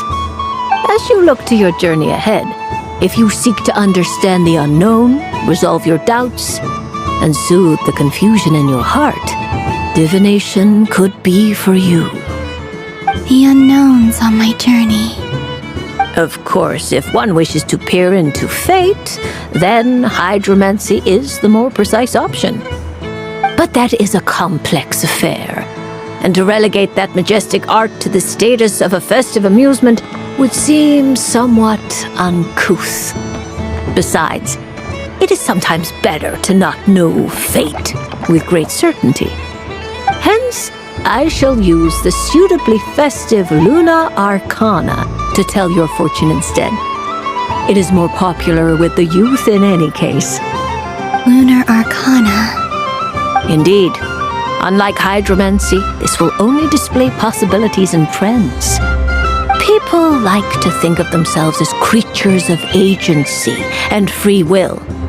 Peering too far and too clearly into the future is detrimental to both body and soul. I'd like to give it a try. Of course you may. Come then, take a seat, Miss Columbina. Before we begin, are there any specific questions you would like to ask? Let's stick to general possibilities and trends, like you suggested. Ah, very well. Then I shall use the basic Lunar Arcana deck. Now, try to relax. Cast your mind upon the things you have experienced and the things you are soon to experience. I will shuffle the deck. Would you like to cut the cards yourself? You do it. No problem. Now then, to make things easier for the seeker, that is to say, you, I shall decipher the cards from your perspective.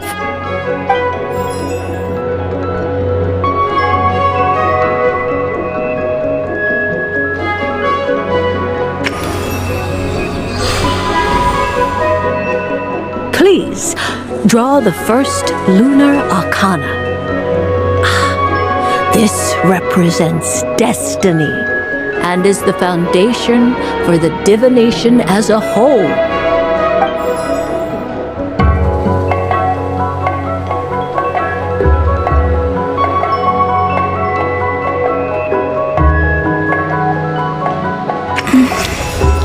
Now, draw your second card. This will stand for the past, the sum of all your experiences that have come before. And now the third arcana. This is the present, your interpretation of the current moment. Finally, the last card. This shall speak of the future, which...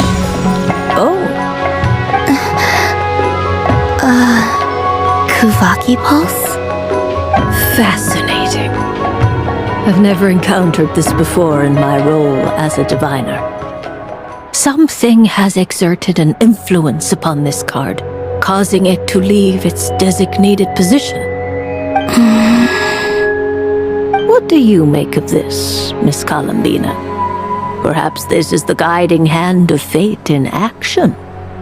Of course, if you wish, you can choose to deny the validity of this card and draw the future for yourself. No, it's fine. Let's go with this one. A bold decision. I must say I'm looking forward to the results. Well then, let us flip the lunar arcana in sequence and see what emerges. Sure. First, destiny. No surprises here. The card that represents yours is the moon. The moon. Indeed. The moon can represent the truth at some times, but deception at others. False peace, destructive calamity, and the world-changing power that lies within. When the moon is placed on the destiny tile, it indicates that your destiny is not what it may appear on the surface. Instead, it may yet have a hidden side. It symbolizes a journey through the fog, fraught with uncertainty and deception, where one must face inner challenges head-on. I don't understand. Patience, my dear. This is but the first card, which serves as a basis for the interpretations that follow. Our divination will only grow clearer from here on out. Now then, flip the second card, the one that speaks for the past.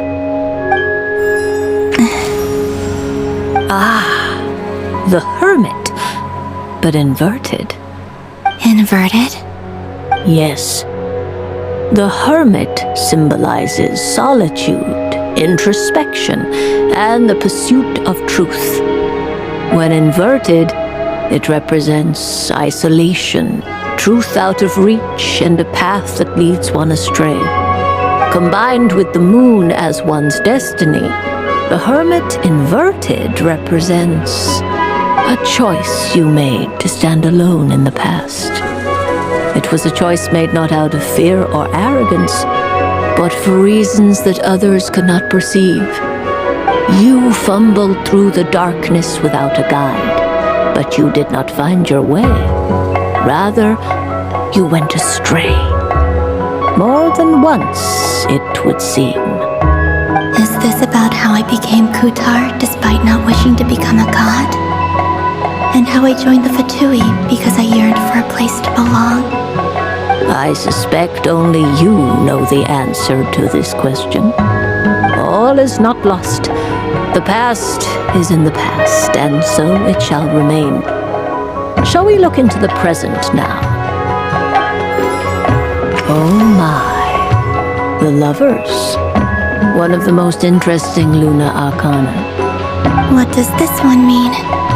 This means that you have had an unprecedented emotional experience. The joy of finding your soul becoming intertwined with that of another. A precious and wonderful thing indeed. It's true. I've made a lot of friends recently, and they are very good to me. I like them a lot. That sounds lovely. I am most delighted for you. The lovers can also represent important decisions, perhaps related to a parting of ways. Now, if I were to guess... Yes. I return to the moon. I understand. Parting with friends is never easy, Columbina. But rest assured, this is not the end of your journey. There is always another story waiting to be told. The future always lies ahead. The future. Well now, it's finally time to flip this most mysterious of cards. Why did it appear? And what does it wish to tell you? I'm ready. Very well. Flip this card and see what lies on the other side. Oh. Miss Barbeloth? What is it? This card is death. That doesn't sound very good.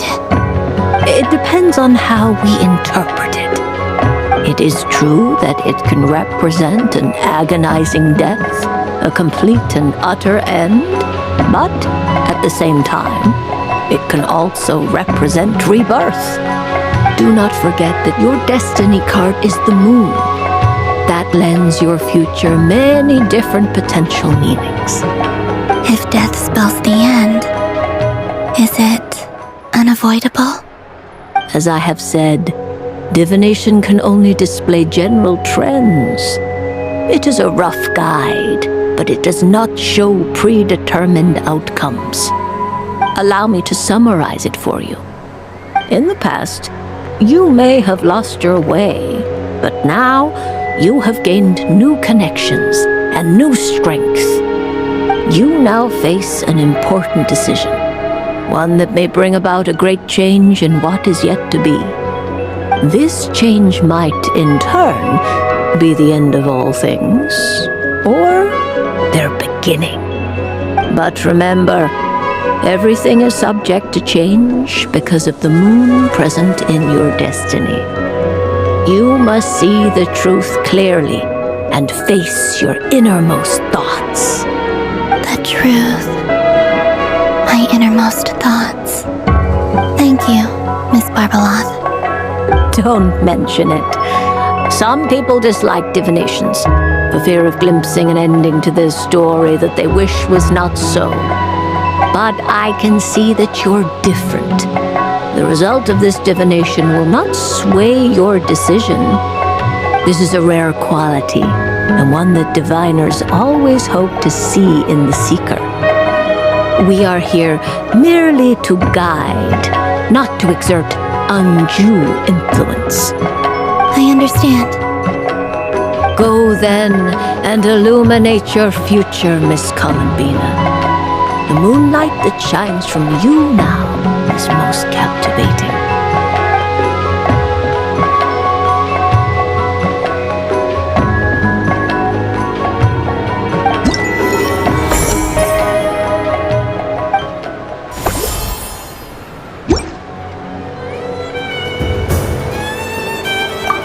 The Death card made a most enigmatic appearance.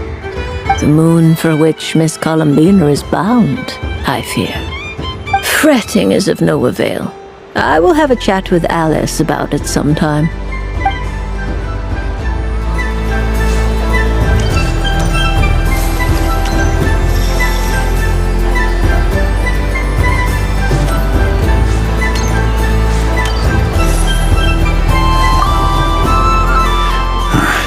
be rude to just leave without saying anything.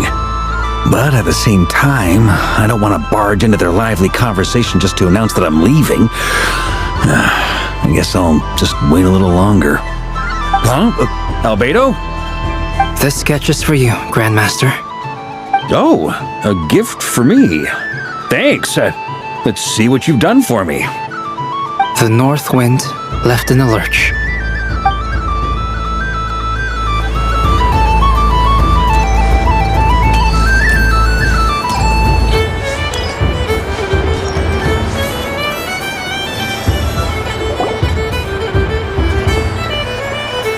Dodoco's Whirligig! Come check out Dodoco's Whirligig!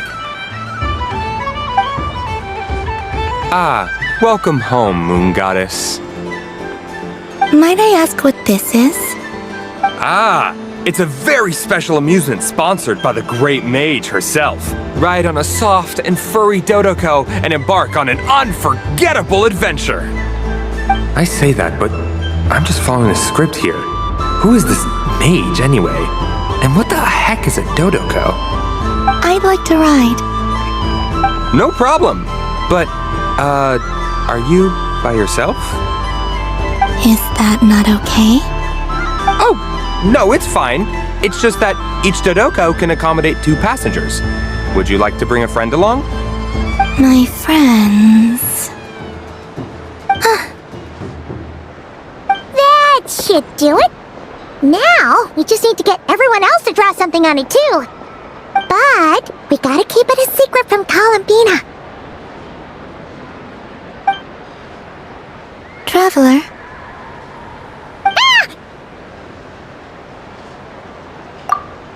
I want to go on that ride.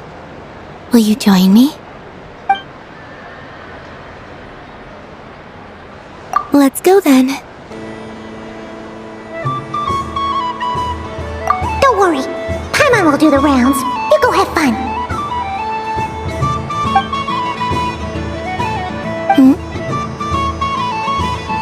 All right. I think we have to wait in line over there. Please take your seats. For safety reasons, you mustn't try to leave the ride before it comes to a complete stop. All right, you're all set. I wish you both a wonderful journey.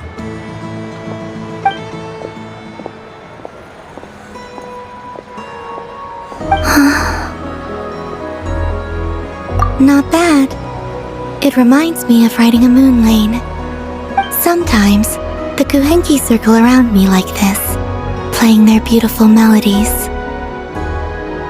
Yeah, I'm going to miss them.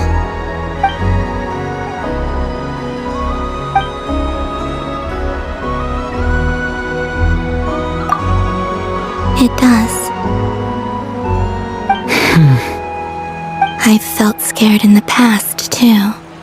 But this is a little different. You know something? I got to see a lot of fascinating things during my disappearance. I saw how the Frost Moon Scions act around their families. So different than how they used to act in my presence. And I also saw how they interact with their friends. It made me curious at first. Why do people act so sincere when they're worshipping gods, but save their truest, warmest feelings for each other? Slowly, I came to realize that it's because they trust one another. They know, deep down, that they'll be accepted for who they are. All of it. The good and the bad. I know. I knew it the moment you started calling out my name. What I fear now is the end. I fear losing all this the very night I have gained it.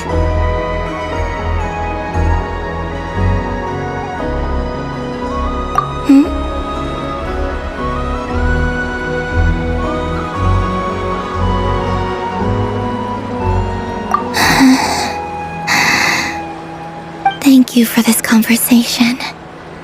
Thank you for listening to me.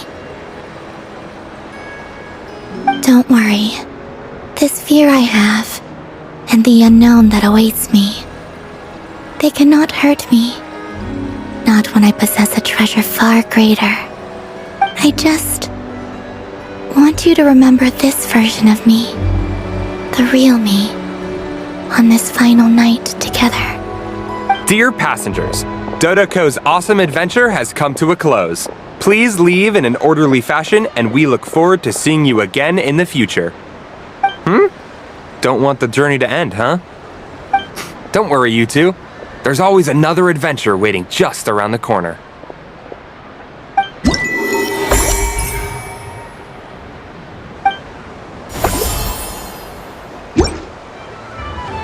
So this is the Frost Moon Scions area.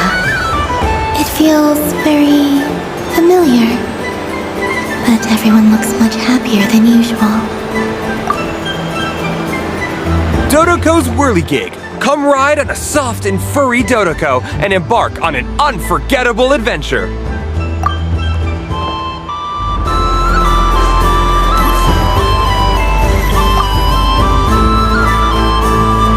ride, huh? You and Columbina looked pretty sad to leave. This isn't gonna make Paimon dizzy, is it?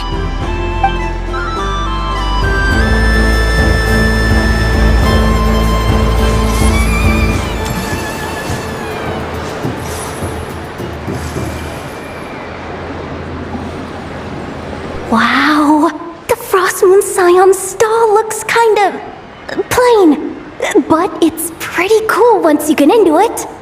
I don't go to Hisi Island much, but it's got that, like, old world cultural feel. And if culture means we get more festivals, I'm all for it! Hello, Yahoda. Columbine... hello, Moon Goddess? That was too close. I almost gave the game away in front of the staff. Oh, wait. What's the deal with her shoes? They don't make a sound when she walks. I could do with a pair of those. Do you like balloons too? Balloons? Oh, you mean those? What's so fun about balloons? I'm not a kid anymore. They're probably more up Aino's alley. Yes. The animals seem very curious about these strange flying objects. I was drawn here by their voices. I recently learned a fun new game you can play with balloons, so I decided to come and give it a try. A new game?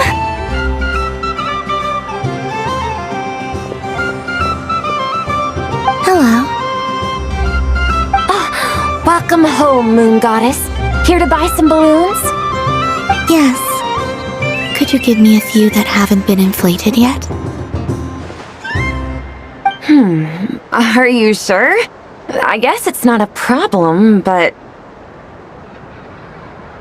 Yes, please. Thank you. Uninflated balloons? But those are just little rubber pouches. What does she want with those? Would you like to play the balloon game, Yahoda? Huh? Sure. I guess. How do you play it? Wait here a moment.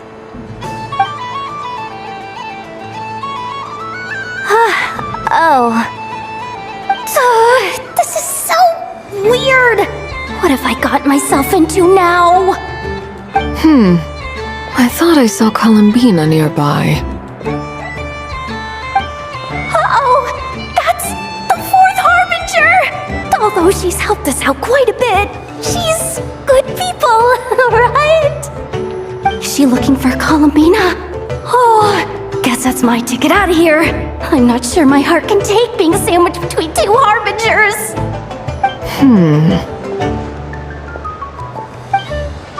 Which stall is she checking out? Oh, it's that other Frost Moon Scions one. Try on the headgear, see what it's like having antlers or animal ears for a day. Oh, I wouldn't be caught dead wearing that stuff. So embarrassing. I have enough gear to carry as it is. Wait, what? She put it on? How peculiar. This would take some getting used to. I wonder if this is what it's like for Lynette. It really suits you, ma'am. What is this? She was so intimidating a moment ago, but now, dang, she's really rocking those ears. How does she make them look so cool? I suppose I may as well keep them on for now. All part of the festive experience. She's coming this way! How do you do, Miss Yehoda? Oh, jeez! Don't talk to me while wearing that thing! Where am I supposed to look? Oh! Hey there! I'm looking for Columbina. Have you seen her? She just... Huh?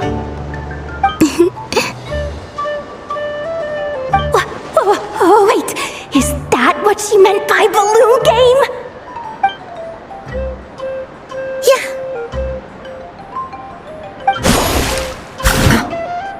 Huh? No fair! How come I get caught in the crossfire? An ambush from the rear? Is this a declaration of war, Columbina? Would you like to play too, Arlecchino? Seriously? Are they gonna start some beef right here, right now? Gladly. That said, I believe there is another who would like to join. Boss Nev! Thank goodness! You've gotta get me out of here! Things are kicking off big time! Hello there. I'd like 10... no, make that 20 balloons, please. Uninflated. What? Miss Moon Goddess, I hope you're prepared to pay the price for assaulting my employee. Welcome to the game, Nefer. Just to be clear, let's keep this a fair fight, okay? No strange powers, please and thank you. Naturally. Don't just stand there, Yehoda. Aren't you going to team up with me? Huh? Do I have to? Of course. Don't forget, the Curatorium has a reputation to uphold. I knew something like this was gonna happen.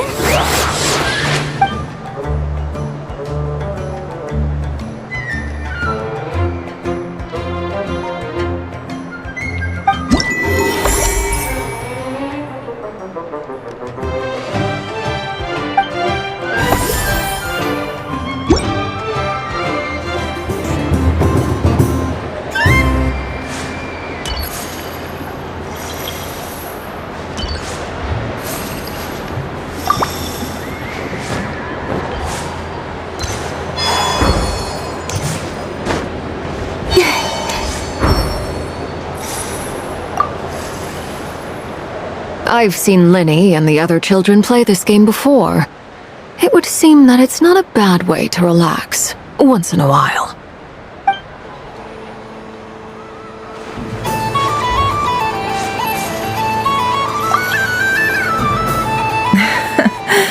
That was fun.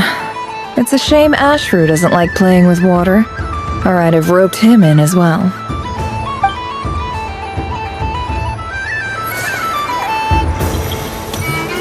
What's this? Should I give it a try?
just had a water fight with 2 Fatui Harbingers. Pretty scary, but also surprisingly fun.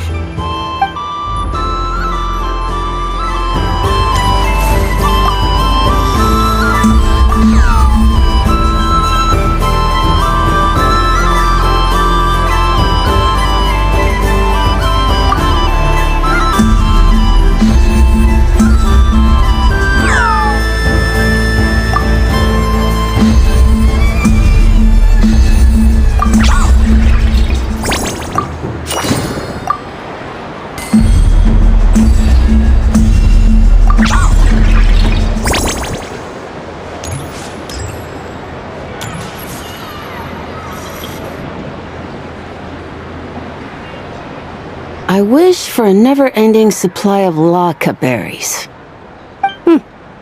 What a humble wish. Probably written by a child.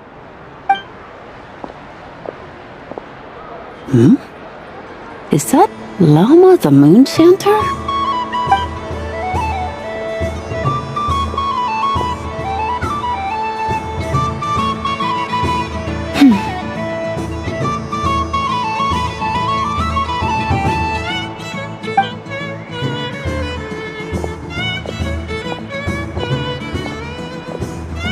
I wish that the long plume ibises would stop biting me. Oh dear, poor Llama.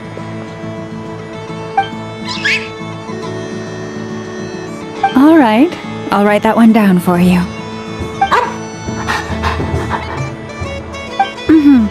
I got it. While everyone else is celebrating Moon Prayer Night, you're as busy as ever. I don't mind. It's rewarding work. A good kind of busy. My antlers are at their heaviest tonight, and the Kuvaki waves are especially strong. But as I help these dear friends hang their wishes up, I feel a great peace within myself that is hard to describe. You see, they are all such beautiful wishes, and they are ones that we can fulfill by our own strength. Do you blame me, Llama? I want to hear your honest answer. It is by the help of so many people that I can return to the moon. But I feel as though I've hardly done anything in return. You've done plenty, Columbina. I say this in earnest, both as someone who knows your history, and also as a friend who has seen what you've been through. What about as a moon chanter? I feel proud to honor our moon goddess's wish, and I'm sure any moon chanter in history would have felt the same way. Thank you for your kind words, Llama. But...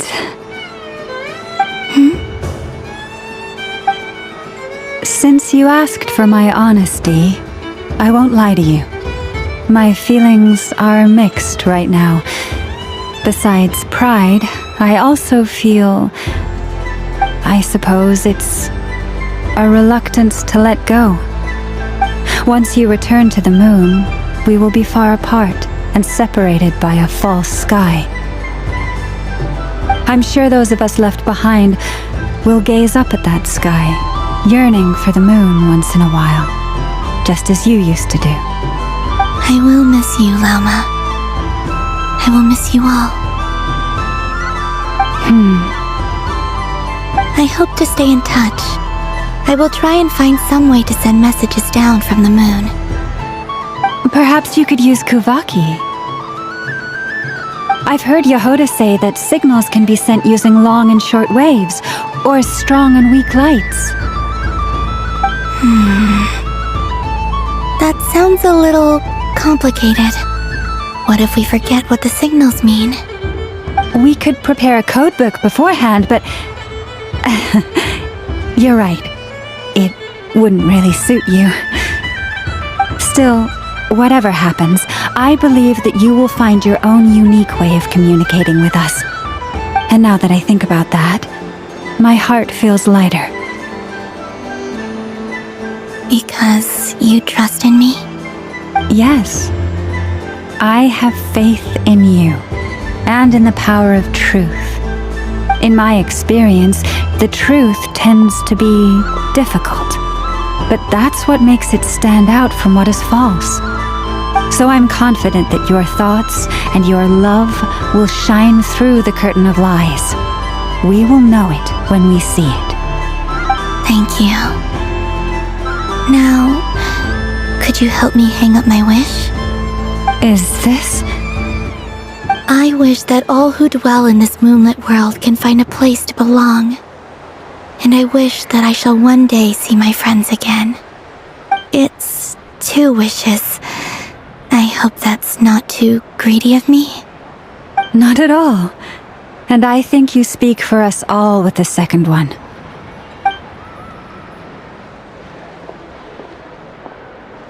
I shall continue to pray until the day that all of these wishes come true.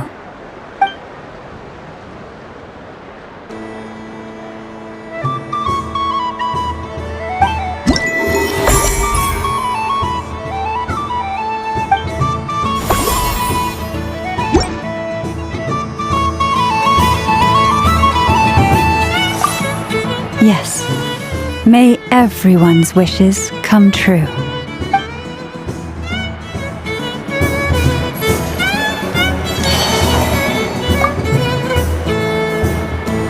Miss Laliki! Kitten's been following you all this time. Oh, so it has. Hello there, little kitty. May the moon light your path. Did Lady Llama send you? Or was there something you needed? You'd like some moon prayer candies? No?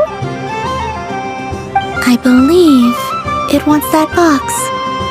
The one with the moon prayer candies in it. Oh, I see. Here, kitty. Come on. Here you go. Thank you. Sorry, no, I was looking at... I was watching the... cat. I see.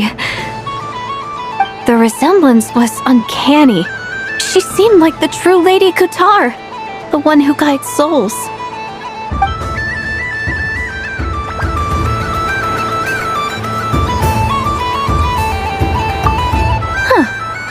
Mr. Cantor, did you see that young lady dressed... Sorry, no, I see. The resemblance...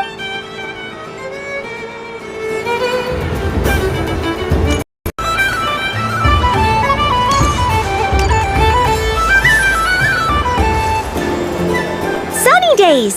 I prefer sunny days. Ah, well, you are as warm as the sun itself, Moon Goddess. Very well. I believe your spirit animal has to be this most adorable chic badger. Wow! Thank you, Mr. Talking Magic Lamp! Have a very happy festival, Moon Goddess.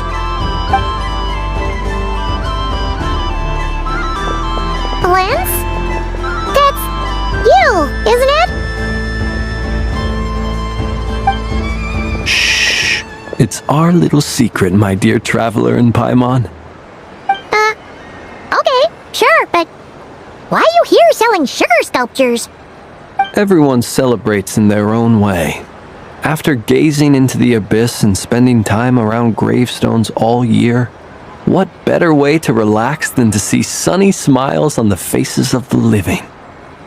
Besides that, I like to think of myself as a fair judge of character. I dare say matching personalities to confection suits me rather well. That's not what Paimon was talking about!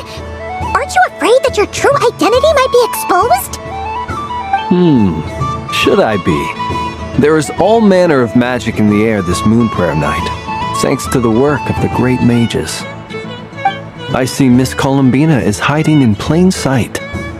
Why should I not do the same? Why miss this rare opportunity to enjoy a special evening in my true form? Fair enough. You got a point there. People who don't know you will probably think you're just a talking lantern. Well, now that we see eye to eye, what brings you here? Not a search for your spirit animal, I presume? Ah, well, actually... Here, see for yourself! Oh, this is... How wonderful. A beautiful idea. Yeah! We just met Barca, and he said that having everyone draw their own section was kind of boring. So, he did your bit for you. Ah, Varka. Ever the maverick. I see his artistic skills are truly one of a kind. In that case, I shall paint something on Mr. Albedo's behalf in a short while. What? Why not now? Ahem. Welcome home, Moon Goddess. Phew, that was close. Hello, Flins. She recognized you right away!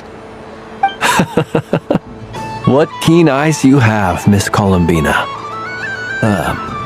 Especially considering they are shut. I did not see you. Rather, I sensed you. I can sense the fluctuations in Kuvaki all around me. One would expect no less of the Moon Goddess. Might I interest you in some candy? Yes, please. Excellent. I shall make some for you right away. Something the matter, Miss Columbina? What about my spirit animal?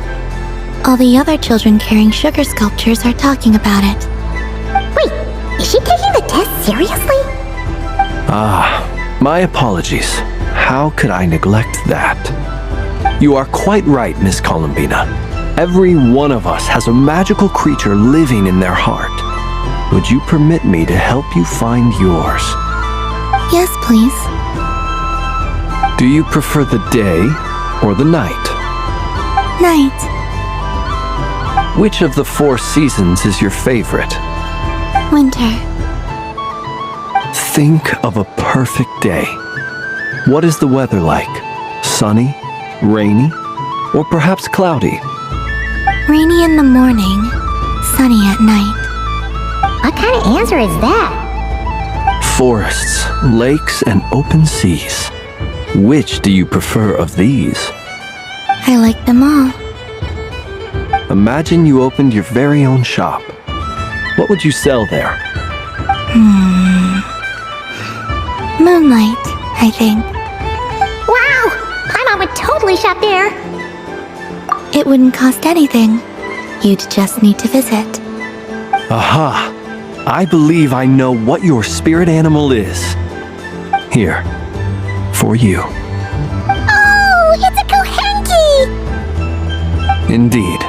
A free-spirited being with a deep love for all things here in Nodcry, who selflessly lends her aid to as many people as she can reach.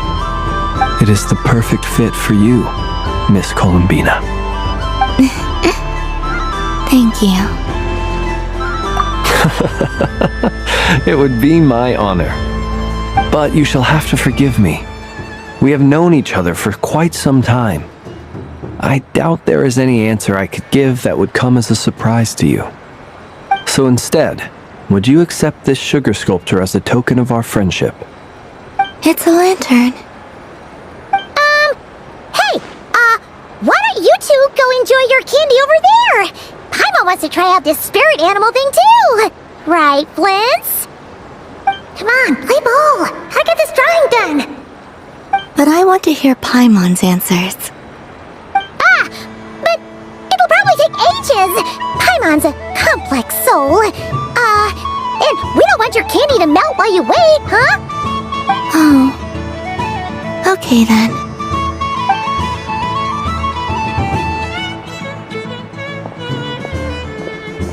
Phew! Nice excuse, Lady Paimon. That was some quick thinking. Yeah, no thanks to you. A little help next time?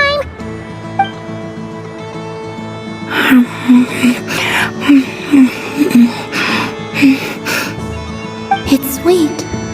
Is that Lockaberry? I wonder what flavor the traveler got. This way! This way!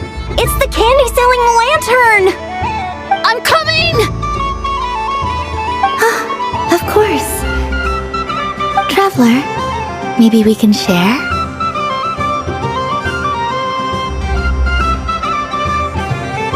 Yes. I found out recently that people share their food sometimes, so I'd like to try it. Or is that a no? Thank you.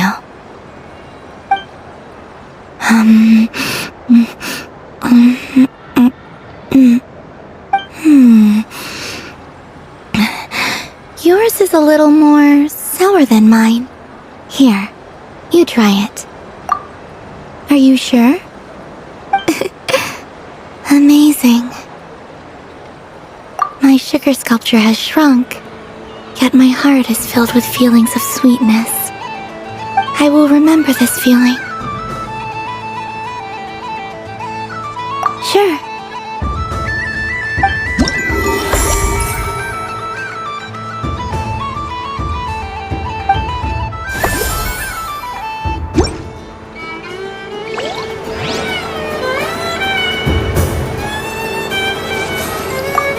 Something about festive lighting always has a way of putting the warmest smiles on people's faces.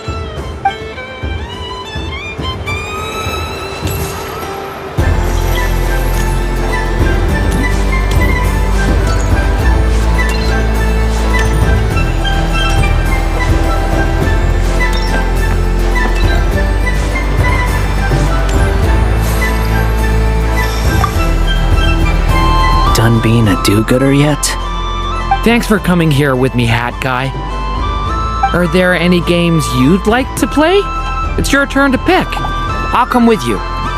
Why does that hamster think you've grown up? You haven't changed at all. I know you don't mean that. You're just taking the opportunity to make fun of me, aren't you? Even if you won't admit that taking some time to compose yourself is important, I can see that you're doing it in practice. Otherwise, you'd have taken off your hat and flown away by now. Looks like Albedo's socialization program has been far more useful to you than all those Vahumana textbooks.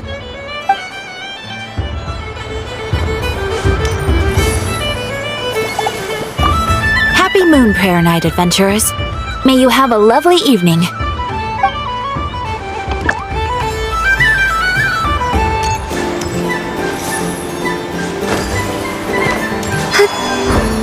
There are so many attractions here. Since I rarely get out, I might as well... What's this? Should I give it a try?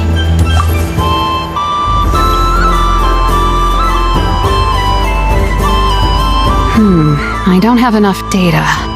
Need more samples. But who should I ask for help? Is this one of the amusements? Or is it a research project? Bit of column A, bit of column B. I'm currently running some synchronization tests on these bots. Basically, you need to press the button to help them successfully obtain the treasure. But you've got to time it right. I'll record your data, which will be used to improve the robot's accuracy.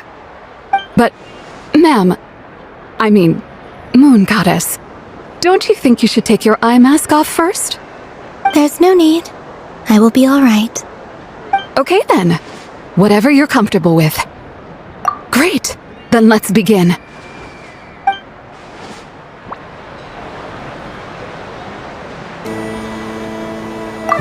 Would you like to try again?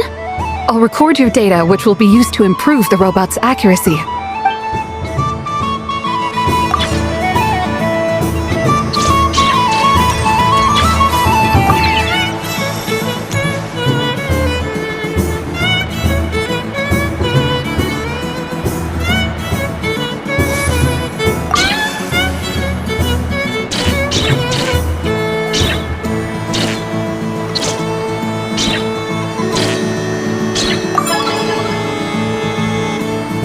Would you like to try again?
look who it is! I heard someone went and disappeared on us the moment we let her out of our sight.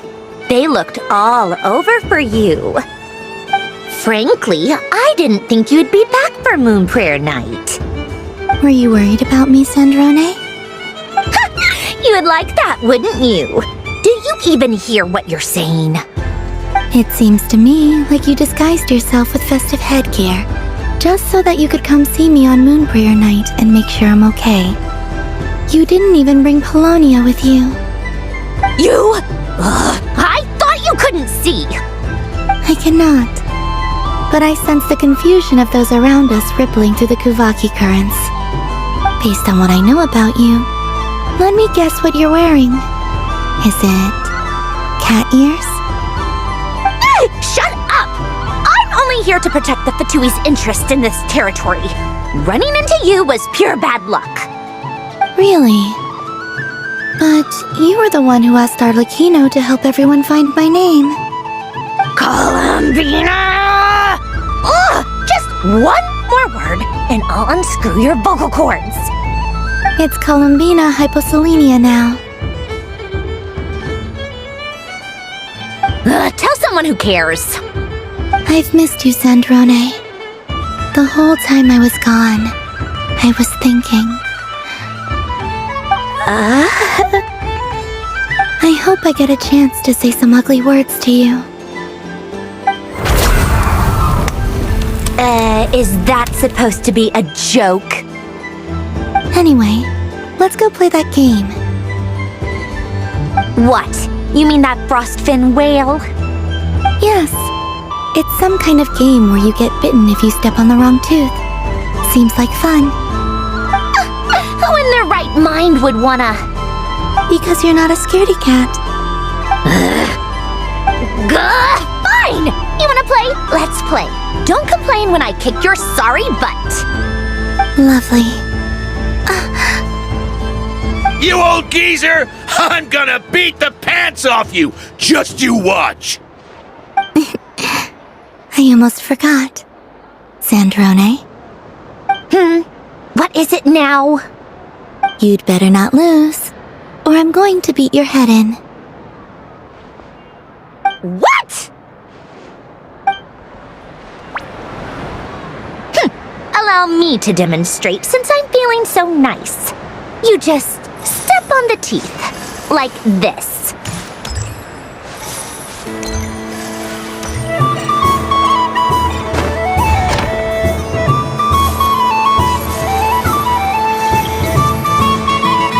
Which should I pick?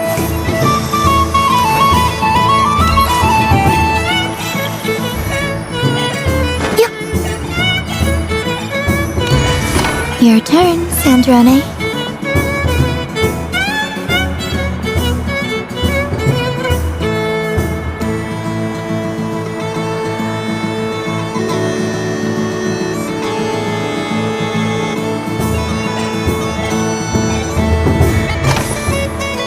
Don't come crying to me if you get bitten.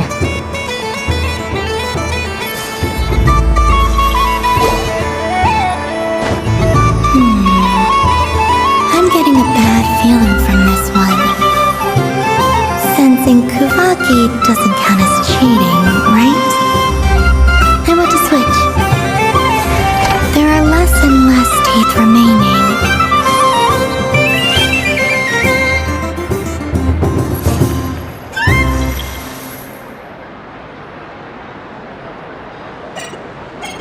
Huh? What's that noise?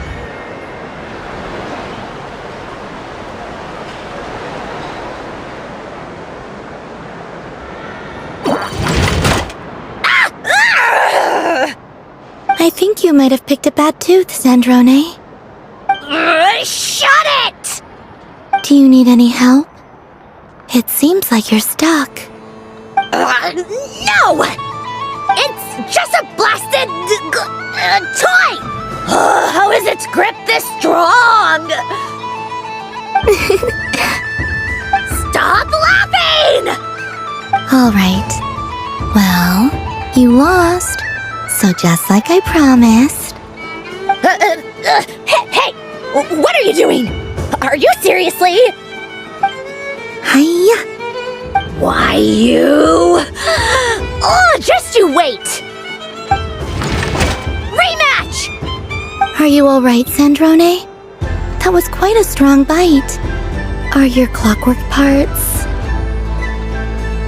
Quit your fussing! I don't need it! Alright, I'll go first this time.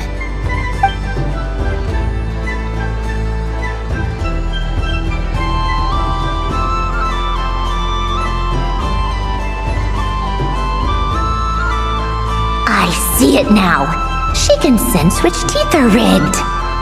So I just need to avoid the same ones that she does.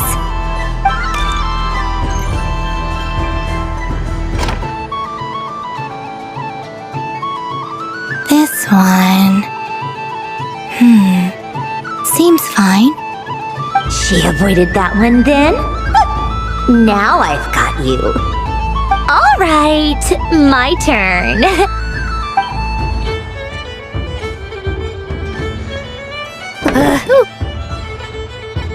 What? Looks like you lost again, Sandrone. Wait! There's more than one bad tooth! Bonk.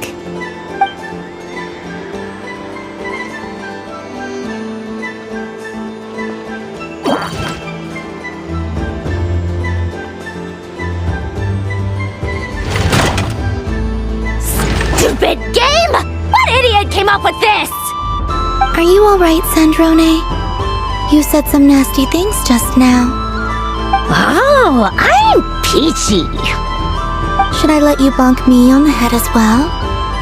Ah, forget it! Come on, bonk away. It can be your consolation prize for losing so badly. I told you, forget it! Gah, you've always been so annoying.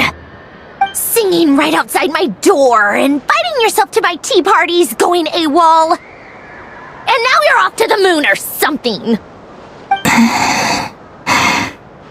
Of all my days with the Fatui, the times I spent with you, Arlecchino, and Rosaline, they were my favorite.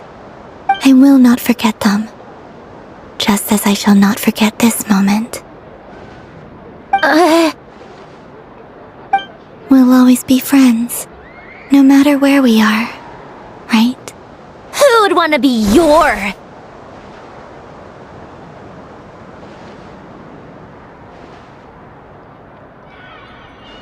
I'll miss you, Sandrone.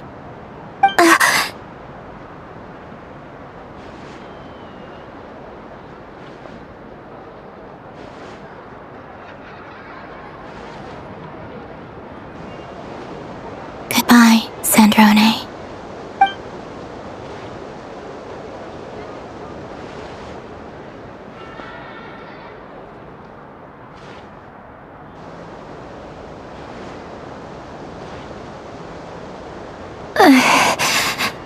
I'll miss you too, Columbina. Sorry, what was that? Ah! Ah! Yeesh! No need to freak out. What's wrong? We've been looking everywhere for you. What do you want?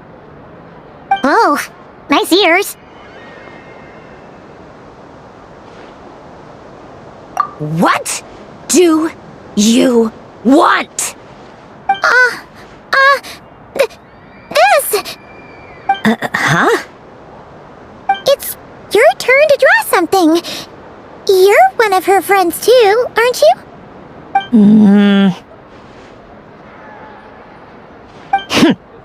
Doesn't know how lucky she is.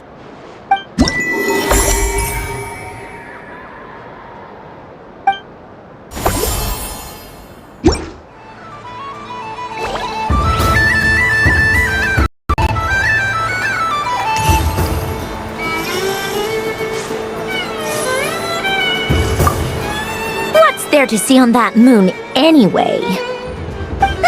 Let her go up there and cry alone. See if I care.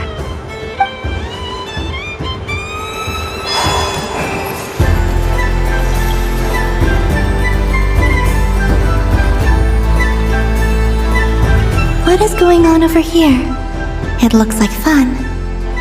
Hold it right there! You can't run away from me, Moon Goddess. Are you talking to me? Of course. Do you see anyone else here dressed up as the Moon Goddess besides me and you?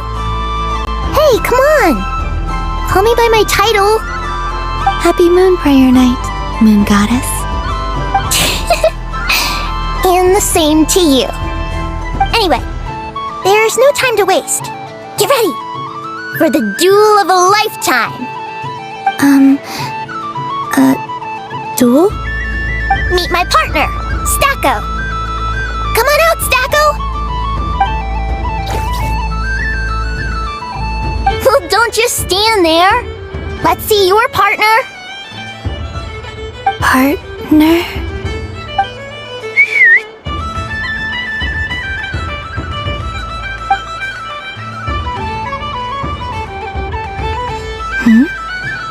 So I need to select a partner and command them in battle. Partner. I need a partner.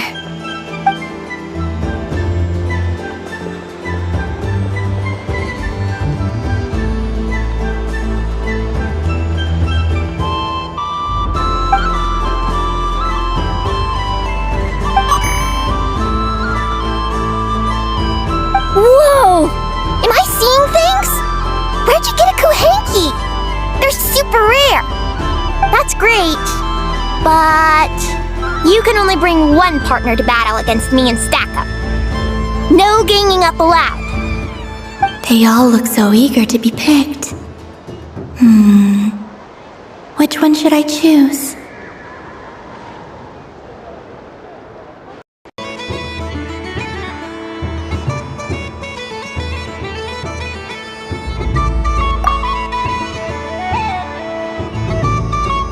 This one usually lives in Nasha Town.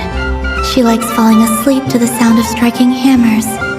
And I bet she's quite familiar with robots' weak spots. They all look so eager to be picked.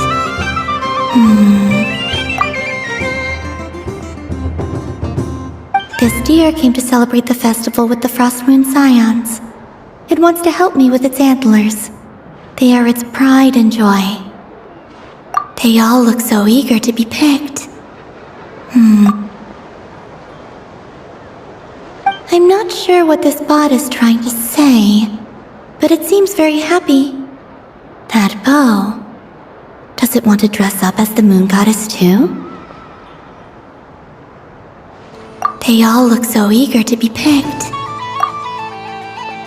This one usually lives in Nasha Town.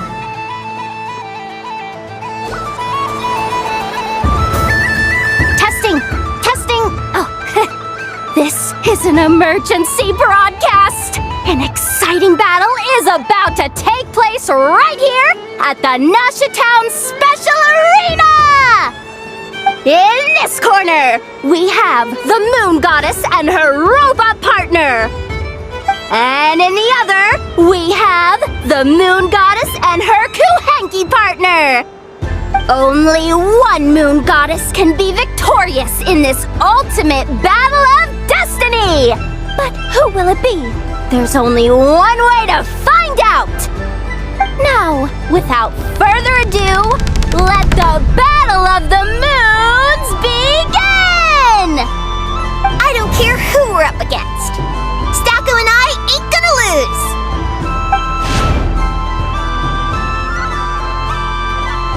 Let's strike first! Stacko, formation shift! Ho-ho-ho! The robot has kicked things off with a change of formation! But how will this affect the battle? Nobody knows! The other party chooses to attack! Let's see how their partner performs!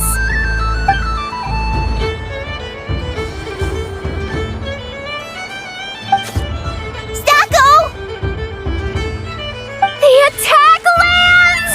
And if those sizzling sounds are anything to go by, it was very effective! Okay then.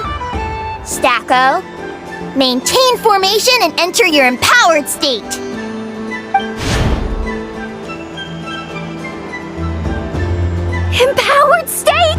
There we go! Now we're talking!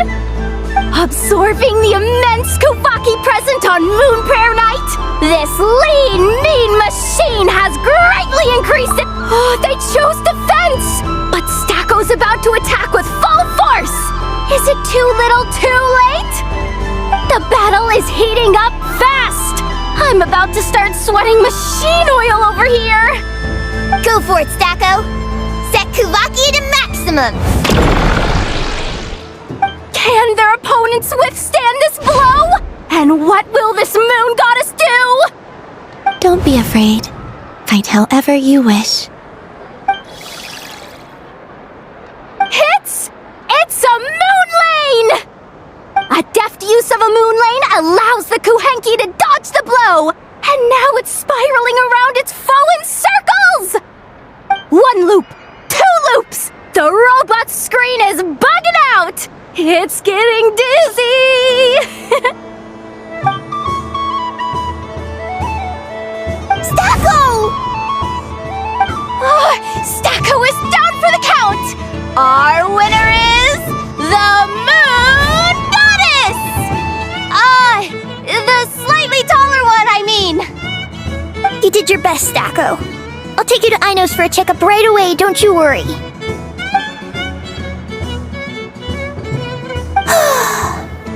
Well, you beat me fair and square, I guess.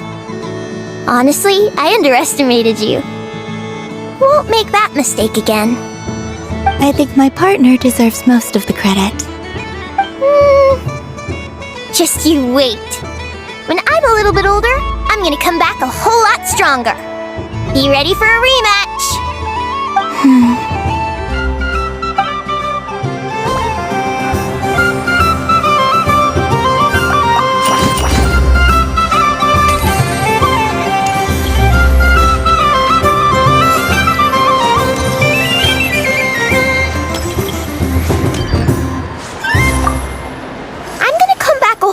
Stronger. Be ready for a rematch.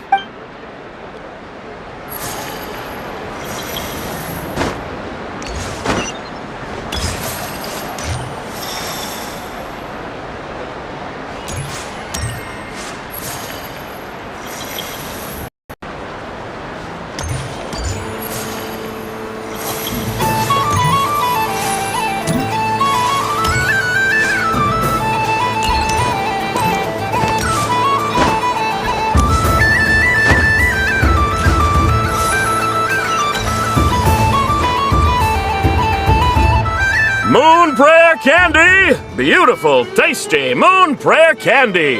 Buy a whole box, share it with your friends and family! Candy? To share? I wonder what flavors everyone would like. Welcome home, Moon Goddess. Fancy a box of Moon Prayer Candy? Sure. I knew you would. Now, what flavor would you like? I'm not sure. What flavors do you have? Is this for yourself or as a gift? A gift for my friends. Ah, I see. In that case, I'd recommend apple, lockaberry, or midsummerberry. Those are the most popular. Do you have nocturnal blossom flavor? Huh. I've seen couples give those as gifts before, but I did not know they were edible. No? Okay then. Moonfall silver? You did say this was for friends, right? Maybe smetana then. Hey, now that's a creative idea! I've never tried it before, but if you're happy to wait, I can see about whipping up a batch on the spot. While we're at it, you got any other ideas?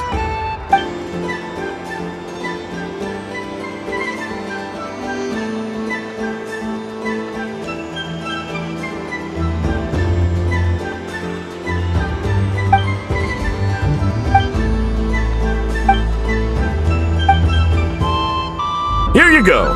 Every flavor you asked for is in there. Thank you.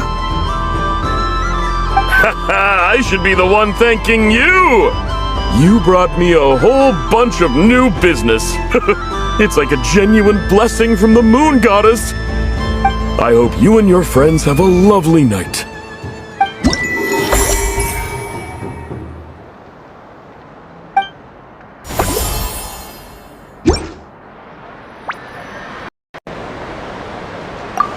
Assorted moon prayer candy! All your favorite flavors in a box!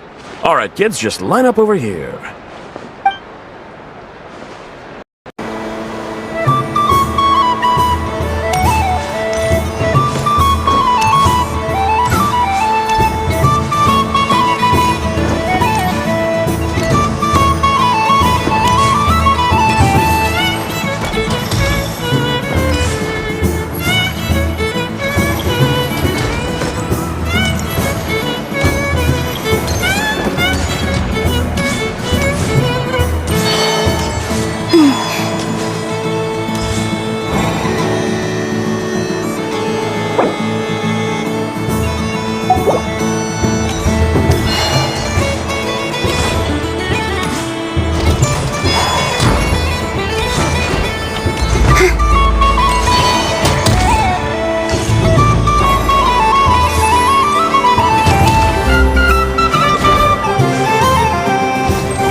You're cheating, aren't you? Yeah, that must be it. I am not cheating, I know. Uh-oh, sounds like Inepa's turning into a big baloney bot. I think it's time for some serious maintenance. Moon Goddess, help me. Miss Columbina, I know, is attempting to cheat. I'm not the cheater! You're the cheater! How dare you throw it back at me?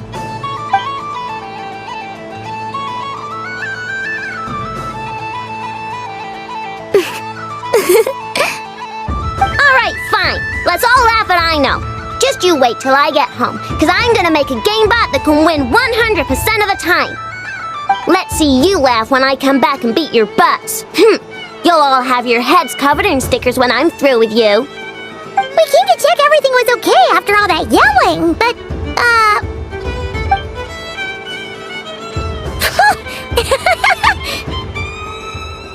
Whatever it is, it sounds like cheating is allowed.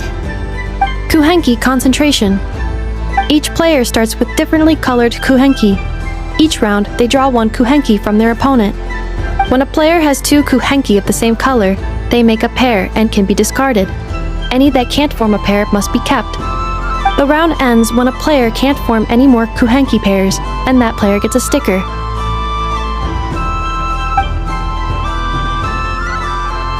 Ooh! Can 4 people play as well? That is fine, so long as the turn order is fixed beforehand.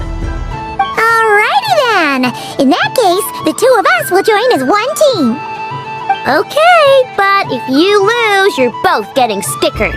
I don't want to hear any excuses. Sure. And if we win?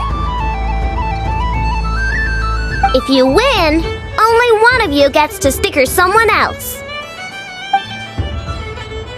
I have taken to calling this. I know logic. Hey, lay off me, alright? Okay, so we're starting the game from scratch again, which means all my stickers so far don't count. Looks like Luonatar is the Kuhenki of honor for this game. Anyway, let's go clockwise, starting from Inepa.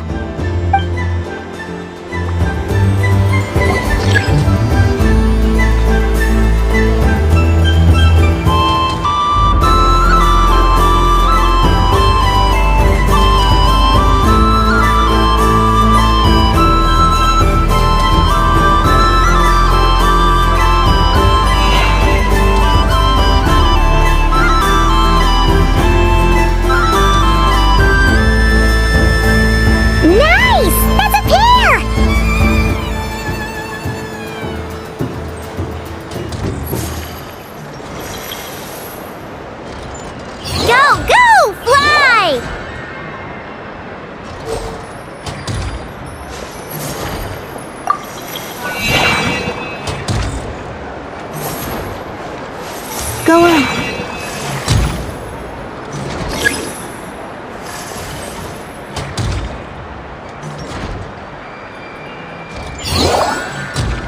I have a pair.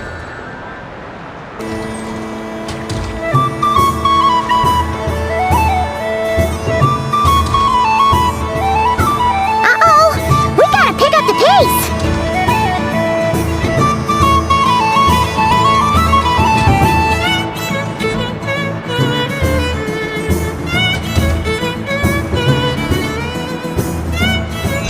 Phew, that was too close. I thought I was gonna lose.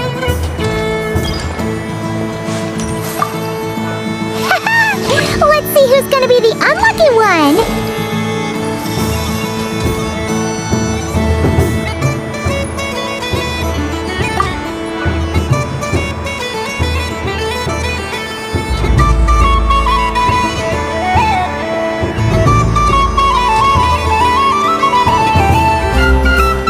Good luck, everyone.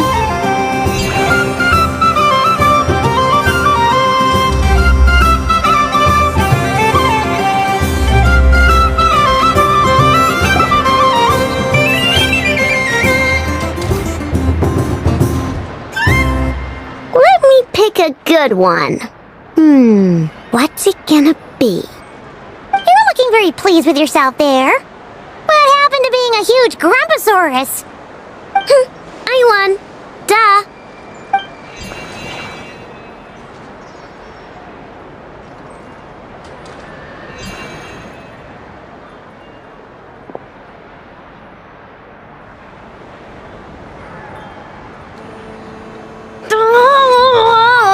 Me again? Don't fidget too much, Ino, or the sticker's going to fall off. I don't care. If it falls off, it falls off.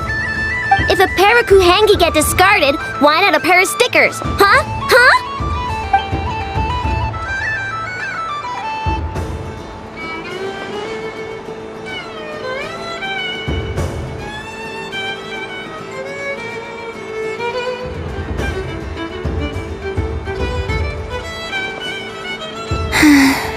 I've lost.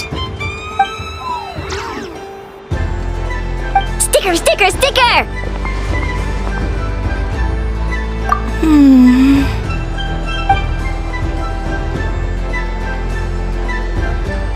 Cute! You think so? Shame. I can't see it for myself.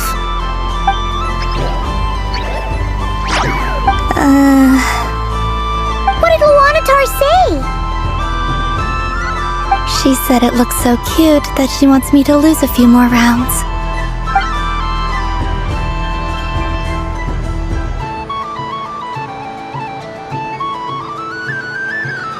Who put these stickers on Paimon's eyebrows? Ugh, she can barely see! Alright, now, I think we got enough evidence to prove that there's a serious problem here. Yes, I agree as well. The culprit is... Inefa! Culprit? What did I do? Quit acting dumb, Inefa! You're not wriggling your way out of this one. I've been watching you. Not only did you remember whose side Luanatar started at, but every time someone drew a Kuhenki, you were logging it and calculating every last possibility. Which Kuhenki pairs were gone, who had what color Kuhenki in their hand, even our facial expressions. You were keeping track of it the entire time. Exactly! Why Ino said! Putting aside the fact that running calculations is not against the game rules, do you have any evidence to support your allegations? But that's not against the rules either. So she admits it. She certainly does. Alright, everyone grab a sticker. It's time to get Inefa back. But... Take that!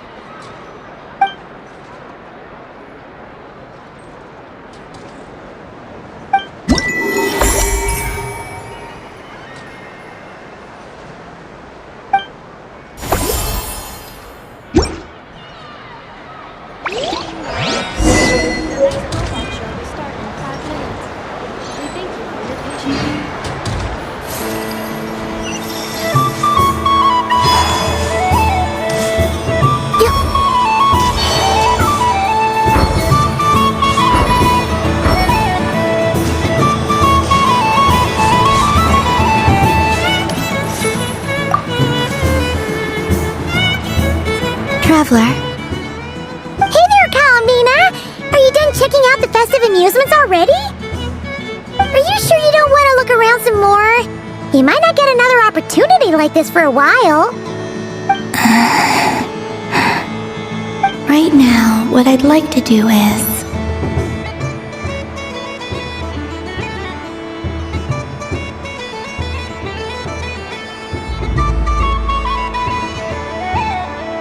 You're right.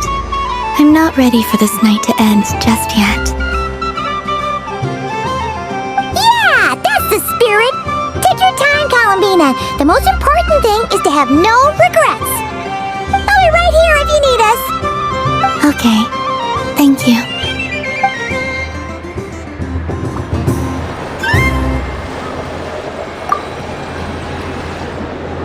Traveler, Paimon. Columbina! Okay.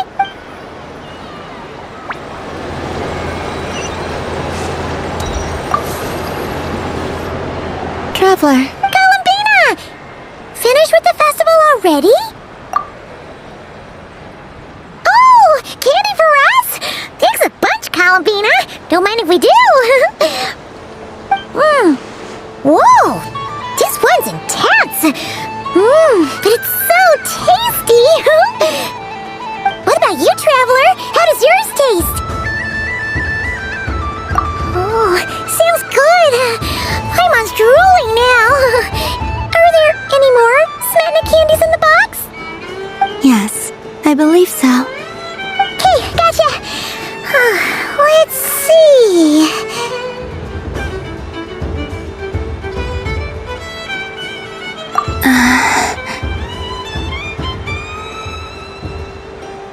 Sure. This one, and yep, this one looks right too. Okay, that's 3. Here we go. 1 per person. It's so sweet.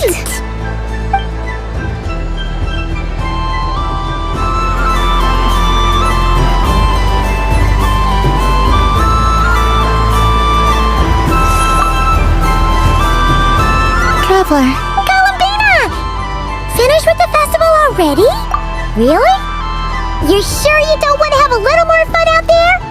Final answer. Maybe I should think about this more carefully.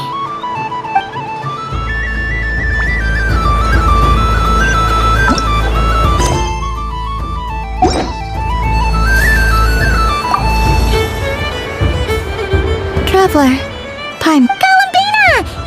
Finished? Really? You're sure you don't want to have a little more fun out there? Final answer. Yes, I am sure.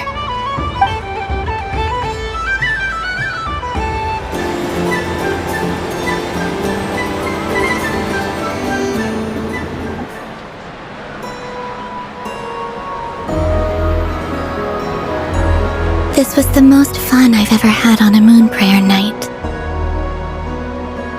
Everywhere I went, people were saying, "Welcome home," and there were friends at every turn. I only wish it could last longer than one night. Oh.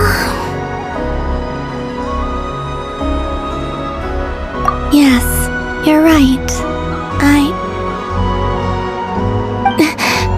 The moon prayer blossoms.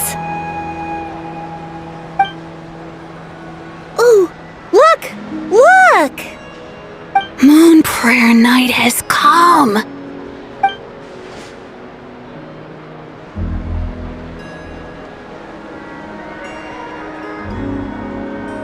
The moon. It's so beautiful. Happy Moon Prayer Night, dear.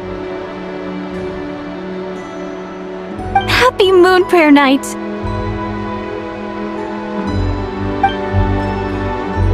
Happy Moon Prayer Night.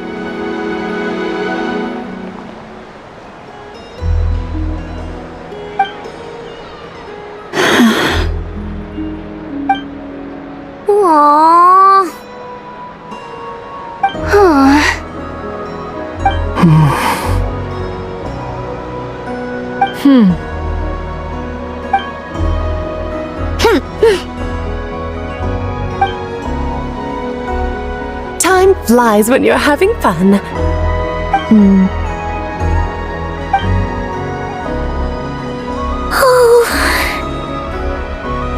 Looks like the time has come. Columbina. You're heading off then? Yes, to the ruins you mentioned. And from there, back home to the moon. Wait! I know? At least... Take one of our craft shop's crumb cookies up to the moon with you. You know, for a snack. Sure, why not? The Curatorium of Secrets believes in proper farewells.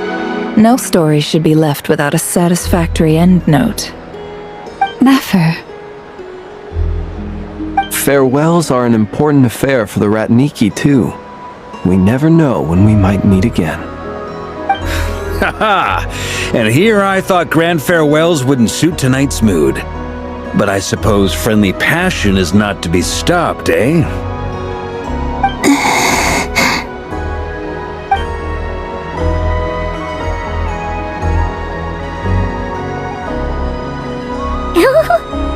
We made a little something for you, Columbina. Ta-da! What is it?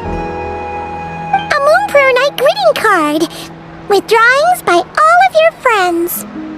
You did mention that you'd like a portrait done, so I took the liberty of creating one for you.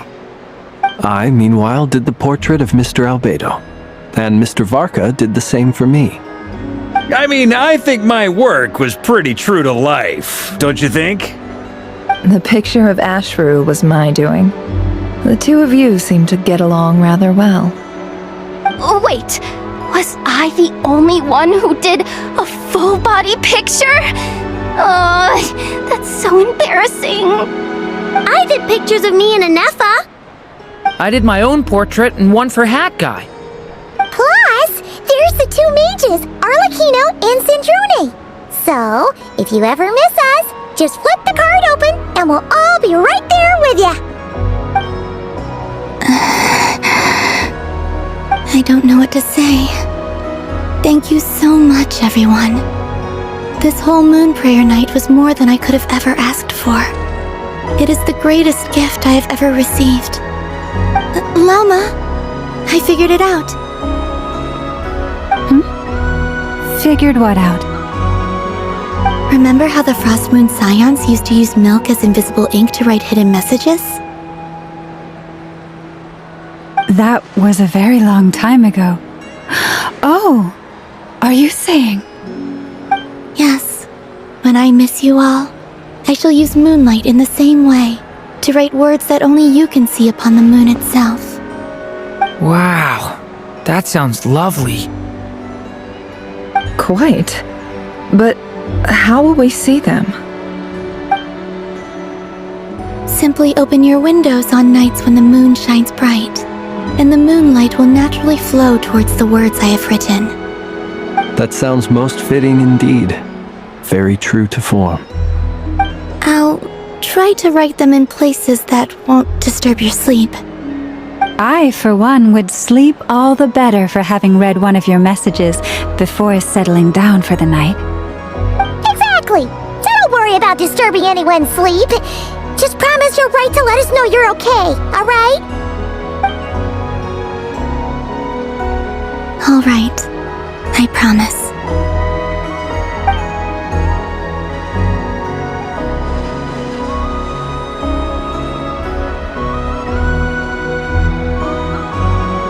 In that case, Columbina.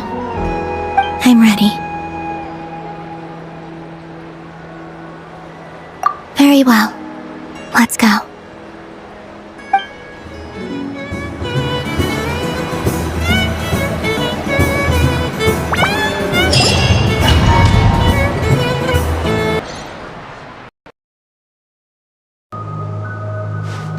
In just a few moments, I will be gone. I still don't know what to expect on the moon. Will I really be able to send messages to my friends? The Kuhenki, the animals of Not Cry. I'll never get to see them again. I wonder where I'll be when the next moon prayer night comes.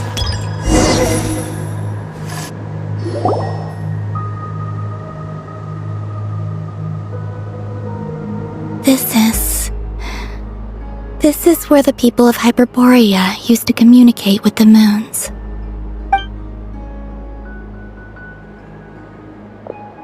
Eternal moon, frost moon, iridescent moon. When the power of all three converge, the gate to the moons shall open. Moon marrow preparations are complete. Only the final step remains. I'm sure Nasha Town is livelier than ever at this moment. Yeah, it's a shame you couldn't be there for it, but it's now or never, right? It's fine. I'm more than happy with this. My last piece of luggage. My only piece of luggage.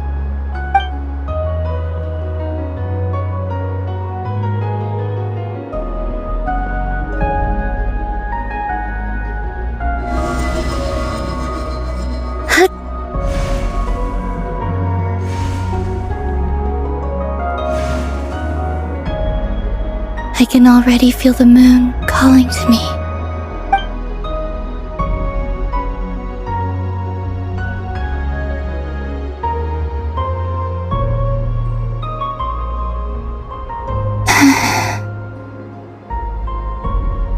Your home lies on the far side of this light, Columbina.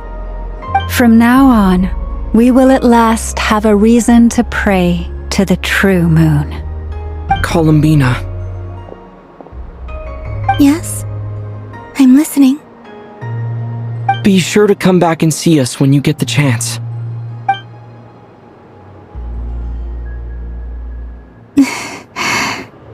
Of course.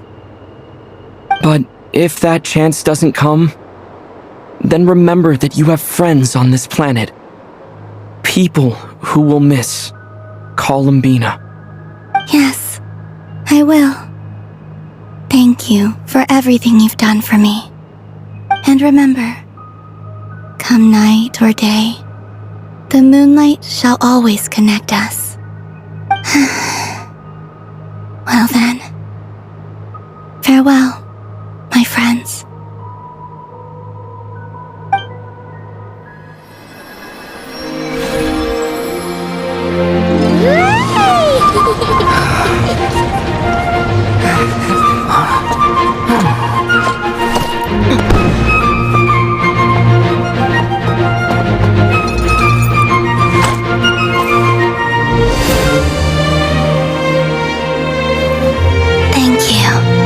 This was my happiest night in Tevat.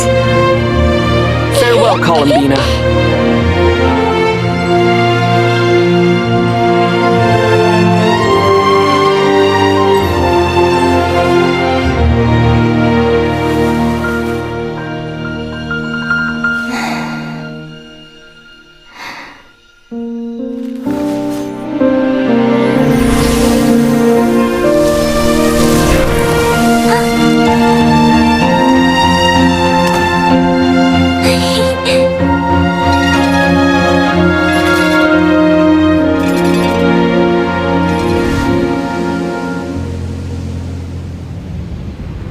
The moon really is closer than ever tonight.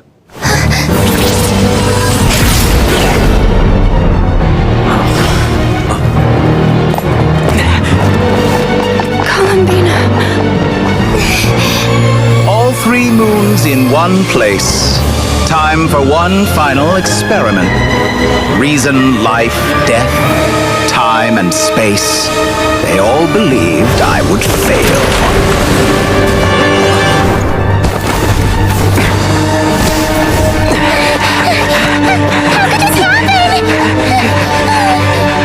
But Tevat's primordial power never did belong to the throne of heaven. And now, they are mine.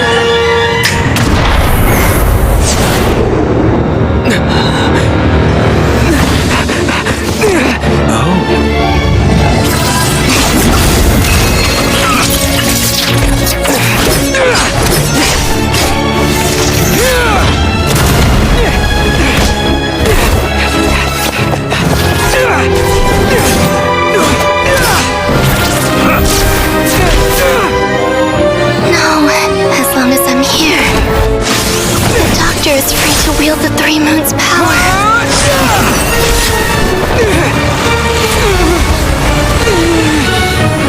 It's the only way.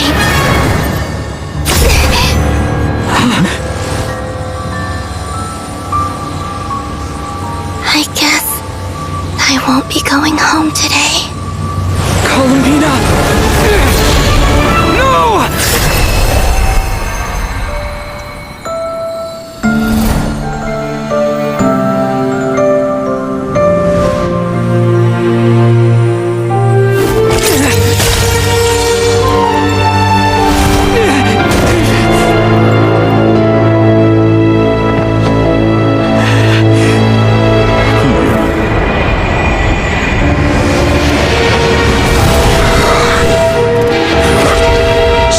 World, do not try to control me!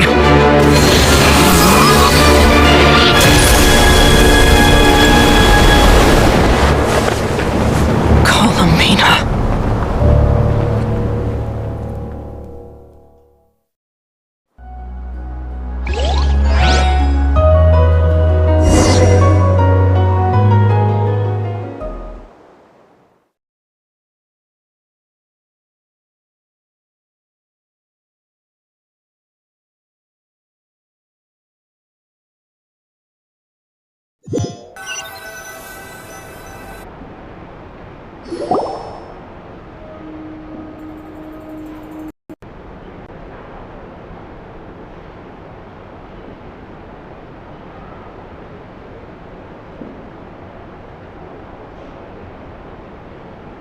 Are you all right? Do your wounds still hurt? I had someone prepare a little medicine that could prove effective. Take it if you need to. In that case, let me relate the contents of the call we made to Alice after the incident occurred. That Dottore is a crafty one.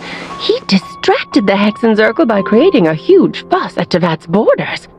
I'd assumed that the cause was an abyssal intrusion from the outside world, which in fairness is a rather common occurrence. But after learning that you managed to influence the phantoms in Nordcry, I realized that perhaps this interference could have come from within Tevat instead. But we weren't able to change their fates. True, you couldn't change how their stories ended, but you did build some variables around yourself. Variables? Yes, things you heard that you could not otherwise have learned, ideas that would otherwise have never crossed your mind. All these things are variables. Of course, most variables usually pale into insignificance with the myriad of possibilities floating around. But the moment you start treating them as building blocks and intentionally stacking them, that changes things. That's what Dottore did, and it's how he created the necessary conditions so that when you activated the portal tonight, it played right into his plan. However, we have no way of knowing exactly what he did. Yeah, we also need to ascertain Columbina's status. And that about sums it up. As I suspected, Dottore has disappeared completely. If it's any consolation, he wasn't able to control Columbina as he might have wished to. Oh no! What? She did what? All we saw was Dottore appeared and used some kind of power. The next thing we knew, he and Columbina were gone and you were falling into the sea.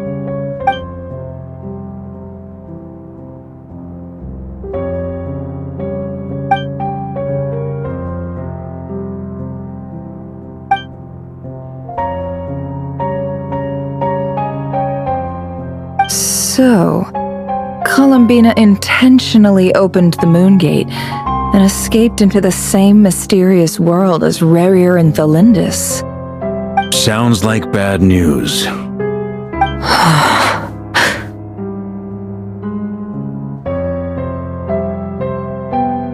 Seen in that way, the trilunar syzygy and Revere's emergence, Dottore might have been pulling the strings in both cases.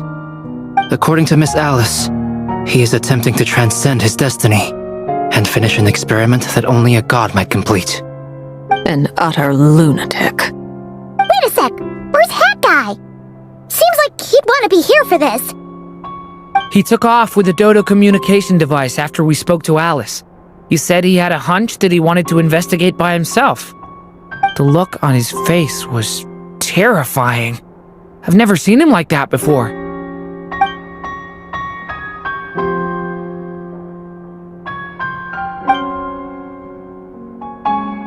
I'm back. Hat Guy! I went to look for the Hyperborean phantoms again. I think I've gotten to the bottom of it. I got them to talk to Nicole on the other end of the communications line. Turns out, the history they describe is different from how Nicole remembers it. Really? But how? Surely Nicole can't have been wrong. Because the phantoms are the ones who were deceived. They speak of a savior who appeared in their history. One who never should have existed. This savior promised to create a new moon within the false sky, and even bring back their moon goddesses. Foolishly, they believed in him, and told him everything he wanted to know about the moons. It's obvious that this was Dottore's doing. Now you mention it, the first time we entered the Hyperborean ruins, we heard the phantoms discussing their history, and I remember Nicole commenting that something sounded a little strange. But Dottore shouldn't have been able to get in there in the first place! He didn't. Nicole said that this was an anomalous state triggered by disruptions in the causal connections between phantoms from the same era. The variables that Dottore put in place were substantial enough that they even affected phantoms that he never met. So it's not that their memories were unclear. They'd been tampered with. That's exactly the possibility Dottore was trying to manufacture. He turned these variables into knowledge and engineered the situation so all that knowledge would fall into his hands. Then, he harnessed that knowledge on Moon Prayer Night to truly create a false moon. How is that even possible? To be precise, he exploited a weakness in the way the spell works. The spell senses Kuvaki to detect the moon's location. So, as long as the false moon more strongly resembled the moon than the frost moon beyond the skies, the gate would teleport Columbina to the false moon's location. In other words, to Dottore's side. Once he had her under control, the teleportation spell remained active, and he manipulated her power to seize both moon marrows. At that moment, the moon marrows disappeared right before our eyes. It was already too late, even as we were leaving the ruins. By then, Dottore had already amassed the power of all 3 moons. So, where does that leave us? What do we do now? I'd certainly like to know what Her Majesty thinks, now that the concerns I expressed to her have come to pass. But we cannot simply sit and wait for her to decide the matter. And in any case, it is not the Fatui Harbinger Damselette who sees us as her friends, but rather Columbina Hyposelenia. If, even in such extreme circumstances, Her Majesty will not lift the prohibition on Harbingers drawing steel against one another, then I will do as my heart demands. I will fight as Peruware instead. Oh, Arlecchino! Time is short, so I'll make the first move.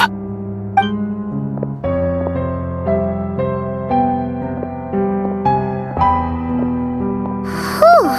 Even Arlecchino seems to be losing her cool now.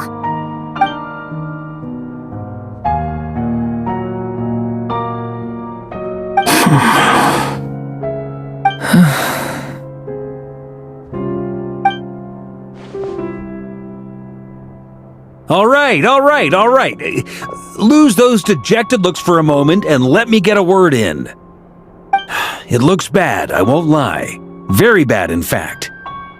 So Dotori's pulled some real dirty tricks to gain the upper hand. For now. And yeah, it's to the point where even the mages say that his variables have affected destiny. I'm not so sure, though. Many have told me that Tevat's destiny is fixed, and that does appear to be the case. Well, what makes Dotori so sure he'll be the exception? And since he was able to stack these variables up, who's to say we can't do the same? You of all people should not be discouraged, traveler from afar. This isn't over yet. And you're not alone in that. Everyone here does, whether they've spoken thus far or not. But none of us are the type to sit back and wait for the sun to shine again. That's exactly how a knight should roll. If they knock you down, you get back up and get back in it. Don't forget, honorary knight, you're a legitimate member of Mondstadt too. Fork is right. This is far from over. Dotori's already way overdue a butt-kicking given his past shenanigans. And after this, he's earned himself a double dose. That's what I'm talking about. How's everyone else feeling? I'll use Kuvaki to investigate Columbina's whereabouts. I am not ready to give up either. Leave the intel gathering to me. Whatever happens within Nodcry's borders, when the Curatorium of Secrets wants to be in the know, we always find a way. Aino and I will do all we can to support you. We will attempt to reverse engineer Dotori's actions and seek a breakthrough that way. Alice and Nicole are busy dealing with an emergency at Tevat's borders, so they can't return just yet. But they're both very angry about this. They've asked Albedo and me to act on the Hexen Circle's behalf and do everything in our power to fight back against Dotori. Are you ready then? We're going to have to conduct a lot of research, even in the early stages. I'll do my best. As for me, I'm pretty familiar with Dotori's way of doing things, so I can try to predict his next move. I'll help with your investigation. Nice! Looks like we have our basic division of labor. I'll get in touch with Flints and Itlua, get them to have a chat with their Starshiner. It couldn't hurt to bring the Lightkeepers on board as well. At the same time, I'll pass on instructions to the Knights present in Nodcry to assist the Lightkeepers and other organizations in ensuring the safety of those living here. Yeah! We'll show him!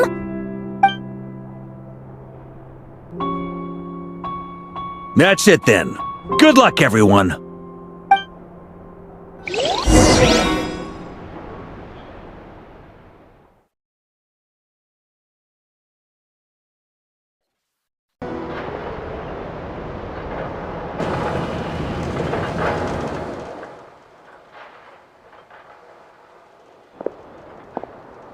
I never thought that Columbina would become my real name. It went from being a Fatui code name to something my friends call me. And remember, come night or day, the moonlight shall always connect us.